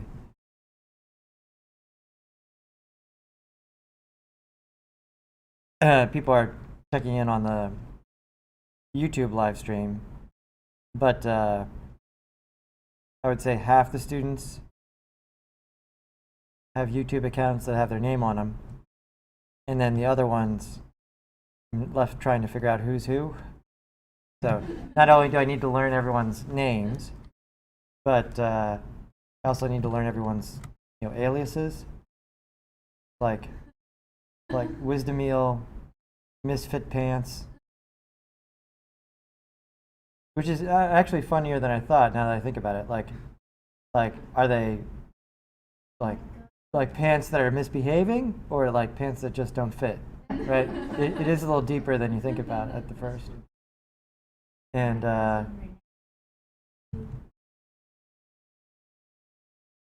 oh, really? Yeah.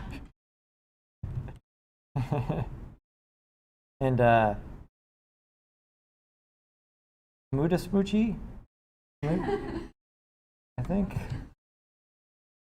So, as if the first week wasn't hard enough trying to figure out everyone's name. Now you need to learn someone's name and be like, oh, okay, right. Jen, you're Muda Smoochie. Got it.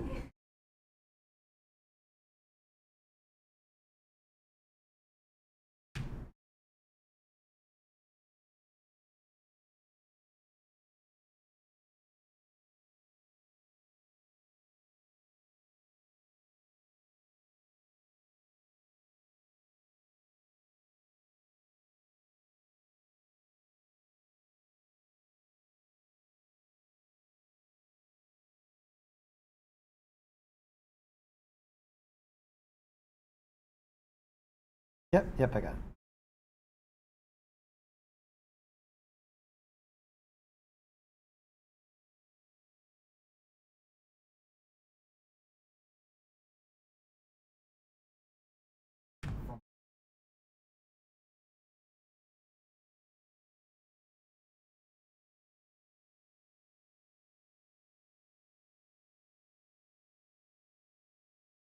But you didn't change anything about the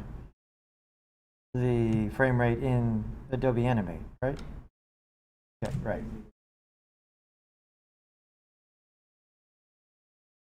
Yeah, it just says Animate.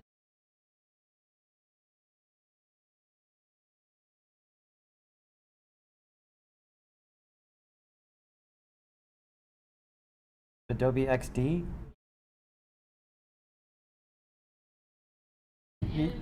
Yeah, you need. Don't worry about XD. You do get Animate, yeah.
Yeah, okay.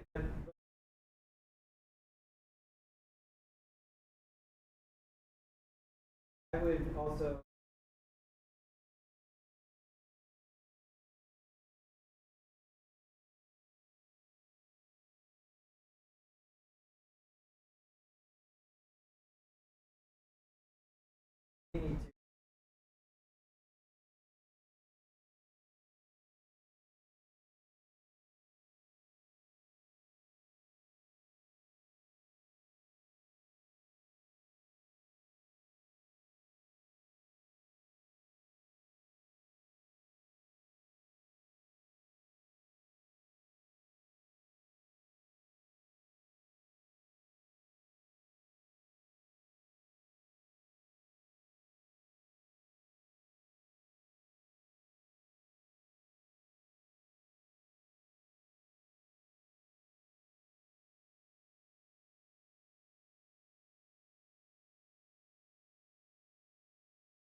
That's. Well, I don't think you.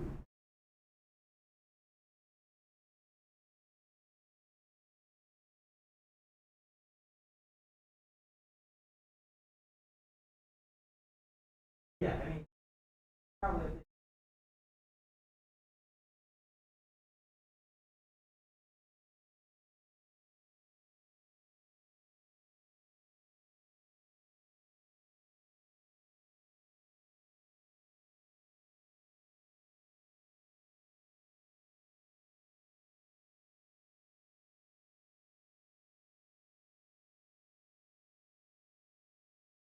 Okay, yeah, let's talk about frame rate a little bit more in the context of this project. So you guys, most of you guys already got started on the bouncing ball project, right? And so you're making 3 bouncing balls, right? 1 in Animate, 1 in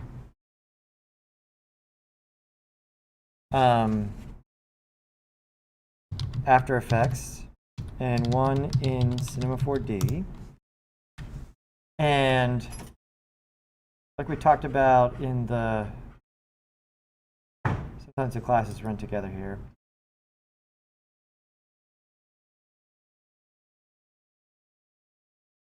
Yeah, so these 3, right? We've got Animate, we've got After Effects, and Cinema 4D. And they're all bouncing, and they all accelerate on the way down and decelerate on the way up, right? That's what gravity does. And that's the overarching thing I want you to take away from this, right? All day I've been talking about when you start doing this work and learning these new programs and everything, there's some memorization. You got to memorize the keyboard shortcuts that you use most often, but then quickly those become sort of muscle memory. But it's not like I memorize all of the programs from head to toe. It's sort of, I know the principles of what I want to achieve, and I just try to get that to happen in the software, right? And so the principle here with this one that I really want to reinforce for everybody is that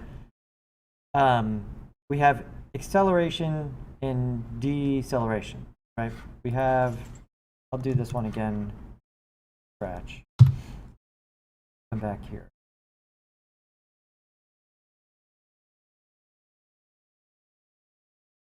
Cool. So Cinema 4D, we didn't really talk about Cinema 4D on Wednesday, right? Monday. Whatever day it was. And so let's talk about that a little bit. In Cinema 4D, remember, I gave you a starting point for all of these. Use the starting point, right? Because I got a bunch of stuff set up. When you open it up, it's going to look like this. You already got, actually, it'll look like this. There you go. It'll look like this. We got what we're seeing in our camera here, right? Our 3D geometry. Down here, we have materials. Okay, so this is one of the big ways that 3D work is different than 2D work, is that the shapes are separate from the appearance of the shapes, right? And so the geometry is separate from the material appearance. And so each one of these things down here, that's what these are called. These are materials, right? And so you use them to color the geometry, right? It's more than just the color, but that's sort of the primary thing, is like you're adding color to this. And so that's a new thing about 3D that's totally different. In After Effects, like you draw a blue ball, and for the most part, the color and the shape are together, right? It's like a singular thing. Here, they're separate. And so, for instance, if I want the ball to be striped, I can grab this material and drag it onto the ball. And boom, there we go. The ball is striped. If I want the platform here to be solid, I can take this material and drag it on there, and it applies that. And that's that color. And so if I wanted to adjust the color, it's not adjusting this, it's coming down to the material and adjusting something about the material. And you see how that filtered up to the shape, right? I changed the material, that material is applied to this geometry, so that geometry changed color. On the right-hand side, we have the object window. So this is most similar to our layers that were down here in After Effects. Right? This is all the stuff in my scene. Over here, this is different. You can make things a child of something else, right? So you see how this is like an outline? These things are the child of this, right? They're indented underneath that.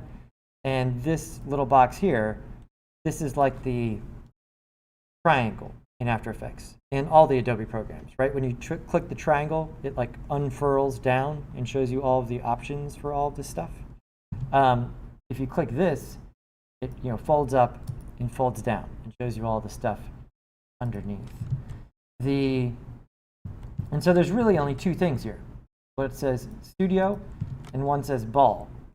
And all the work I've set up here for you guys is under studio. You'll see that there's some stuff here, cameras, lights, some other stuff. You don't need to touch any of this for Monday, right? I just sort of set this up so that you have something that I want you guys to focus on the animating, right? Making the thing move well. We'll get to all this. I think all of this is easier, but you're essentially doing the same thing 3 times. The ball here is the thing that we want to keyframe, just right here. And so if this is unfolded, you can fold it up to sort of simplify your life. So you just have these 2 things. And we know we don't need to worry about the studio, so we just need to worry about ball. Now, I also think keyframing is slightly easier here. You can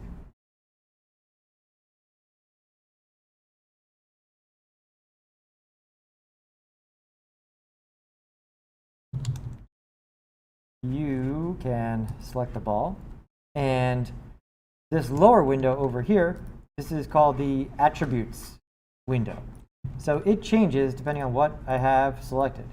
See, as I select different things, it shows me what are the options for whatever the thing is I currently have selected.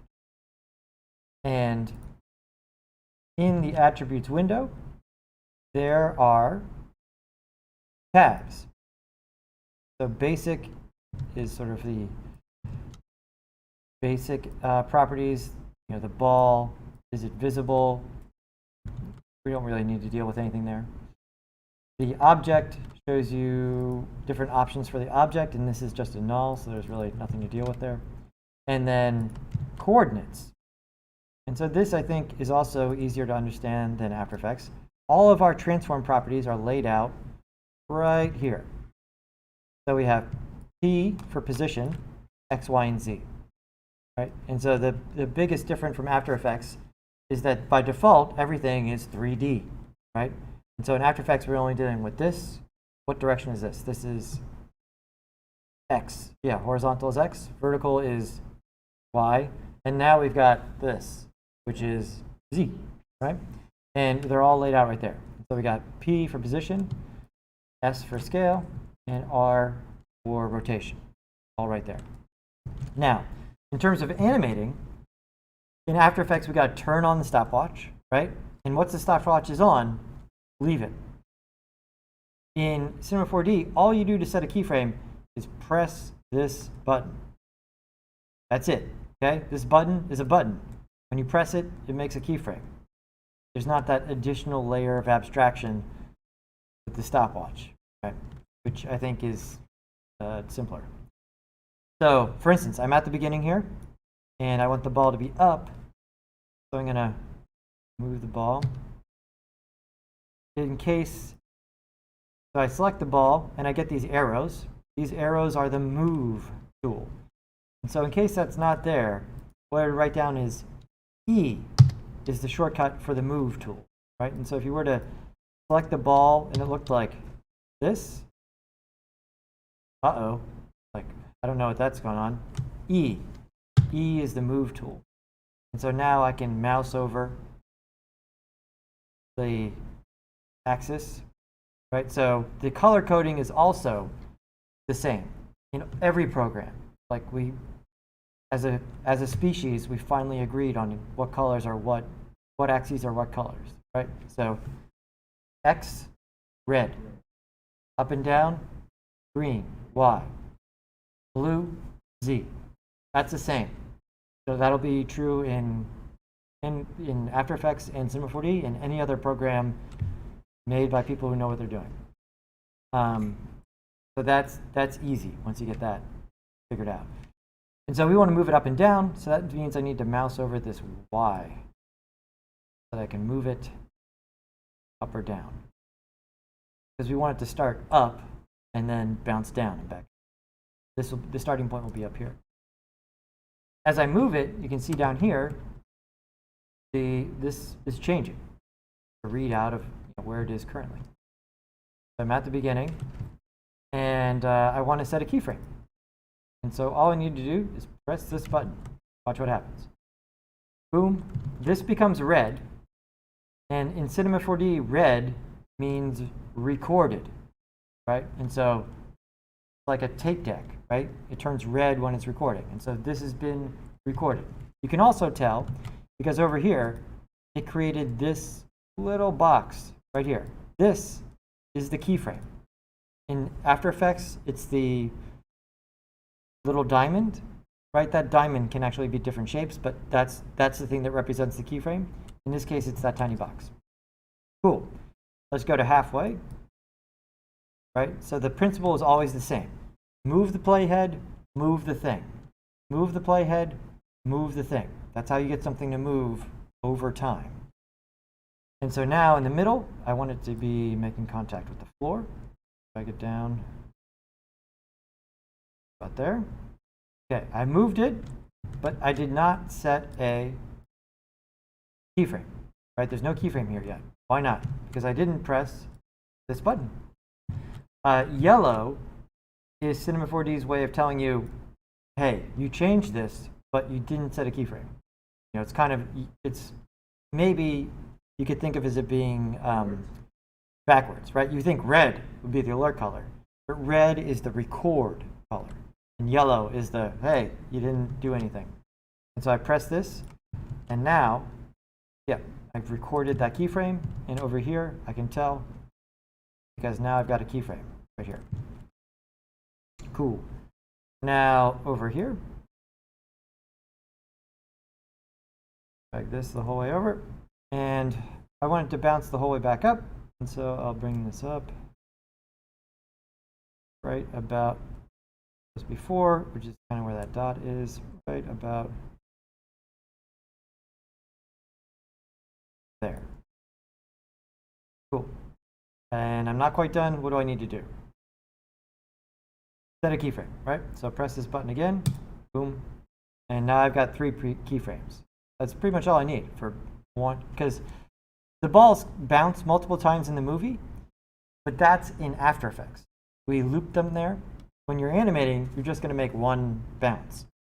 And then in After Effects, you'll repeat. And so we just need one. Cool, we're good. Let's play. Yeah, I've got everything all jammed up here. Hold on. Why it's so slow. So this is what Cinema 4D does when you're taxing your computer's resources. You see how everything disappeared and it kind of turned into a box? What happens? I am going to quit Unity.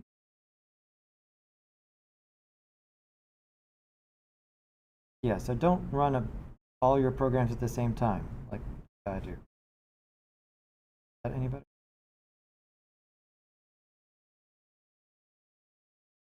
Not really. Let me see. Times.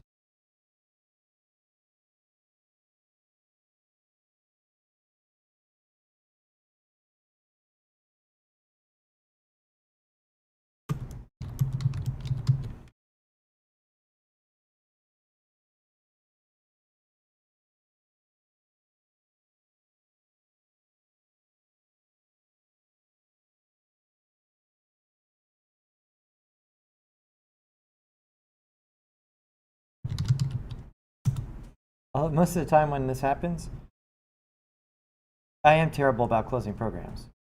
You know, Jen will come over and she's like, "What are you doing? You have like 15 programs open." Of course, your computer. But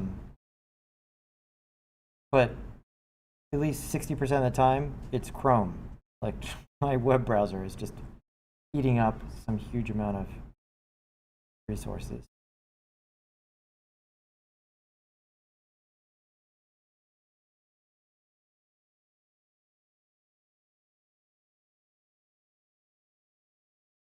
There we go. Cool. All right. What do you think? Looks pretty good. Could it look better? Yeah, it doesn't look like it's bouncing, right? It kind of just looks like it's on a stick.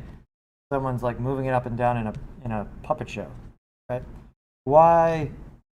What specifically? What is it that doesn't look good?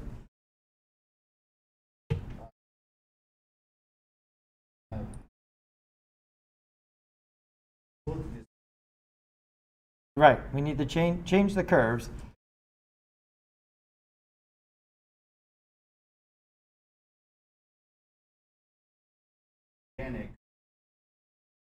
Yeah, okay. When we look at the curves here, you'll see that there are some curves, they're just not the right curves, right? And the thing I want you to totally internalize from this assignment is that we want to make it look like a bounce, right? In order for a bounce, we need to have acceleration. That's what happens, that's what gravity does, right? When you drop something, it doesn't fall at the same rate. Gravity accelerates it towards the center of mass at whatever it is, -9.8 meters per second, right? Squared.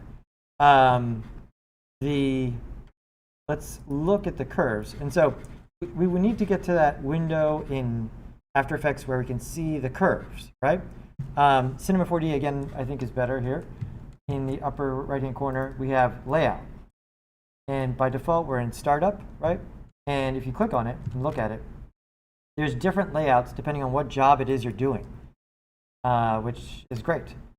And, you know, do we want to animate or are we modeling or rigging or sculpting or what? And we're animating, right? So let's go to the animate mode. And so now we're in animate mode, and our 2 modes here, we can look at keyframes right here. Just always draw the box. My other one is terrible. Keyframe or F curve. These 2. So here's keyframe view. This is what we were looking at primarily on Monday in After Effects, right? Where you see a keyframe for each one. And here is F curve, right? And if you look at these buttons, this is the other thing about Cinema 4D. I think the interface is way more usable because the buttons are I think, well designed. Like the icons, if you look at them, actually tell you what the thing does. They're very, maybe not intuitive, but they're certainly clearer, right? And so a little key for keyframe, and then F, and then this little thing here. I mean, I'm really zoomed in. This is like a graph, okay? And so this shows us the graph. And so we do have curves here. And that's the big thing you need to learn. If these are straight lines, there is no acceleration or deceleration happening, right? Here they are as straight lines. There's the ball. The ball's moving at a constant speed the entire time. That looks even worse, right? Like that looks worse than before. And so in Cinema 4D,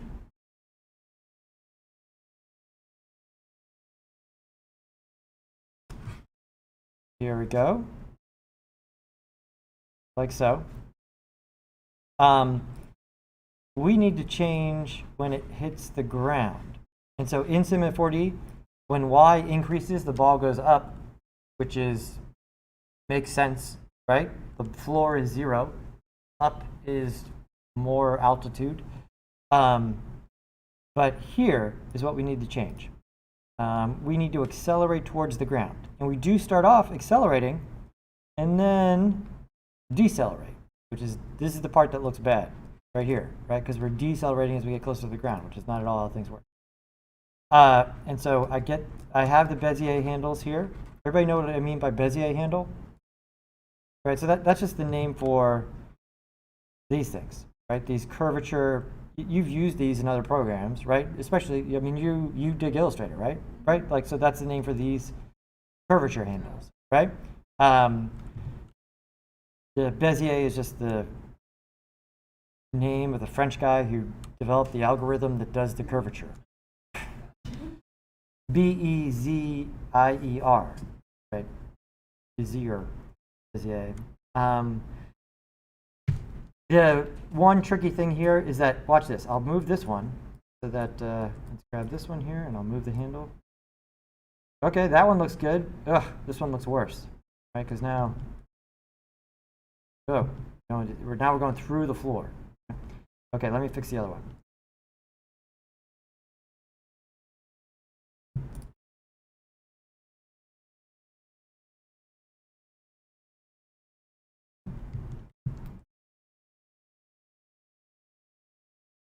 Yeah, now I broke the other one, right? See what's going on here? And so you need to, right. So this is called the handles. Both of these are the handles. The handles are balanced, okay? And what we need to do is break them. And usually that's a shortcut, right? You need to grab it and then press some other key. And this is what I would write down. In Cinema 4D, it is Shift. And in After Effects, it is Alt. All right, I wish more of these shortcuts were the same, but they're not.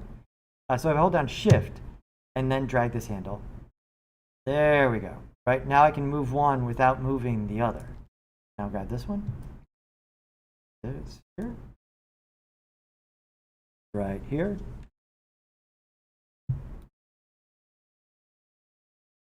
And now you'll see that this even looks like a bounce now, right? Looks like a bounce. And now if I hit play, cool, much better, right? Because we're accelerating towards the ground, and then we are decelerating on the way out. Some things to avoid: asymmetry. This or this doesn't look great in this instance because gravity works the same on the way down and the way up, right? If we were to do a bunch of bounces, yeah, the ball would lose energy and fall down, so there would be some asymmetry that way. But within each bounce, ideally you want the way down to be symmetrical with the way up, right? If you can see, I'll move it over.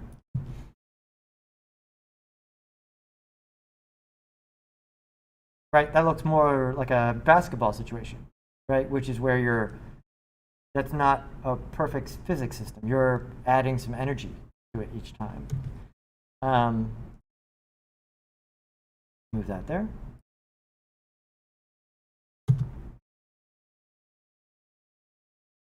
Cool. So that looks way better. So conceptually, does it make sense there? The big takeaway is that the thing, once you set the keyframes, that's sort of the first half, right? The second half is adding the curvature so that you get the acceleration and deceleration. You need to get both. That's the same thing we're doing in each of the programs. In Animate, you'll be doing that by just drawing more pictures closer to the top. In After Effects and Cinema 4D, you'll just be curving the handles, right? Because here, what happens in between here and here, right? This is a keyframe, this is a keyframe. And what happens in here? This is called tweening, right? Tweening, TW, like the second half of in between, tweening. In completely hand-drawn animation, these are usually separate jobs, right? Especially previously, right? The main animator would be drawing the keyframes. So, this one would be the main animator, the guy who gets paid more, over here drawing Mickey here, and then this is Mickey Mouse over here, and then the guy down the ladder, or person down the ladder, draws all of the Mickey Mouses in between, right? The tweener. The tweener was literally the name of the job. The person who would draw the frames in between the keyframes. Does that make sense? Right? But now, with the computer, we set the keyframes, and then the computer does the job in between, doing all the tweening there. Like so.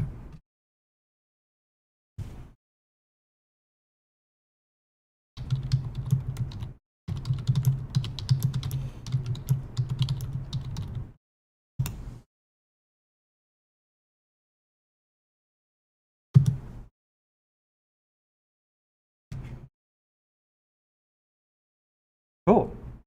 All right. So that looks good. We need to get this out of here.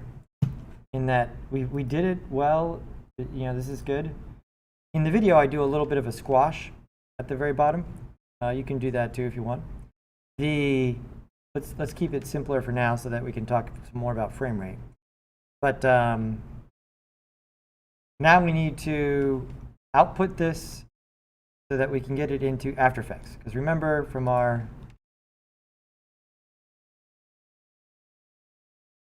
where's our project? Our workflow, right? We create stuff in After Effects, in Animate, in Cinema, and then it all has to come into here. Right? That's our workflow. So we need to do this part, one that goes from Cinema 4D into After Effects. And almost always, when we're transferring between programs, PNG sequence. So what is a PNG sequence? It's one picture for each frame. Super simple, right? Which does some interesting things here. Let's go ahead and render it. So that's that process right there.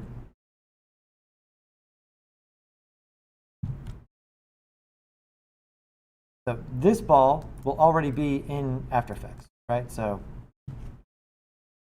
this line right here you get for free. This one and this one, we need to go from, we can't bring the C4D file into After Effects. We need to render it out. That's what this line is here. Render, render. And when we render it out, we get a PNG sequence. One picture for each frame. And let's do that.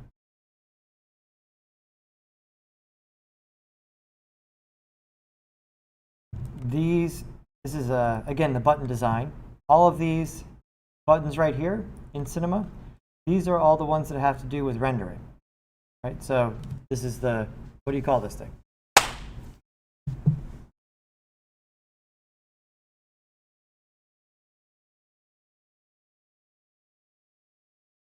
It's the slate, right? Right?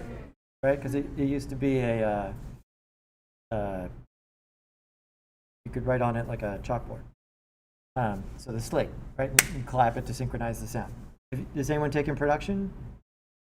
Okay, yeah. So the slate. And yeah, we're making the movie, right? That's why it's in all those icons, right? And then we have the gear, right, which is the settings. And then this middle button is the do it, render it out, okay? So let's look at the settings first. Settings, here we go. This shouldn't look like, you should be able to make some heads or tails of what you're looking at here. What is this part telling us? Right, the resolution, the screen size, right? And does that look good? Yep, that's the one we want to use. High def, 1920 by 1080. Down here, how's the frame rate look? 24 frames per second, thumbs up, that's what we want to use. And then down here, we want to address this. Right, this current frame, that would mean we would only render one picture, just frame 42. That's not, we want to get the whole thing. And so you want to select all frames. And we're good. And so that is all the top menu. The top menu right here. There we go, the top menu. And so here, let's go to save. Those are the only two we need to worry about now. This allows us to control where this thing is going. So in Cinema 4D, anytime you get 3 dots, this is a file finder. If you click on that, let's make a folder. Why am I going to make a folder? Because this is going to be an image sequence, right? It's literally one picture file for each frame. And so it's going to make 48 files. So this is not something you want to dump on your desktop, because it's going to spew 48 files all over your desktop. When you're dealing with image sequences, you want to put them in their own folder. That way, it's organized. Bouncing ball, cinema, 4D. Not 3D, 4, there we go. I'll double click there, and 4D, bouncing ball, save. And the other piece of the puzzle here is this one. We're making a PNG file. Why do we use PNG files instead of JPEGs?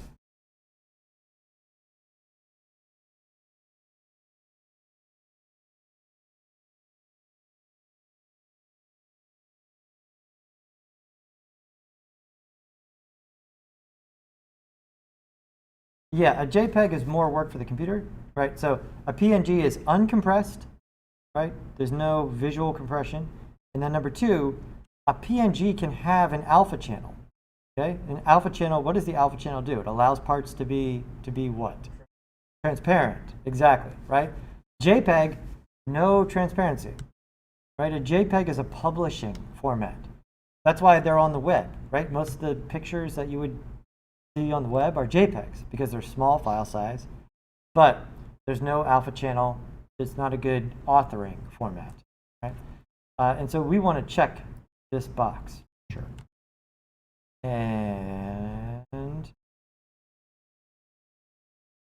yep, this is all the render settings menu. In the render settings, it's just these first 2 we need to worry about. Man, I cannot circle 2 things. There we go. Look at this. I should really just try and get this. I wish this drawing program had like a little bit more anti-alias lines, but anyway. It's better. So this program, this is called Zoomit, Z-O-O-M-I-T, totally free. You don't even need to install it. You can just run it off the desktop, and allows you to, do this, which is great for these situations. Everyone can see what's going on. On Mac, you don't even need to install this. It's in, it's in the system. If you turn on accessibility, I think you hold down Control and scroll the wheel, and it does this. It's already in there. Yeah. Great. Okay, so we set it all up, and now I need to render it. How do I do that? Middle button. So I'm going to press that. And in Cinema 4D, we get a readout here. We'll see it draw each frame. Each one of these little yellow boxes, that's one of the CPU cores in your computer drawing that part of the image. So this is why you pay for a bigger, faster computer, right? Bigger, faster computer means you get more of those boxes, and those boxes go faster. But most of the stuff we do this semester, we should be able to render fairly quickly. But there it is. It drew out all the pictures. And now if we look at the folder, which is, there we go. There's your image sequence, just like I said. A whole folder full of images. The other thing that gives it away is an image sequence, a PNG sequence, well, that they are PNGs, but they are numbered, right? So frame 9, frame 10, 13, so on and so forth. They're all numbered there. But let's bring this into After Effects, because that allows us to, why use this format? Uncompressed, so it'll be high visual quality, right? Because while we're in our pipeline working, right, it brings it in frame by frame. All of these connections, right? This is our pipeline for this first project. As we go on, you know, the other pipelines of how we do stuff may be a little bit different, right? You got to go to this program and then that program or whatever, right? And for big visual effects houses and animation houses, this stuff can get crazy. They have whole teams of people called technical directors who, like, this is their job to, like, figure out how am I going to get this data from this thing to that thing to do this and all this other business, right? While you're doing all of this, you don't want to lose quality, right? Because that's not good, right? You'd be sending it back and forth between programs, and it's looking worse and worse as it goes on, right? And really, you should never have to when you're working in a computer. It's all bits. We shouldn't be losing any quality here, right? Ideally. And so that's why we're using a PNG sequence, to not lose quality as we send stuff between.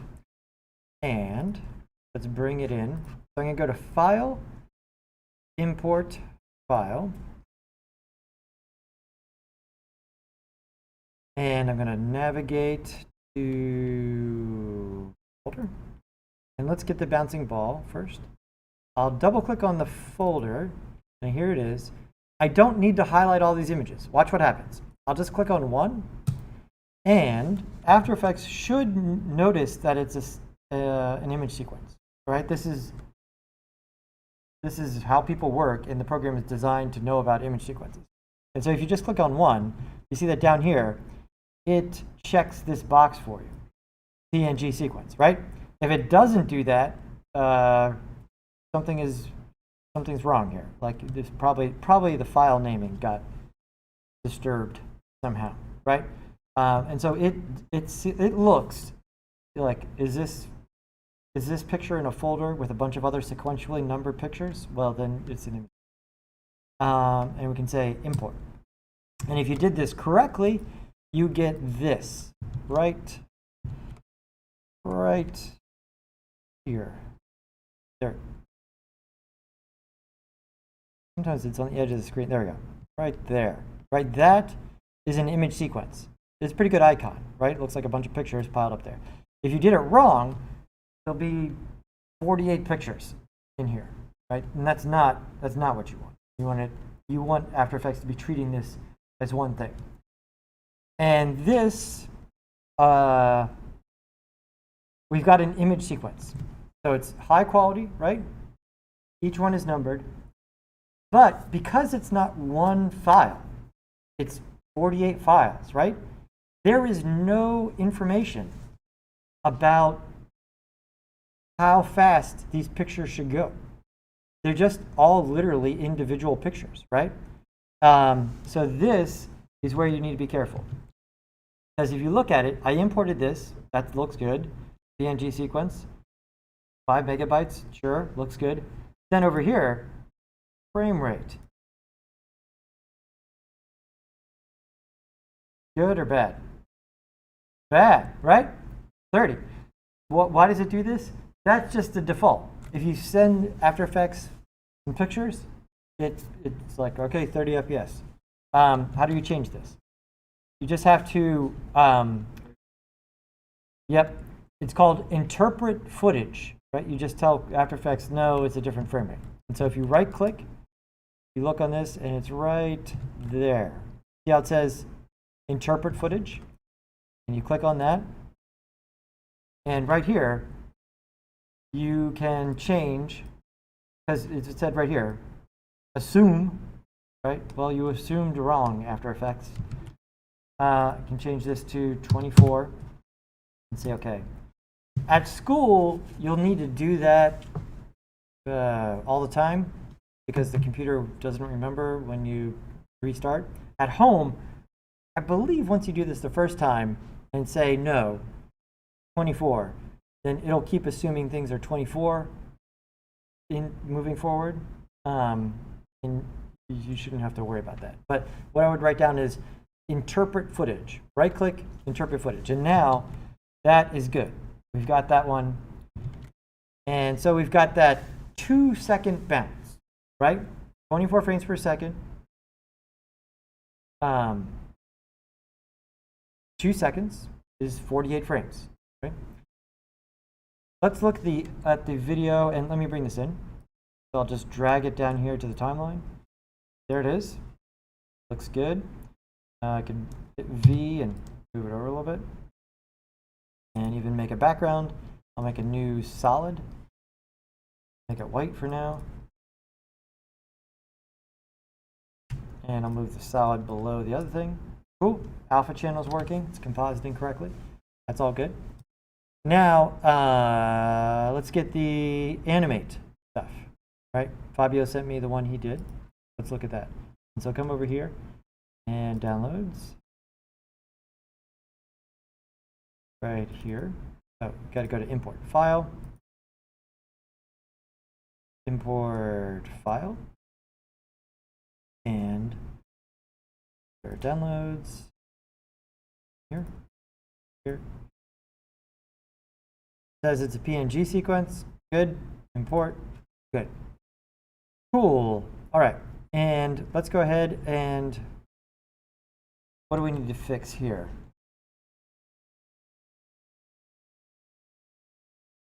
Frame rate. Now,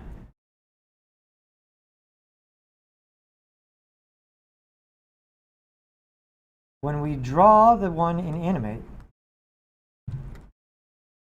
we draw hand-drawn animation is often half the number of frames for the exact reason that you're thinking. It's just half as much work, right? Drawing each frame by hand, super time consuming, and doing half of it that's like a technical limitation that has since become like an artistic decision. Now, hand-drawn animation, people associate it with having that 12 frames per second look, and yeah, that's kind of the default, that kind of thing.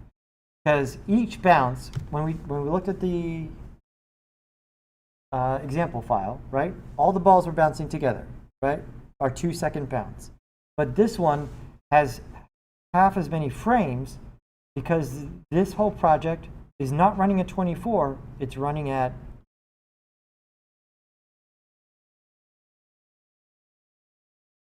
it's running half as fast, so half as fast as 24 is 12 FPS, exactly.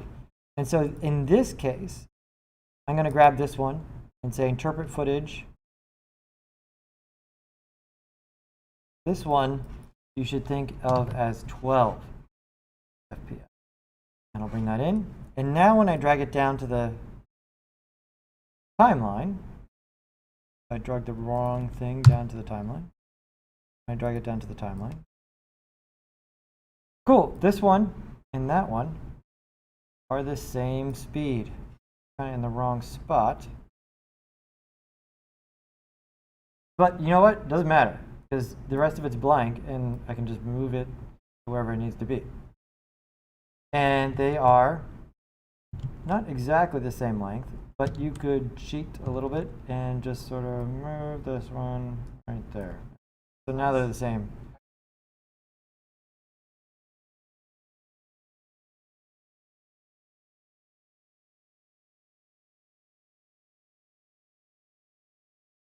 if you scale up, yeah, if you scale up, you're taking the same pixels and spreading them out over more pixels. So yeah, but yeah, you could get away with what you could get away with depends a lot on what it is. You know, if with something like this where it's, you know, this sharply drawn animation, you'll probably get away with less. Or like something that's photographic, you can probably get away with more, right? And so it depends. But yeah, a couple percent either way, yeah, it's fine. Right. If you're scaling a bunch, then that's an issue where you'd want to use that's where you'd want to use Illustrator, because the vector files you could scale like crazy and it doesn't matter because they're vectors, right?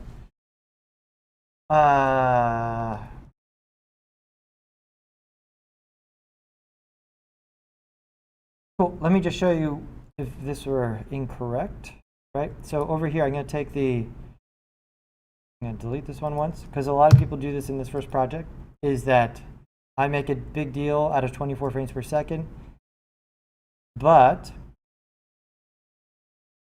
they still import their animate as 24 frames per second. But if I were to bring this down here, now, right, you see that this is twice as fast. Right, and so you can't stretch this. The correct thing to do is add the right frame rate. So come in here and interpret and set this to 12. And then bring it back.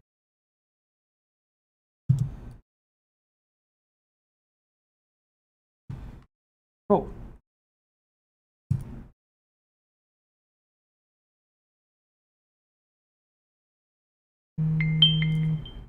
Okay.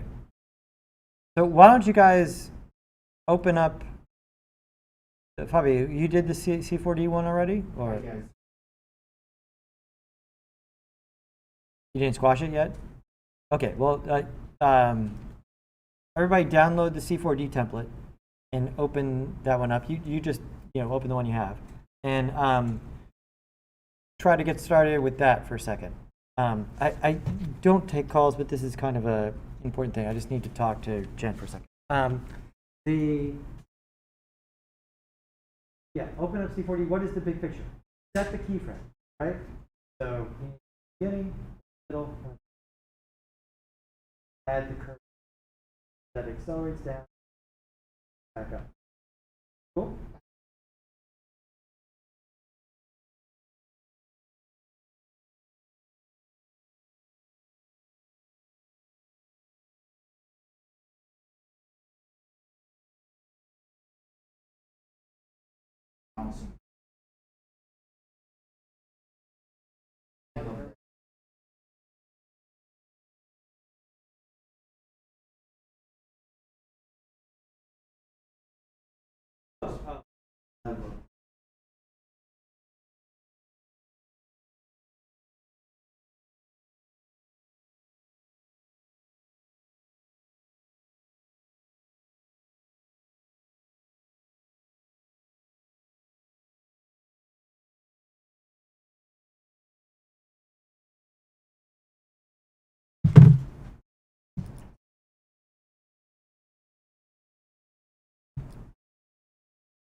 Alt, click and drag mouse wheel. No, Alt is Alt. Alt should be Alt for you. Control is Command. Okay, so Alt and then click and drag middle mouse wheel should transpose the graph.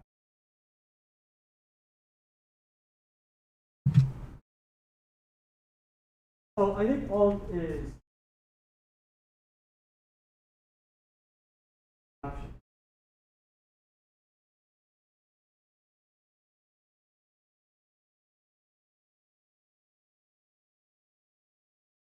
Yeah, you guys are the highest percent.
just the Y scale.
That's good.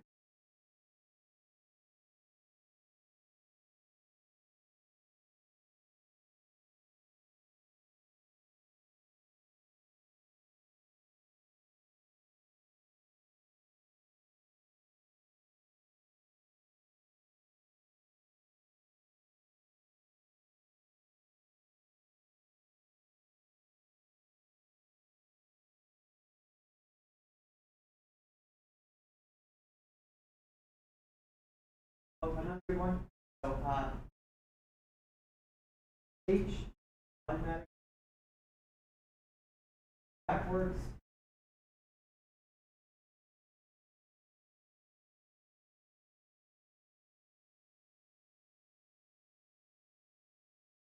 H, you know.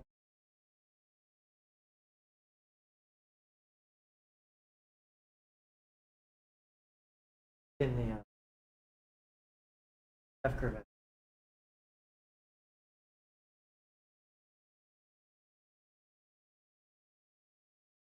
I got 4 people watching the stream. Hey, stream watchers. Who's watching the stream? Go ahead and chime in the chat.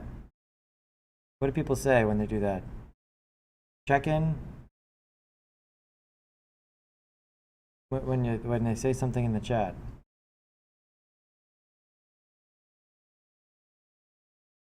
Maybe we should start a Twitch channel.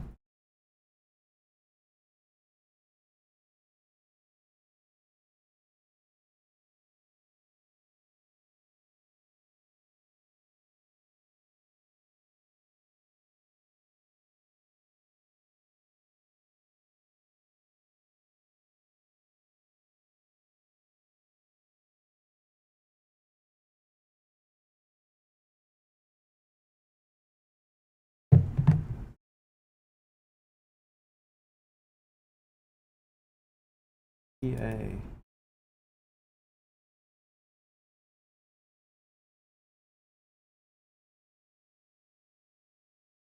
Hi, GA.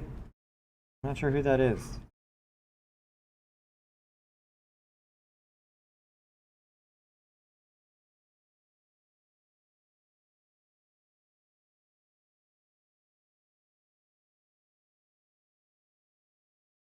Yeah, probably 2. Yeah, 2.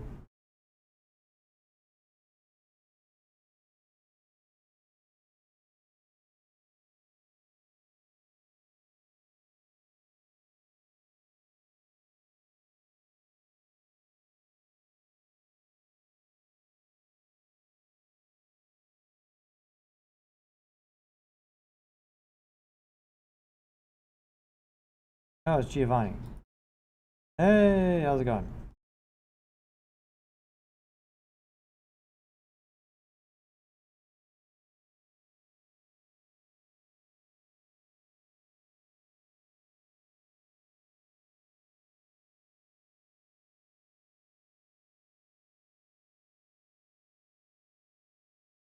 I love it when people use pictures of their pets as their avatar on Canvas.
Okay, so I do this in the video too. At the very bottom, I add a little bit of smush, right? So that we'll do this much more coming up.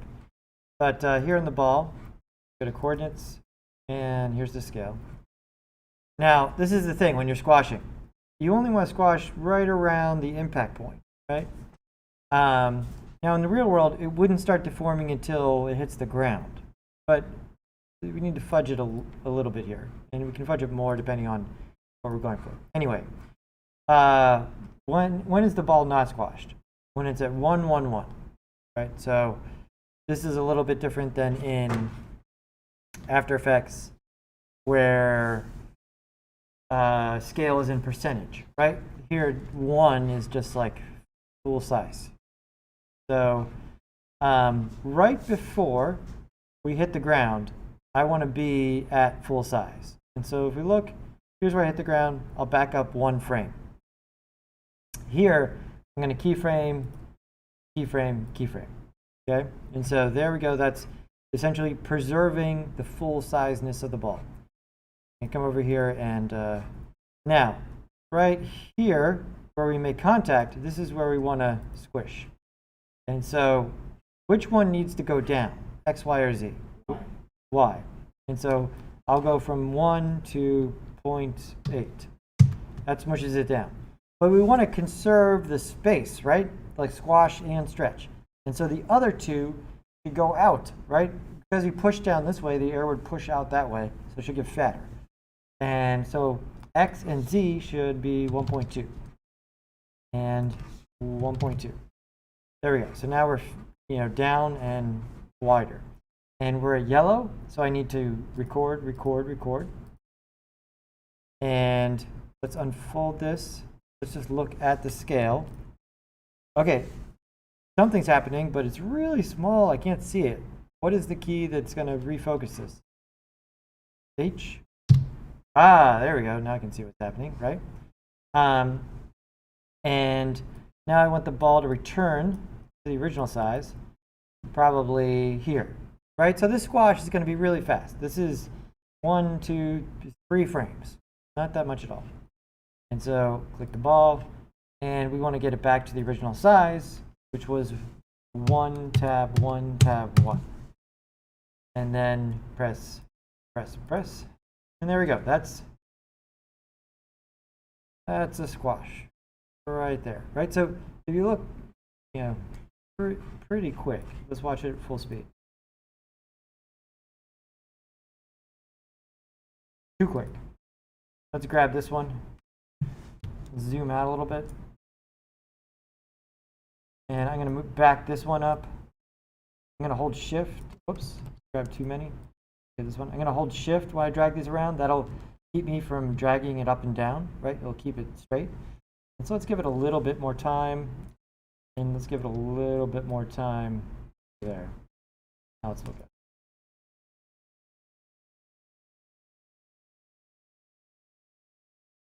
That's pretty good.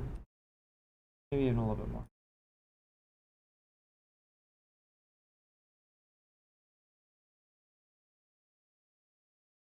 I feel like it needs a little bit more. So this is one of those things where we're using physics to inform our decisions here, but the goal is not to make the world's most physically accurate animation. We're sort of using physics to inform our artistic decision making. And so here, this looks better, I think, right? What do you guys think? Does it look better? It looks better. But the ball, you see that it's actually squishing quite a bit before it hits the ground, right? Which is unreal, right? Not how it works. But based on the frame rate and how things are going, yeah, that works pretty well.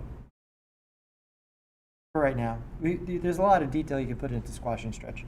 But for right now, that's good.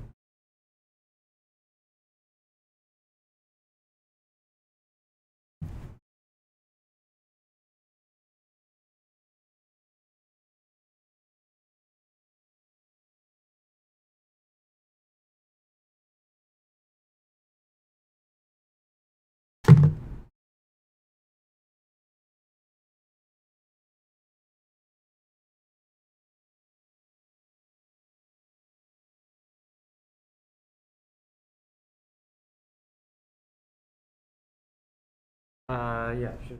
Well, I'll get. I think you might.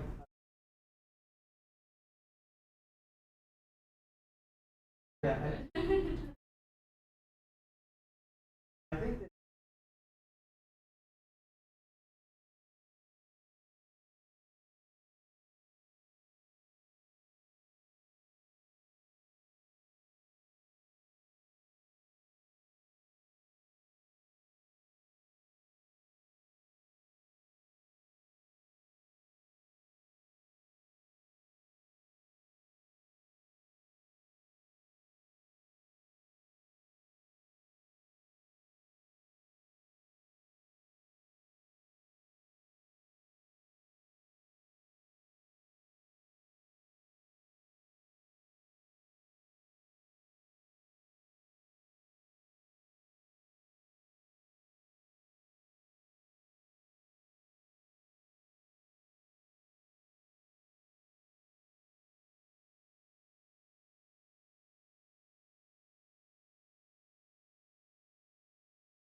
that. Alt and right mouse button.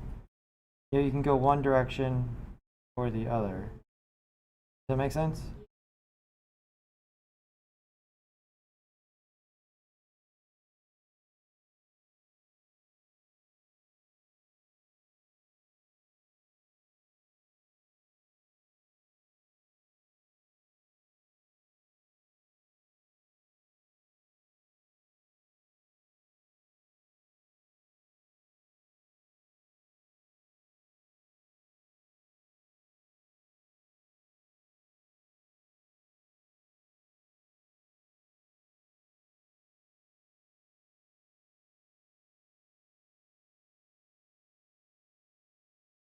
All three.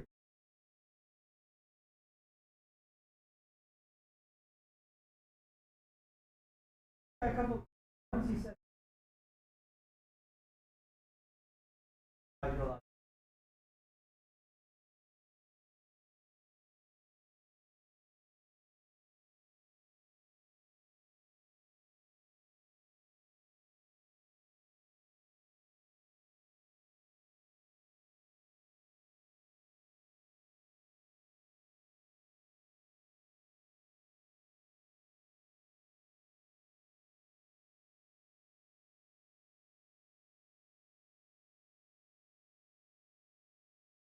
Only set one key.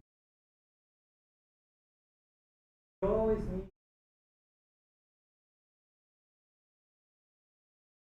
Right? 'Cause something.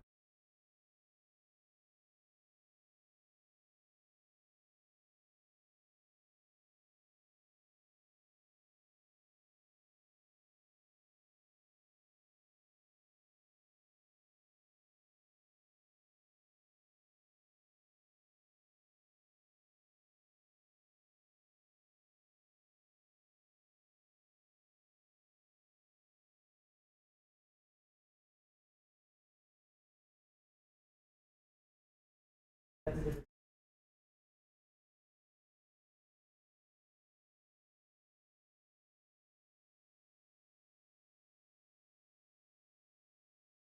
Yeah.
Yeah, okay, so this brings,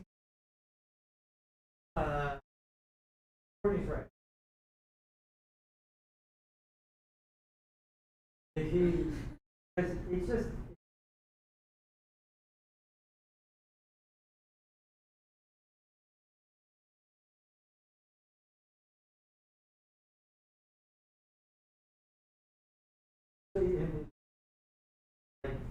like, so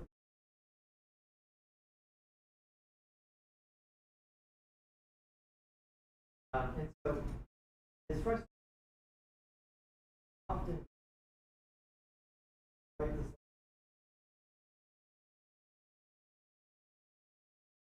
requires Carol,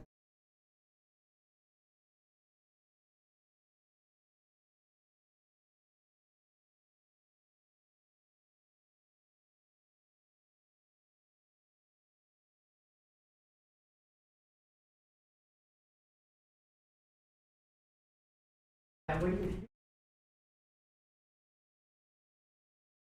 really said your guy,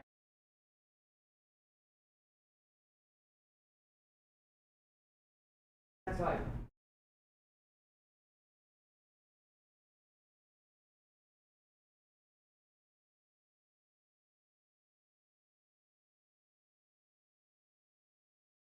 Yeah, so just be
Yeah.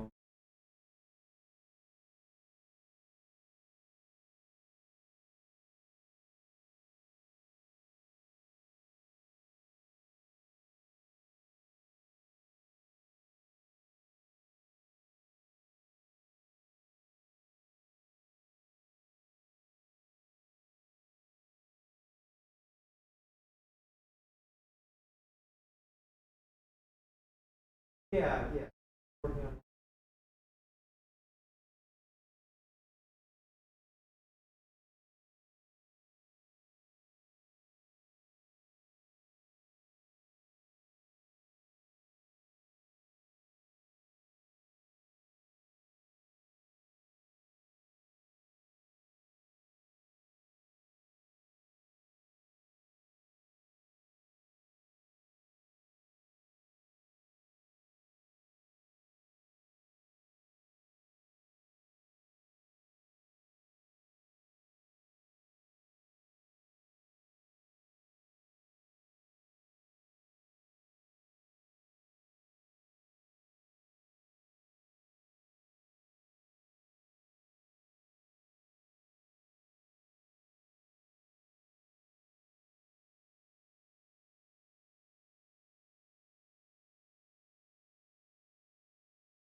That's why it said.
Look at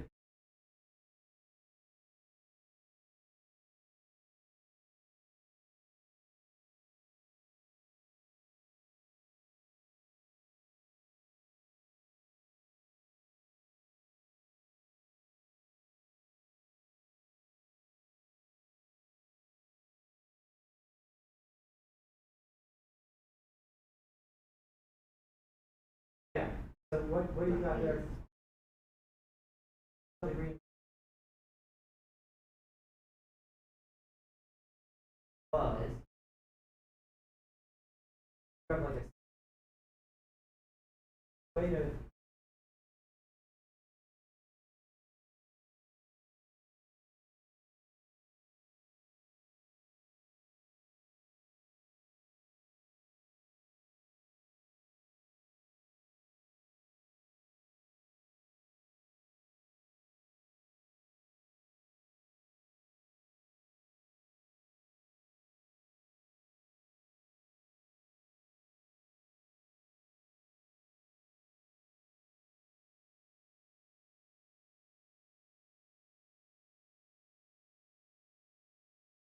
And if you're making keyframes like that, if you hold down Shift, let's see if I can do it here.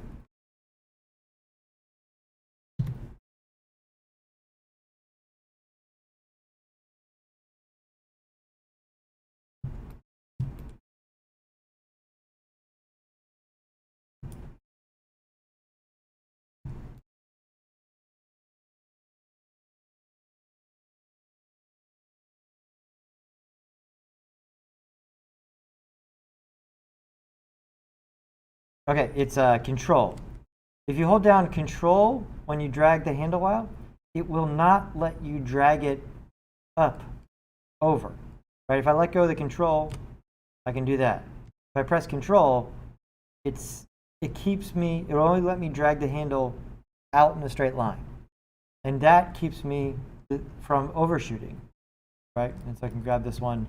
I can do the same thing, and so I could make it. I could make it very, boom, very cartoony, but it won't overshoot because I'm holding on Control and it won't go past that, flat to the floor orientation.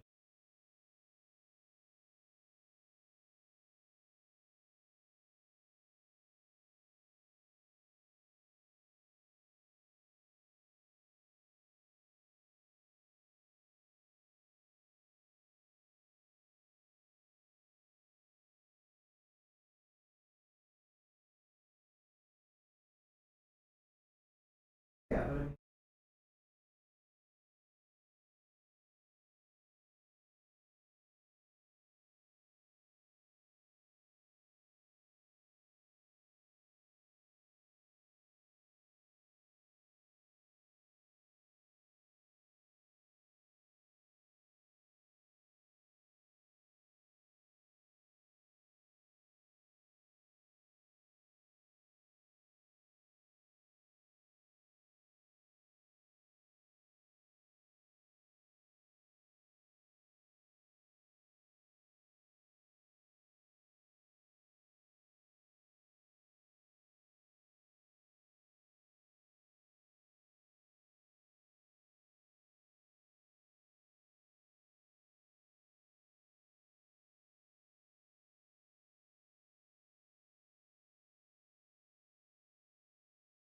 I mean, where were you talking? Start slide.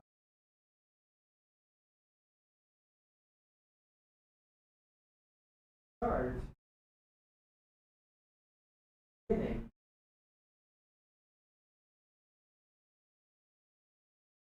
What are the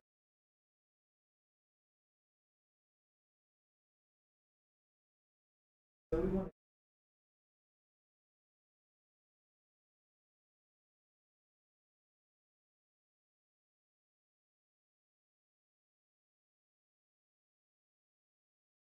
now forward. There, you want to so X.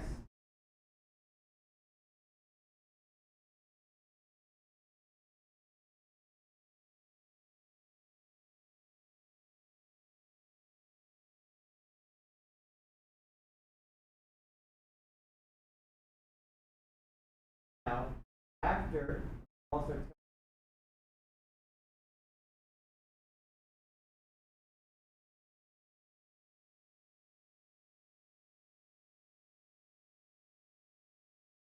Y.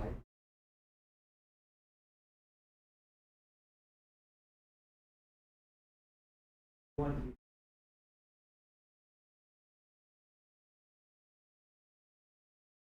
X.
Yeah,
so that's actually.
Policy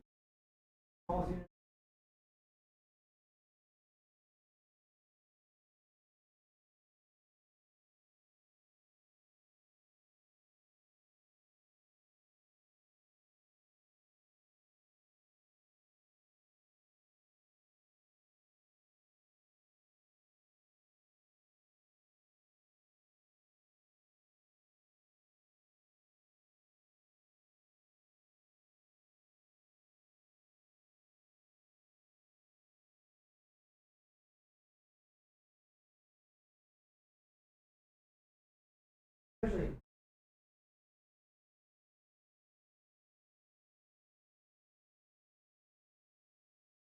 this.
Already right. Yeah.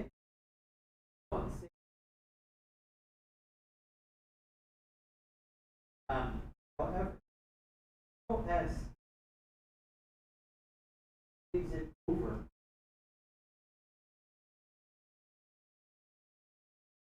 Happens.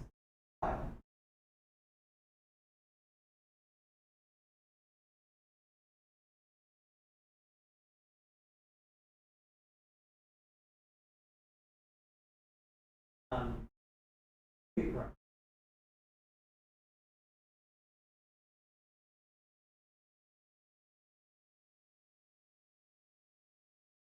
Version. Corrupted.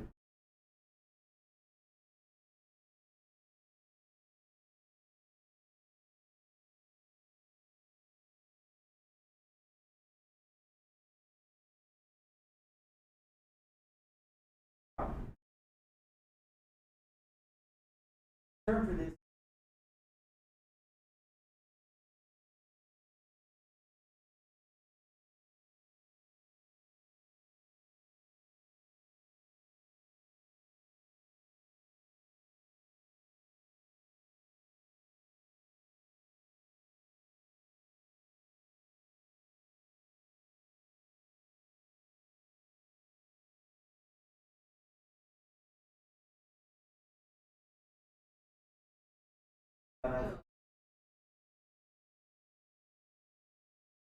Say,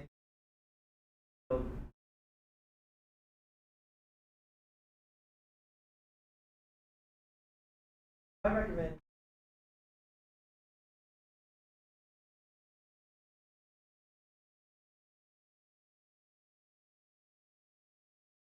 then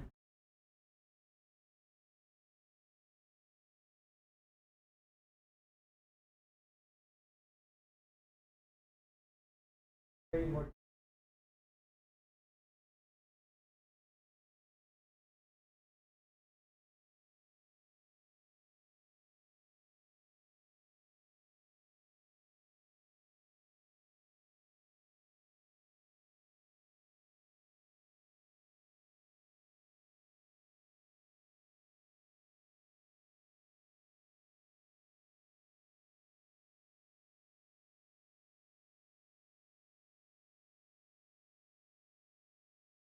After Effects also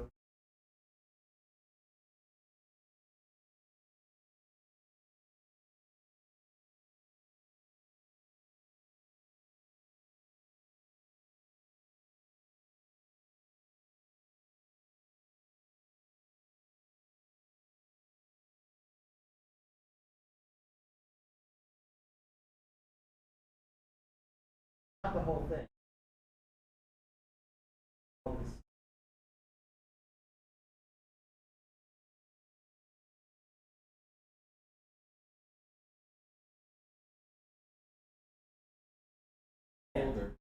Yeah, I'll talk about that stuff. Autosave.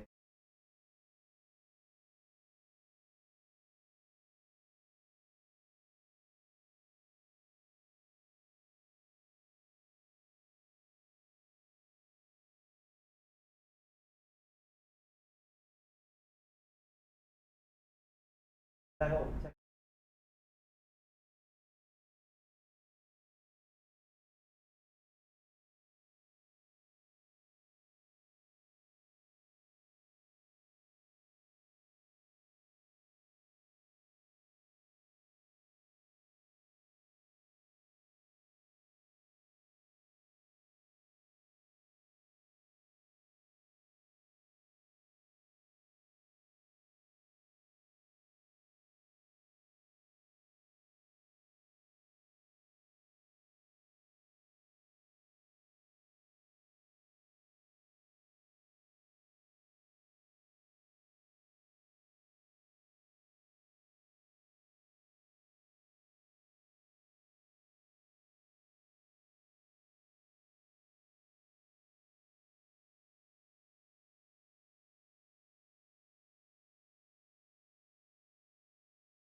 Right, well, yeah.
Here's the other thing.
Yeah, we'll put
so usually better.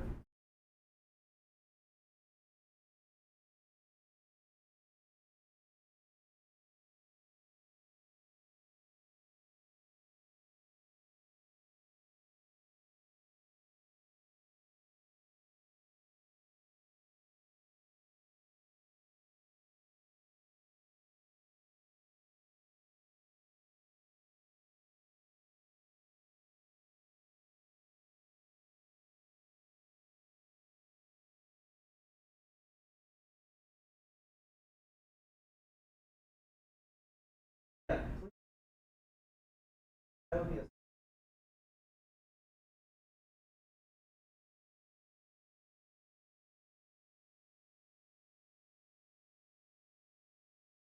reason.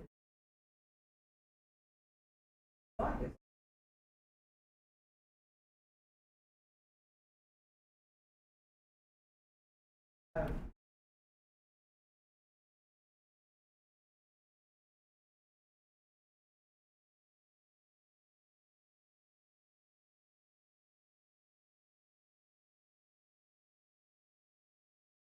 All the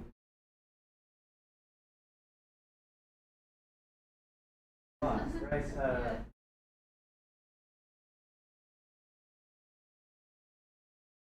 Is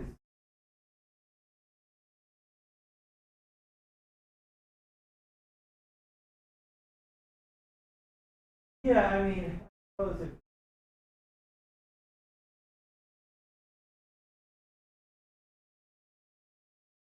yeah, I mean,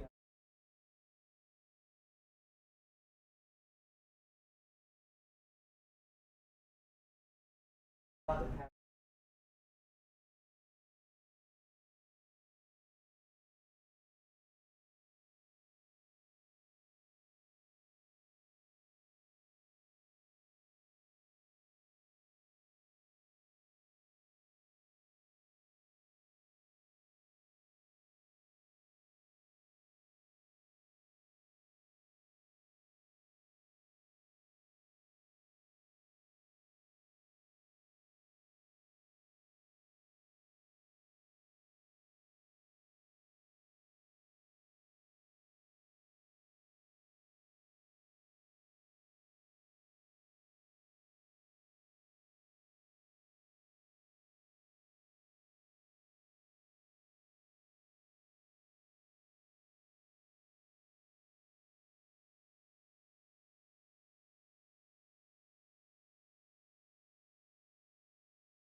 So there's.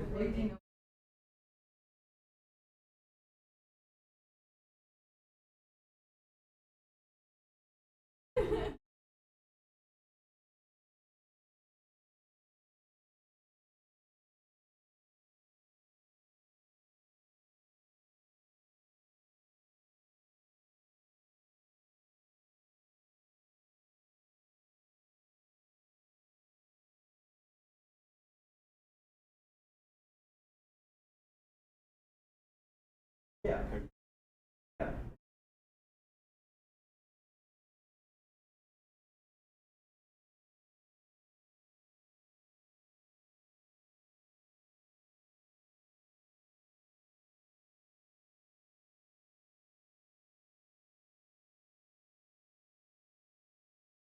Like,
You already have it.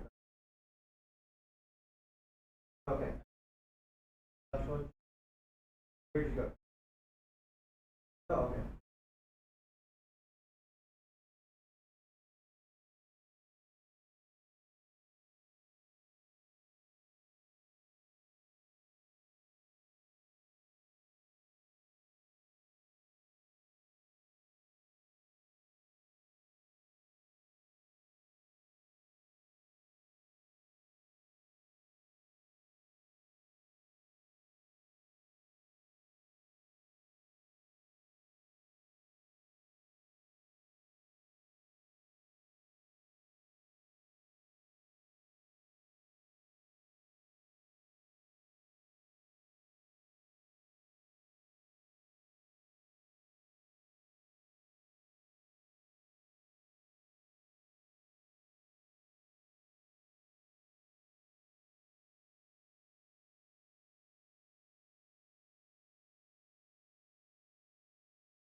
lost my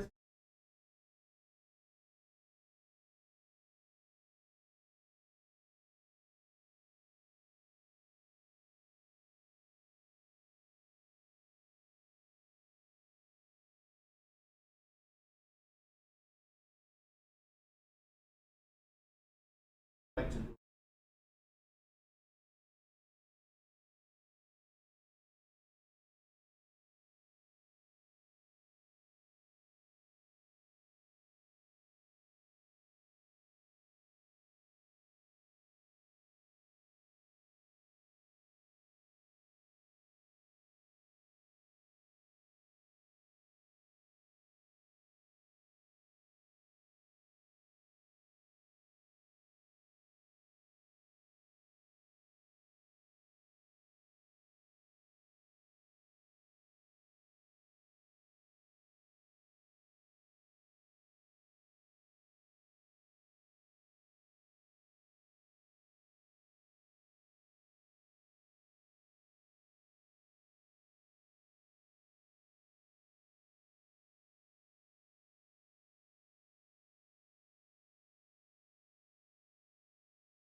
Cycles.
Yeah, And Adobe.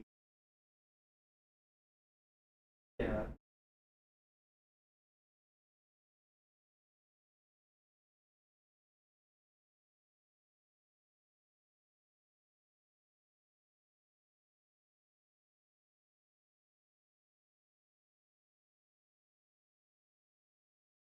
Adobe has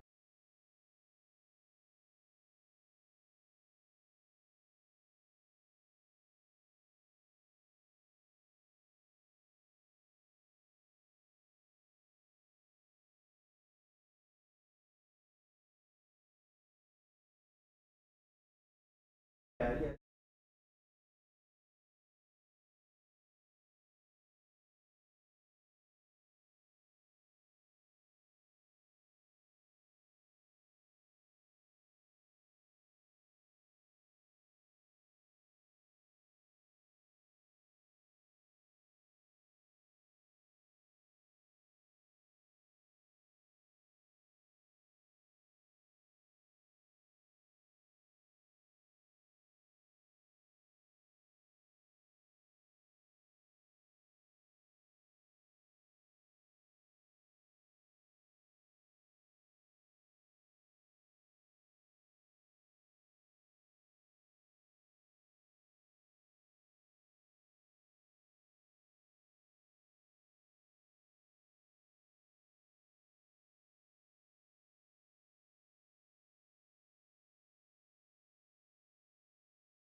Regardless, all of those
Oh, okay.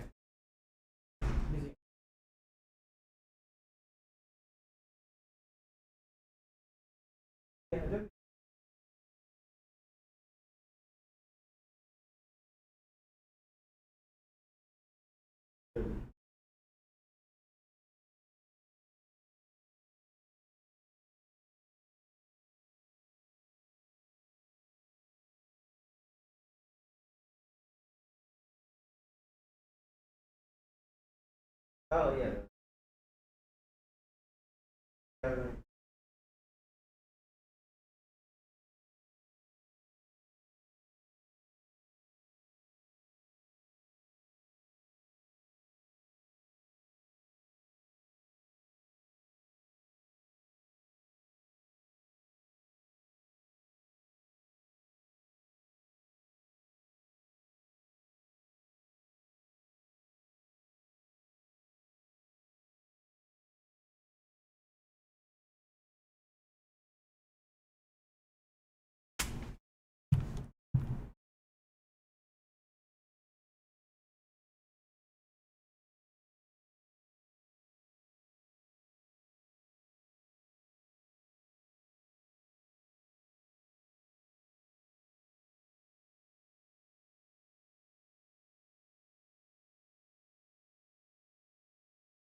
that is disappearing.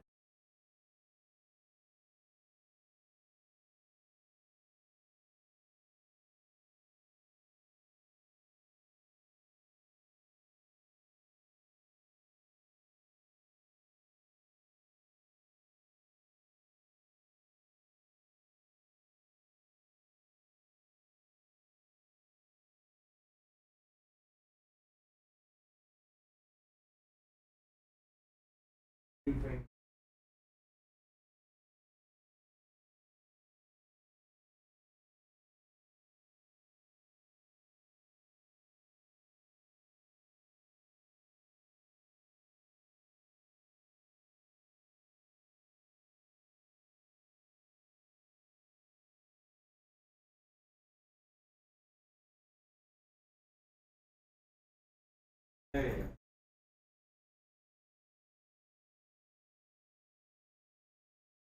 go.